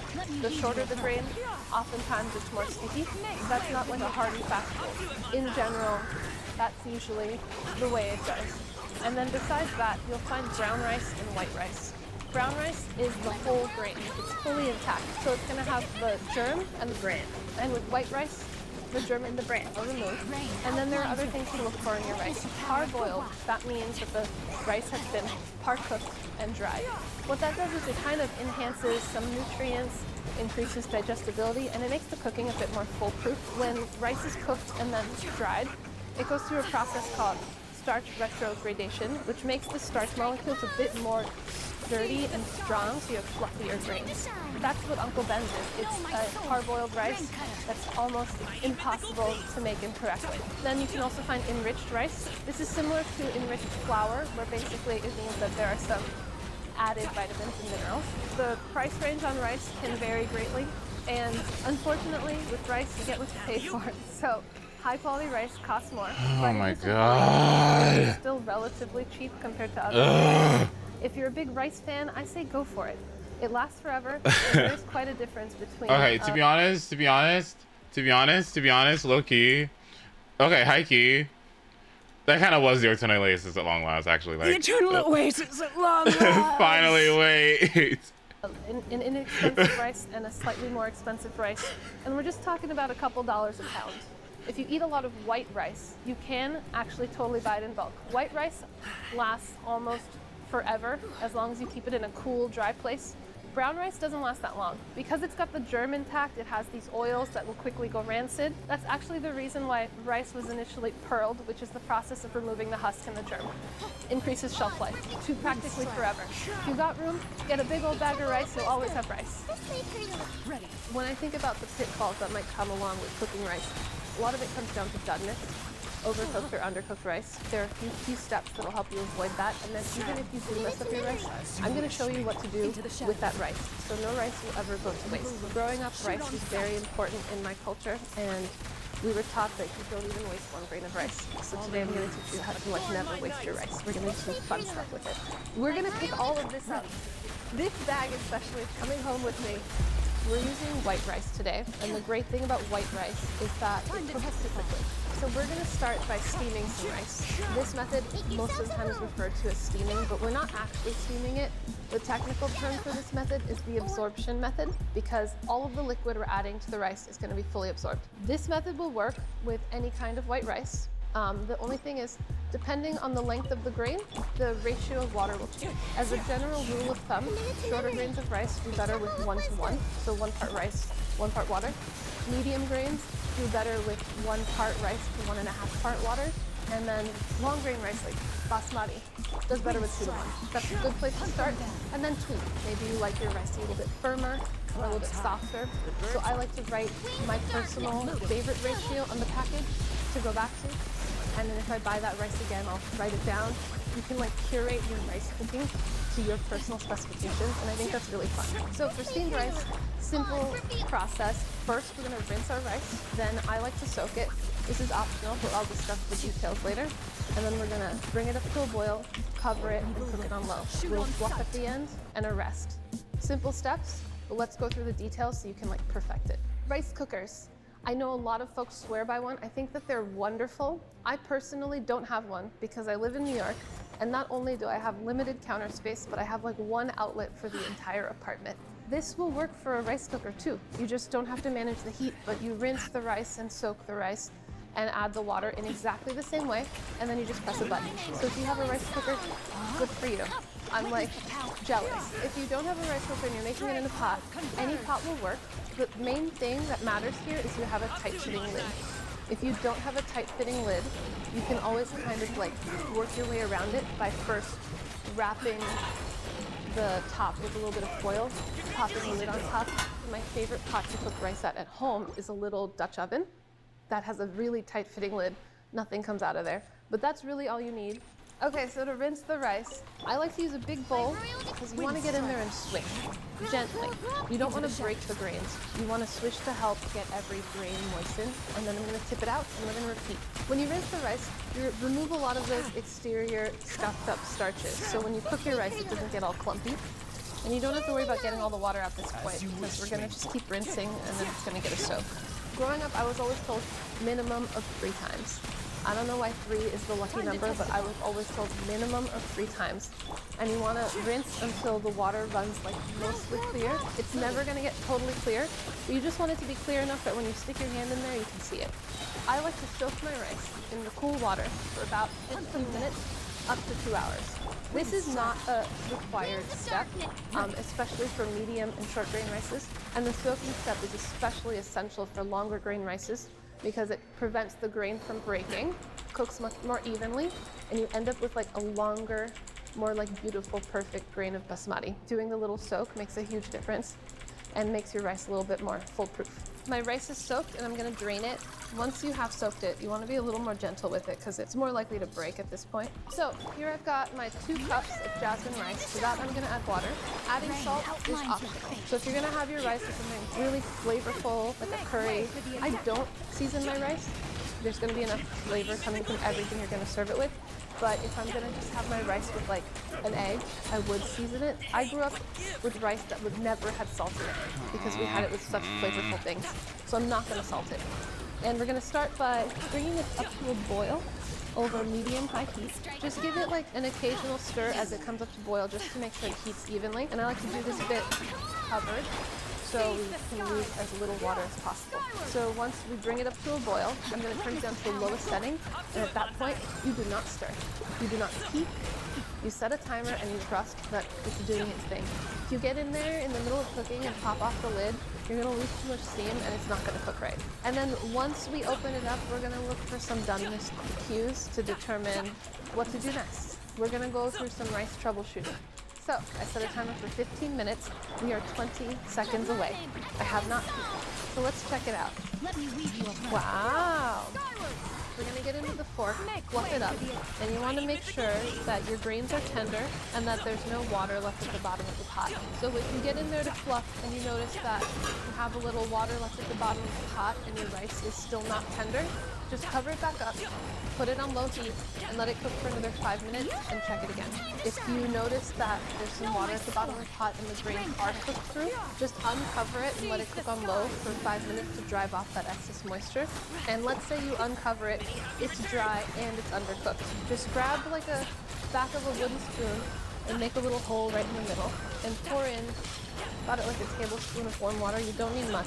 Cover it up and let it cook on low heat for 5 minutes. Check it again. You just need it to get really nice and steamy. Oftentimes your rice is just like a little bit off, and you can take it the rest of the way with some adjustments. I didn't get the swirl off. Tender and you've got no liquid at the bottom, just cover it and let it rest. The resting phase is really important.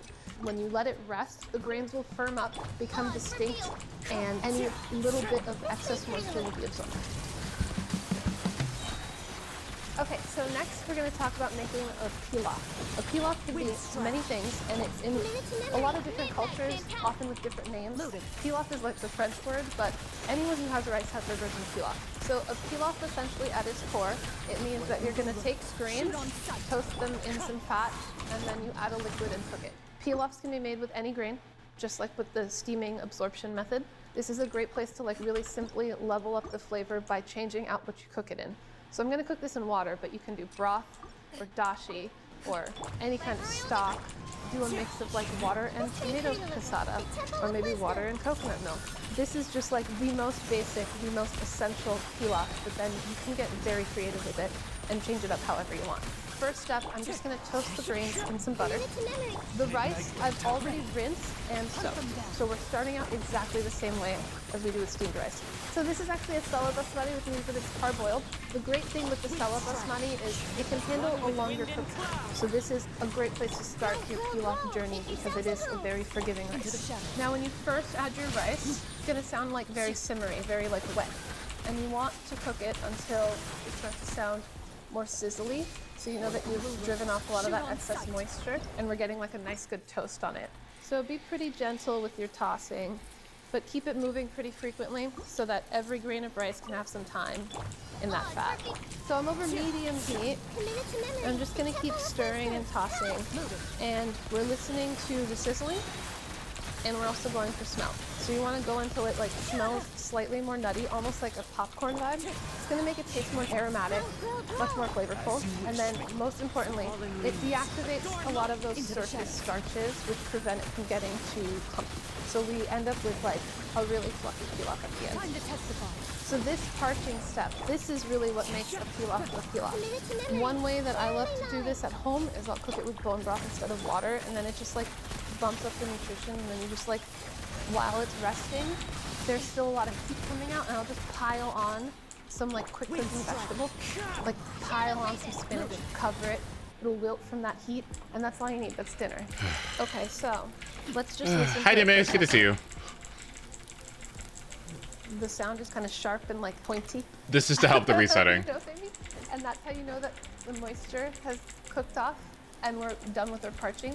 Okay, so now I'm gonna add my water, exactly like when you steam rice. We're gonna bring it up to a boil, turn it down to low, cover, and let it do its thing. So basmati rice, longer grain, higher volume of water, needs a bit more salt. Pilaf, unlike steamed rice, I do always salt. Okay, so we'll bring that up to a boil. So the pilaf cooking time, I like to take it 18 minutes. I know that's very specific instead of the 15. A lot of people give you a range, but I think you should like figure out a timing that works for your stovetop and go with it, because when you open and fuss, it kind of makes it work. So I think it needs a little bit more time because we've toasted it, so the grains are a little bit more like sturdy. They need a little bit more time to cook through. We're gonna bring it up to a vigorous boil. I'm gonna stir it to make sure that it's boiling all the way through. Cover, knock it back to low, and it's gonna steam for 18 minutes. We're gonna uncover, look for those same doneness cues as the steamed rice. Is there any liquid at the bottom? Has the grain cooked through? If everything looks good, cover and let it rest for like 15 minutes. You can even let it rest for like an hour. So this is a great thing to make while you're making other stuff. Rice is a lot easier than pasta because pasta doesn't wait for you. Pasta waits for no one. Rice can wait for you. And it's been resting now for about 15 minutes, and now we can see we have our really nice, fluffy, buttery rice. Look at it glisten. What's great is I can like really smell the butter, and that's all that's in here. So imagine if you threw in like a little sprig of thyme. Well, if you added a little turmeric at the beginning, then you get like a beautiful yellow rice. You could maybe saute some butter and garlic in your fat, and then instead of water, use broth. Whoa, that's like level 2 pilaf. You want to take it a little bit crazier, maybe add some like quick cooking vegetables or protein, like throw in some shrimp or some peas. That's level 3 pilaf. And then, you know, you want to go even further, cook it with like marinated lamb and a bunch of spices. And that's like super fancy pilaf. So play around with this, but this is a good place to start. So now we're gonna make some fried rice. This is the perfect thing to do when you have some leftover rice hanging out in the fridge. In fact, it's better when your rice is made the day before, because when it goes into the fridge, it kind of like dries out a little bit, so it's gonna have a perfect texture for your fried rice. So there are so many different fried rices. Of course, everyone knows China, but even there's so many different fried rices. There's fried rice where I'm from, Bangladesh, where we do it with like turmeric and shallot. There's fried rice in Latin America. Everywhere where there's rice, there's fried rice. So this is not like the ultimate fried rice. I'm just gonna give you a rough guide on how to make a fried rice with whatever you got in your fridge. Because this is the perfect thing to make when you just have nothing to eat. That's what we're here to do. I want to teach you how to make something with what you've got. So the basic things that you need for your fried rice is you're going to need your cooked leftover rice. About a cup a person is a good starting point. Then you're going to want some aromatics. We're going classic here. So I've got ginger, garlic, scallion. We're going to use some leftover diced deli pastrami as our protein, but use any kind of meat you've got. Frozen shrimp or leftover rotisserie chicken, or if you want to do a little crumbled tofu or seitan, get creative. We're also going to add an egg, because I love an egg in my rice, some flavors, and some vegetables. Having some frozen vegetables in your freezer will save you. I always keep some mixed vegetables, some peas, and some kale, always in my freezer, and you will use it. It's a great way to like sneak in some veggies when you are just trying to throw a meal together. So traditionally, a lot of people make fried rice in a wok. My favorite thing to do is make fried rice in a large, well-seasoned cast iron skillet. It's gonna get really hot, cook really quickly, and give you that like essential flavor of fried rice, which really does come from cooking it hot and fast. So the reason why fried rice is so good with leftover rice is when you put rice in the fridge, it goes through this process called starch retrogradation. And basically what happens is when you cook any starch and then chill it, the carbohydrate strands in it actually like stiffen up. They get stronger. It's not just becoming stale or dry. There's actually something changing chemically to the rice. All you need to know is cold leftover rice makes good fried rice. Cooked rice does go bad pretty quickly, so warm rice should be stored in the fridge as quickly as possible. If you leave it out for more than 2 hours, there's a danger of it developing that not so good bacteria. We're gonna start by adding some neutral oil. This is gonna get quite hot, so you don't wanna do this with butter or olive oil. So we're using an avocado oil here. You need to be generous with the fat. So the first thing I'm gonna do is cook my protein. It's already cooked, so we're just looking to brown it, get a little color, a little char. There isn't really a general ratio of stuff to rice. Just kind of go with what your heart tells you. The other thing that's important when you're making fried rice is everything happens pretty quickly, so you need to make sure you've got all of your meat on place before you get going. Ooh, a great, fantastic protein for fried rice, Spam. Classic. I also love hot dog fried rice. I almost wanted to do this with hot dog, but I didn't know if that was like not cool enough for you guys. Hot dog? But, like, dice up some hot dogs and get it really crispy. Wow. Okay, so we got some nice frizzly action on our pastrami. I'm gonna scoop this out and then we're gonna go in with our aromatics. The best thing about cooking your protein first is we've developed a little bit of really flavorful fond at the bottom of the pan. We wanna make sure that that does not burn. I'm gonna add a bit more oil. The important thing with fried rice is you do not want your skillet to get dry. And then we're going right in with our scallions and our garlic and ginger. This is gonna go pretty quickly. So this just needs a little bit of heat to kind of bring out the flavors. We don't want to develop too much color here. And once we add our veggies, it's gonna cool down the pan. So everything smells really nice, aromatic, and my scallions are nicely wilted. So now I'm gonna add a whole bag of frozen vegetables. And it's gonna immediately cool down the pan, keep everything from burning. And at this point, I'm gonna lightly season with salt. Even though we're gonna finish with soy, you still wanna season in layers and make sure everything gets a little hit of salt. And from this moisture from the veggies, I'm gonna scrape up that fond. So fond is when you're cooking something and you develop like a little brown crust at the bottom of the pan from the cooking. That's like the most flavorful thing. It's like the essence of flavor. You don't want it to go to waste. And instead you want to figure out ways to like scrape it up and reincorporate it back into your dish. So here, the moisture from the veggies is going to help us scrape up that delicious fond so it ends up all in our fried rice. I think it's important to make sure when you give it a second for all the moisture to cook out. We're not just defrosting it. Right now when you listen to it, it sounds really wet. We're going to cook it until that wet sound, which is to like sizzling, just like when we were parching our rice. So while my veggies continue cooking, here I've got a couple of eggs I've already beaten with a big pinch of salt. As you learned in the last episode, we always salt our eggs in advance, yes? My pan is feeling a little dry again, so we need a little more fat. Don't be skimpy because there's a lot of rice. And we need to make sure all the rice gets nicely coated in that fat. Wait, do you hear it? Doesn't it sound more pointy now, right? So now we're gonna add our eggs. make a little nest so it doesn't spill all over here. We'll pour our eggs right in the middle. At this point, when I've got my veggies and my mix-ins and I'm looking at my pastrami, that's when I really decide how much rice I'm gonna add. So I don't think I'm gonna add actually all of that. I think it might be a little bit too much. Always like hold back, because the last thing you want is for you to take this time to make this really flavorful base, only to like put way too much rice and totally dilute the whole thing. So rice going in, and we're gonna add our pastrami. Let's mix this up. When you're cooking a lot at home, you don't want to have to be looking at a recipe and measuring stuff all the time. You kind of want to like go with your instincts and like follow your heart, you know? So a lot of times that means just like being patient, looking at something, thinking about it before you like dump it all in there. Like right here, for me, this is the right amount of rice. And that means I left a little bit behind. And that's okay. That's going to be a snack later. Everything's really nicely mixed together. Then we're going to do our final seasoning of a little bit of soy and sesame oil. Sesame oil is something that you want to always add at the end so you don't lose those like really nutty aromatics. And we've already seasoned a lot of this with salt, and the pastrami has a lot of flavor, so you don't need a ton. You're going to get in there and give it a taste, see if it needs anything else. When you're tasting, don't taste it when it's like ripping hot, because you're not going to get like a very good idea of how something tastes. So like cool it down to the temp that you would actually eat it. And remember, you don't have to make this fried rice. I just hope you got some tips to make your own fried rice.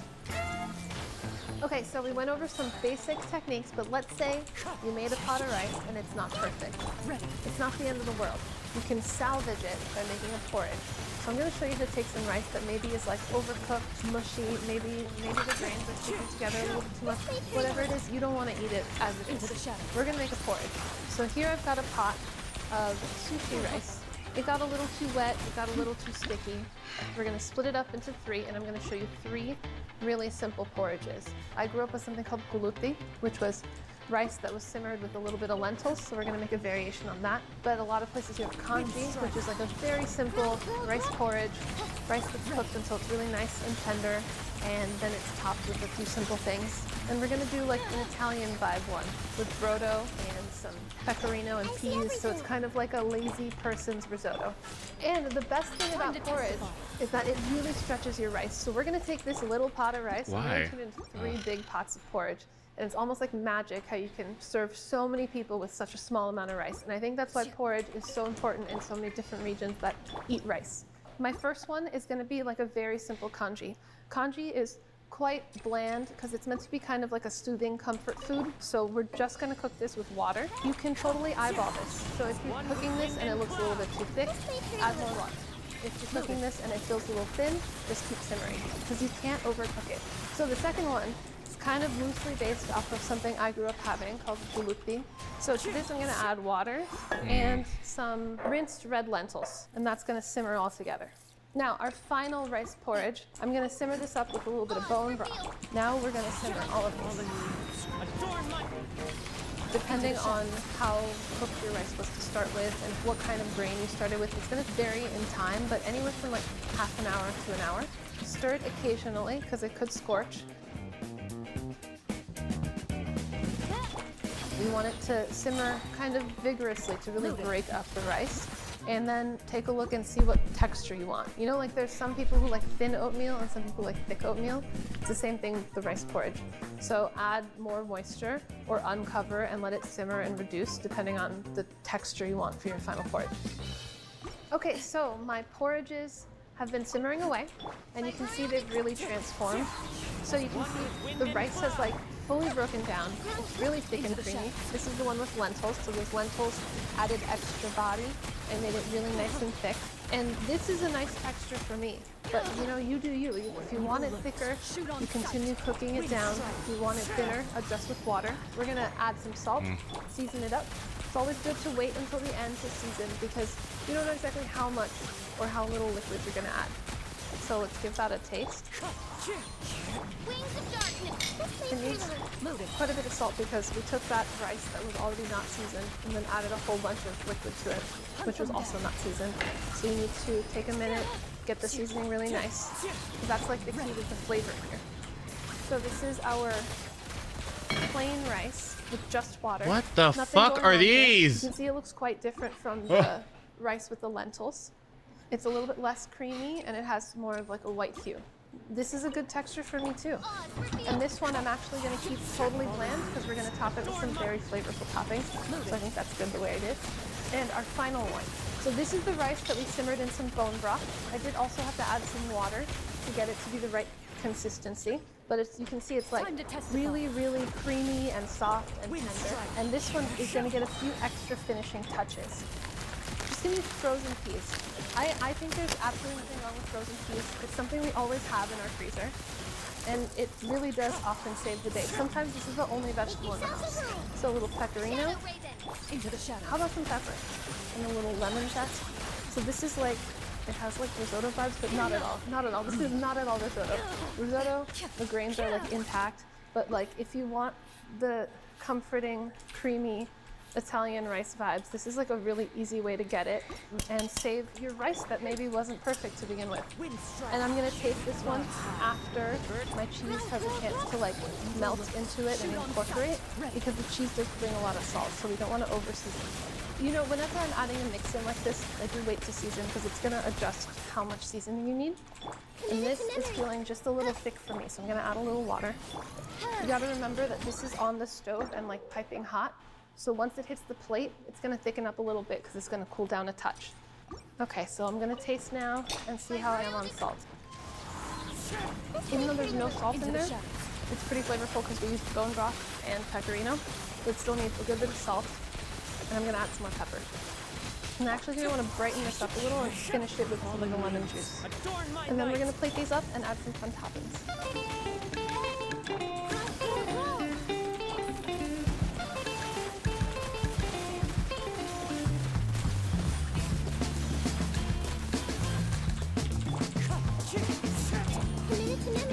So here I have, from that one overcooked pot of rice, 3 distinct, amazing, delicious porridges. This is not only a great way to use any leftover rice or overcooked rice or messed up rice, it's just a great recipe to have in your bank because it's so cheap and you can really use whatever you've got in your fridge to make it your own. You know what to do with your leftover rice, you know what to do with your messed up rice, and you know what to do with your just rice. And I'll see you next time for more 101 cooking school. 101 cooking school.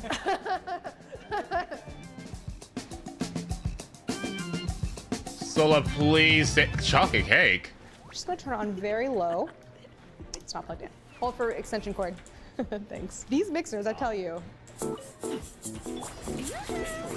Hi everyone, I'm Claire Saffitz. I am here in the NYT Cooking Studio for another episode of Try This at Home. Today I'm making a recipe that I feel will become part of your regular baking rotation. It's really approachable. This is my ideal chocolate layer cake. I've made a ton of chocolate cakes in the past. Flourless cakes, devil's food, you name it, I've made it, but I didn't really have a go-to ideal chocolate layer cake. Perfect for celebrations, birthdays, or just because you feel like baking. And this is mine. I really did a super deep dive into developing this one and decided that this is my perfect chocolate cake. It's really easy to make, really fun, and super impressive. How are they grouped like this? What the fuck happened? Baker, but it's always so frustrating when you've made your cake batter, your oven is preheated, and then you realize you didn't prep your pans. So I always make it a point to do that first. I have here 3 8-inch cake pans. Now these are 8-inch by 2-inch, so it's really important that you're baking in a cake pan that has at least 2-inch high sides. If you have one that's like a little shorter, like 1.5 inch, you're just not gonna get as sort of even and high of a rise in your layers. Room temp butter is really my fat of choice for greasing pans generally. So I'm gonna start by just brushing the bottom and sides with some of this butter. And also my oven is already on 350. Next I'm going to line just the bottom of each pan with a round of parchment paper.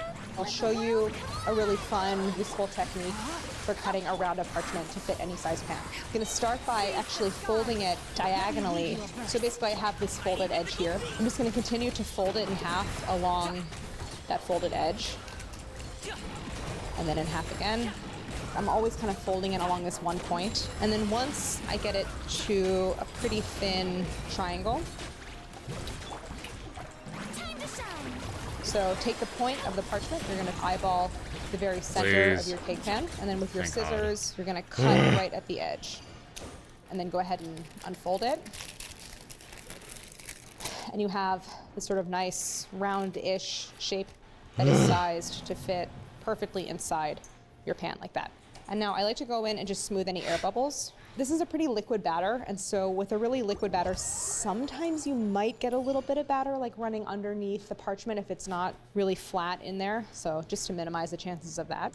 Putting that layer of parchment in the bottom just means you'll be able to unmold them super easily. You don't have to worry at all about sticking. It's just a good insurance policy.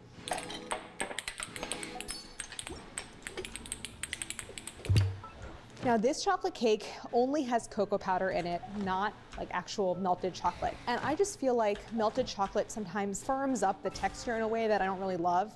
And I think it can even dry out a cake a little bit. So with cocoa powder, you just get like pure, unadulterated chocolate flavor, and that's what I really love. So I have some Dutch processed cocoa powder right here. I tested a couple different versions of this, and I found that the version I liked best as far as texture was also the easiest to put together as far as mixing method. So I am using a stand mixer here. I have the paddle attachment. This is a method that is known as reverse creaming. It was, I think, sort of like popularized by Rose Levy-Berenbaum, author of the Cake Bible. It starts with your dry ingredients in the bowl instead of starting with your butter and sugar, which is how a lot of cake recipes start. If you don't have a stand mixer, you could do this with a hand mixer. It'll just take a little bit longer. Cake flour. Whenever you are kind of moderating the amount of sugar in a baking recipe, you often need to compensate by adding a little bit more salt because sugar is a flavor enhancer. So the generous amount of salt, it's not a typo, it's Wait, important. say that again? Amount of sugar in a baking flour. Whenever you are kind of moderating the amount of sugar in a baking recipe, you often need to compensate by adding a little bit more salt because sugar is a flavor enhancer. So the generous amount of salt, it's not a typo, it's important. Then I'm adding baking powder and baking soda. The baking powder, that's going to help produce this nice even rise as it bakes. The baking soda, that's gonna give the cake like a super light texture. If you are an experienced baker, you might think to yourself, but sugar is not actually a dry ingredient, it's a wet ingredient, and that is true, but for this mixing method, it actually goes in with the dry. So I'm just gonna turn this on the lowest speed to combine all these ingredients. This is so crucial, but I do like to distribute that leavening a little bit in the very beginning. So the next step is called blooming the cocoa powder. The blooming refers to sort of like the way that the flavor kind of comes out and enhances. I'm using 3/4 cup of hot, freshly brewed coffee. Coffee and chocolate. Coffee, yep. Match made in heaven. Exactly. The coffee adds like the liquid that we need for the recipe, but also that bitterness tends to really enhance that chocolate flavor. I so agree with that. That's so smart. She's so, I love Claire. Yes, that's exactly, my mom does that. She does espresso powder. So this is hot. You want to make sure it's hot. Add it to my cocoa powder. If your cocoa powder seems really lumpy, go ahead and sift it first, but you generally can smooth out any lumps at this stage. Already it's like so fragrant. I get this incredible chocolate aroma. And the creme fraiche adds tang, so it's not only there for flavor, but that the acid, because it is a cultured dairy product, it is gonna then react with that baking soda that I added and create this really light texture. Ditto with the coffee. Coffee is acidic, so that's gonna react. Sour cream is a great substitute, so you can go ahead and use sour cream. I wouldn't use Greek yogurt because it doesn't have as much fat. Vanilla extract. It almost has this like velvety, luxurious texture. This is a pretty egg-heavy recipe. Eggs are so important in baking. They're gonna add moisture and also structure. I'm using 5 large eggs. I'm also adding 2 extra yolks. The yolks are there for richness. It's an emulsifier, so it's keeping everything bound together. I'm whisking this together because the eggs go in as sort of the last addition. I just want it to be really well combined, especially with really fresh eggs. The white wants to like really hold together and resists kind of breaking up. Okay, so now we're gonna start mixing. The oil that I'm using is avocado oil. You just wanna use any neutral oil, half of this cocoa mixture. And I wanna mix until everything is well incorporated. All of the flour is mixed into those liquid ingredients. Then I'm gonna increase the speed and beat it until I get something that looks really homogeneous. Right now it looks a little bit like shiny, like the oil hasn't really absorbed. With reverse creaming, with this mixing method for the cake, it's not really like the more traditional mixing method where you're creaming the butter and sugar, you're adding the eggs, and then you're adding the wet and dry alternating. It's more actually about a timing, and you'll never hear me say that, like pay attention to the time and not the indicators, but there's just not a lot visually that's happening here. With reverse creaming, because we're using cake flour and because I've added all that fat first, there's really a very low risk of over-mixing. You'll almost never over-mix it to the point where like you're gonna then develop enough gluten to make the cake tough. It just doesn't happen with this method, which is why I really like it. My remaining cocoa mixture and my eggs. The eggs go in the second part of the mixing process, not because they have to be last, just because it starts with liquid and fat. They just go last in line. I'll turn this on. And then kind of slowly work up to medium. Thank you for I'm going to continue to beat this until it's going to be super glossy and kind of the consistency of pancake batter. Okay. This looks so good. I do think it looks sort of smoother So and good. just more homogeneous and better combined than it did in the beginning. Even though it's a pretty liquid batter, you'll still get a little bit of unincorporated, more oily bits of flour from that first mix. And what happens is when you go to fill your pans and you scrape that into the bowl, then you get like a sort of greasy layer on top because of that unincorporated fat. So I'm just gonna scrape down and around the sides. So now we're ready to fill our pans. This is why you want your oven preheated, because we want to get these into the oven pretty quickly. I do like to weigh my batter to make sure I'm distributing it evenly between all three pans. So for this recipe, it's about 550 grams per cake pan. 548. 550.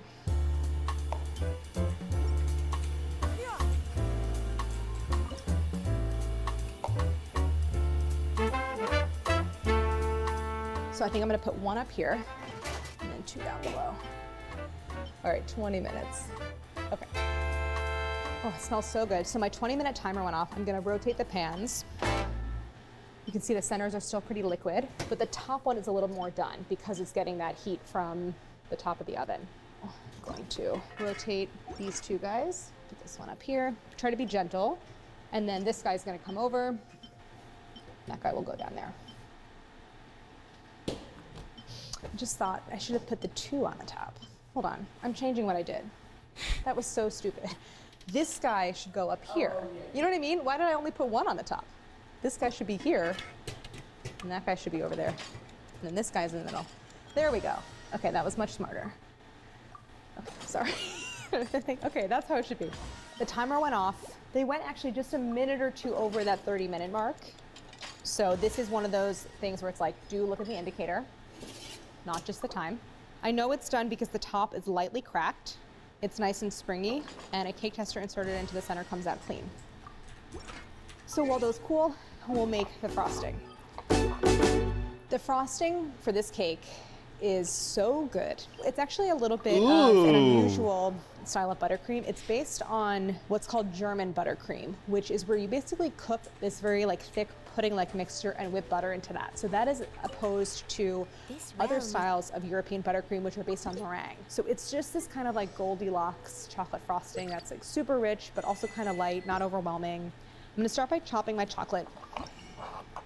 Chocolate in that 60 to 65% cacao range is really ideal because it has good bitterness, it's not too bitter, and it also is more stable. Sometimes when you get into like 70% and over, it just leads to things kind of breaking and you get like fat separation, and you don't want that. Because there is so much chocolate in it, you want to use something good quality. So it's like you can find pretty decent bar chocolate at most grocery stores. Definitely pay attention to that cacao percentage. So I'm gonna start by combining the milk, granulated sugar. So about half of it's gonna go into there, and the other half is gonna go into this medium bowl. I wanna bring this up to just even the barest simmer. Swirl it once or twice as it warms up to dissolve that sugar.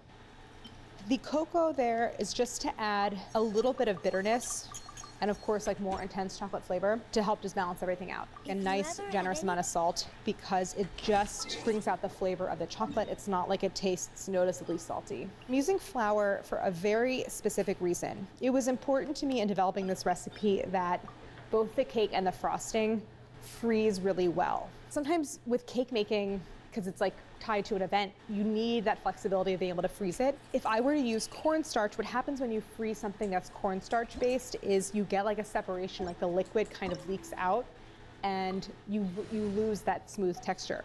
The flour doesn't have that problem. So I did do a test where I froze the frosting and it freezes so well, it thawed out. I barely needed to like re-whip it at all. It just basically maintained that smooth texture. So gives you that flexibility.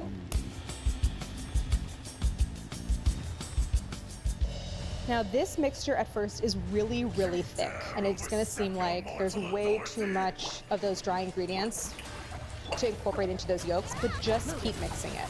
It will thin out a little bit. Okay, so here is that egg mixture. It's a little lighter in color. Now I'm gonna move on to that tempering step. So tempering is where you add a little bit of a hot liquid to your egg mixture, and that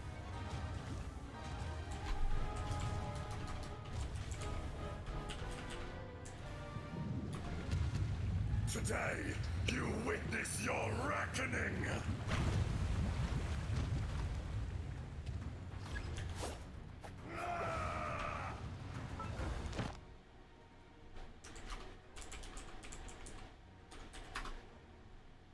Morgan,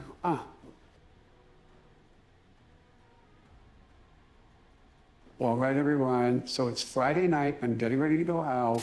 I'm feeling tired, but before I go out, I got a pregame. And the only way I pregame is with an ice cold Bud Light. So good. Happy Friday. So good. So good. That is going to gradually raise the temperature so that when I put it back in the saucepan and cook it, I don't shock the eggs and they don't curdle. So I'm gonna whisk in about half of the milk mixture slowly because it is quite thick and so you wanna loosen it up a little. So I'm gonna make sure that's really thoroughly incorporated. I'm gonna whisk this back into my saucepan. So now everything is in here and I wanna cook my pudding. So I'm gonna put it over medium heat or so. I'm just gonna whisk it constantly, really also trying to get into those crevices inside the saucepan. And because we heated up that milk and then tempered the eggs, it's already pretty hot, so it shouldn't take too long to thicken. All of those bubbles will subside. It'll hold the marks of the whisk. It'll look glossy and thick. It'll just look like pudding. Now it's important in this step that we're really cooking out that flour so that it doesn't have any kind of like starchy consistency. It is thickening and it's starting to hold the marks of the whisk. So at this point, definitely don't walk away. So I'm gonna stop whisking for a couple seconds and just look for some bubbling underneath. That's what you want. So now I can take it off the heat. I'm gonna add the chopped chocolate. Fold it together just so that the chocolate gets incorporated. The heat from the pudding will gently and slowly melt the chocolate. So we'll come back here in like 5 minutes. So the pudding has been sitting for several minutes.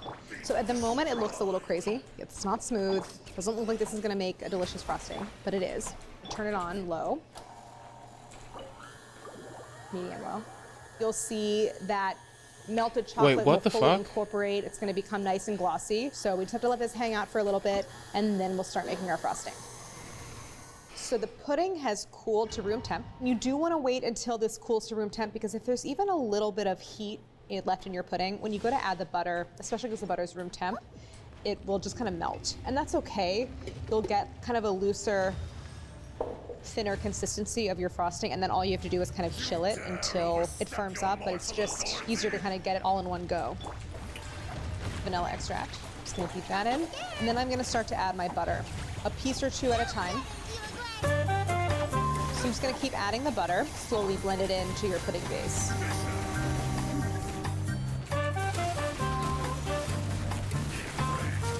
So this is my last piece of butter. This is looking great. It is really well mixed, but I do want to scrape down the sides of the bowl. So there's some of that like pudding mixture kind of stuck around the bottom and sides. I'm gonna just get that incorporated.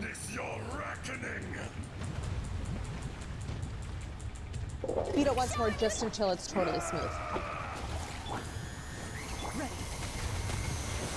Okay. So I think we're there.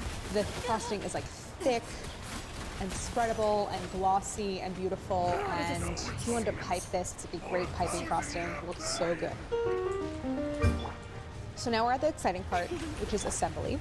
My cake layers are completely cooled. They're still in the cake pans. Fortunately, they baked really pretty flat. So if your cake layers are this flat, you could just go ahead and start assembling. This one has a little bit more of a dome, so I'm going to show you how to level that. I'm going to start by just cutting around the sides of the pan. These pulled away from the sides of the cake pan nicely. Invert it onto my wire rack. Like so. So go ahead and peel that off. And now I'm going to re-invert it onto my cutting board. You could just re-invert it onto another wire rack, just anything that's flat on your work surface. So there you go. You do want to use a serrated knife. Start maybe about a ½ inch in from the edge. And then I just sort of do short little strokes. What I really focus on is keeping the knife level and flat. So once you cut into the layer, you can almost just kind of let the knife rest on that cut surface of the cake and go around as I'm also cutting through. Just make sure you're not tilting the knife this way or this way. Even if I have just a slight dome, I like to level the layers for a couple reasons. One, even a slight dome can kind of mess up your assembly. You really do want it to be flat. And two, you get to taste the cake scraps. So that's a really important part of baking. So that's just what you get as the cook. That's the first layer. I'll just show you that one more time just so you can see. Fuck me, man. Holding my knife Shit. level. For this one, I really only have to take off a very slight amount. This one honestly just baked a little bit more to one side, and that's also not uncommon if you had it on the rack where it was like off to the side. So it's gonna get like more heat from one side, set faster, the other side's gonna maybe bake a little bit taller. And then last one.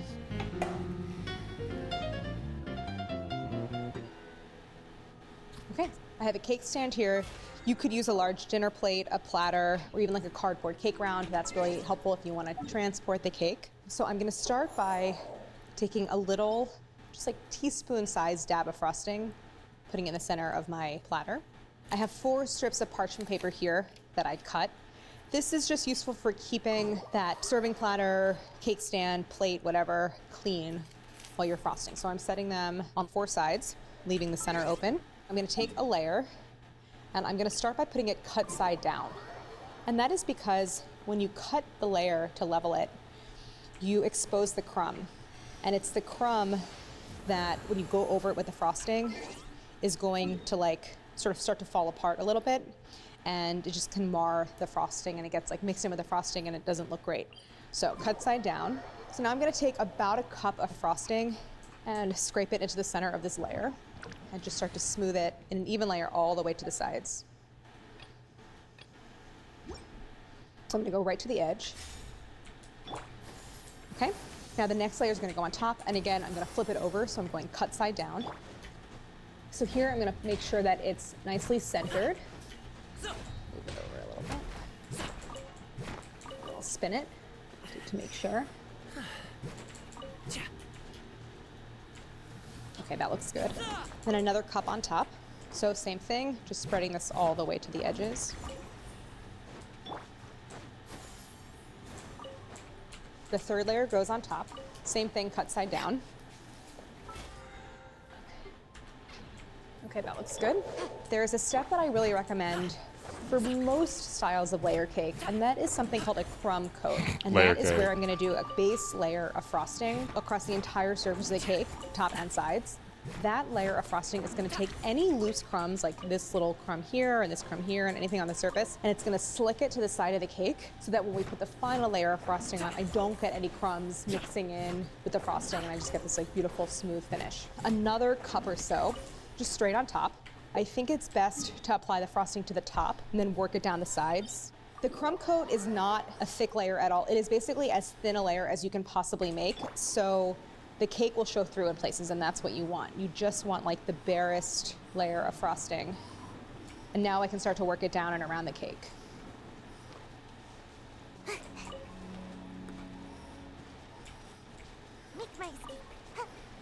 This looks great.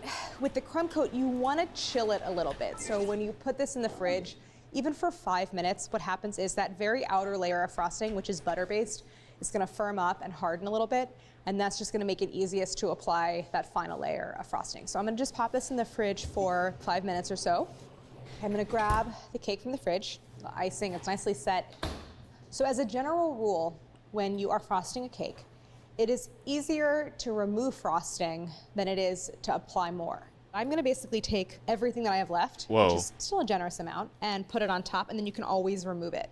I don't go for like a super smooth application. I like to make swirls and little divots and that kind of thing.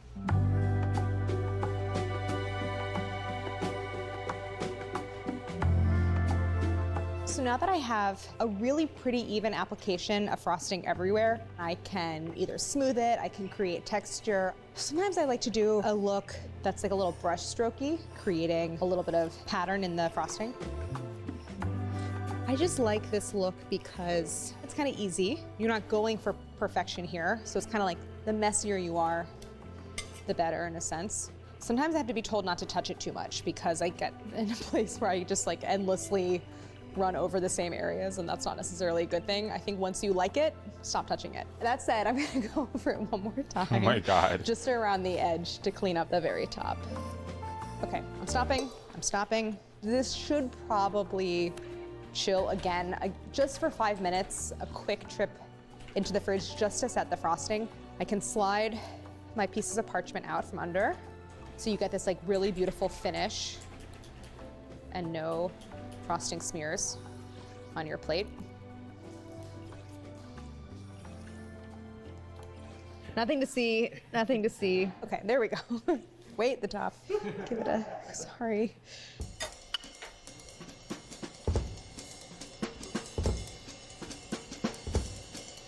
It looks so good. I think it's a really nice proportion. So good. Of frosting to cake. This is what I want chocolate cake to be. It's so chocolatey, but not in a way that's overwhelming. The texture of this cake is so pleasing, and a lot of that is from the cake flour. It is so tender, but it still has like a little bit of a bounce, which I want. It's just really good. That frosting, it's rich, but it's light. It has the density of pudding, but also kind of the texture of buttercream. And it's so complimentary to the cake. It's like, I want a bite that has both. They're so good. This is my Goldilocks chocolate cake. I want it to be rich, a little fudgy, but I want it to be also light and tender. I want the frosting to be super chocolatey, but not overwhelming, not too buttery. So if you haven't made a layer cake before, I highly recommend you start with this recipe. I really do hope you try this at home. So you can find this recipe plus everything else I've made in this series and thousands more recipes at NYT Cooking. Nice. Okay. All right. That means it's time to sleep. I will be back later on today because I have to do a sponsored stream yet again. So let me go ahead and get some rest for that one. All right, that sounds good to me. All right, y'all. Hi, Count. Good to see you. Oh my God. Yeah, I'm gonna go. I'm going to. Yeah, I'm gonna go. All right, y'all. Yeah. So Teenage Mutant Ninja Turtles later on. Okay. So join me with that one, and then what I'll do afterwards is up in the air. I do want to play Engage at some point. I'll probably do Final Fantasy. I do want to play Engage at some point, but I need to look up my... Oh.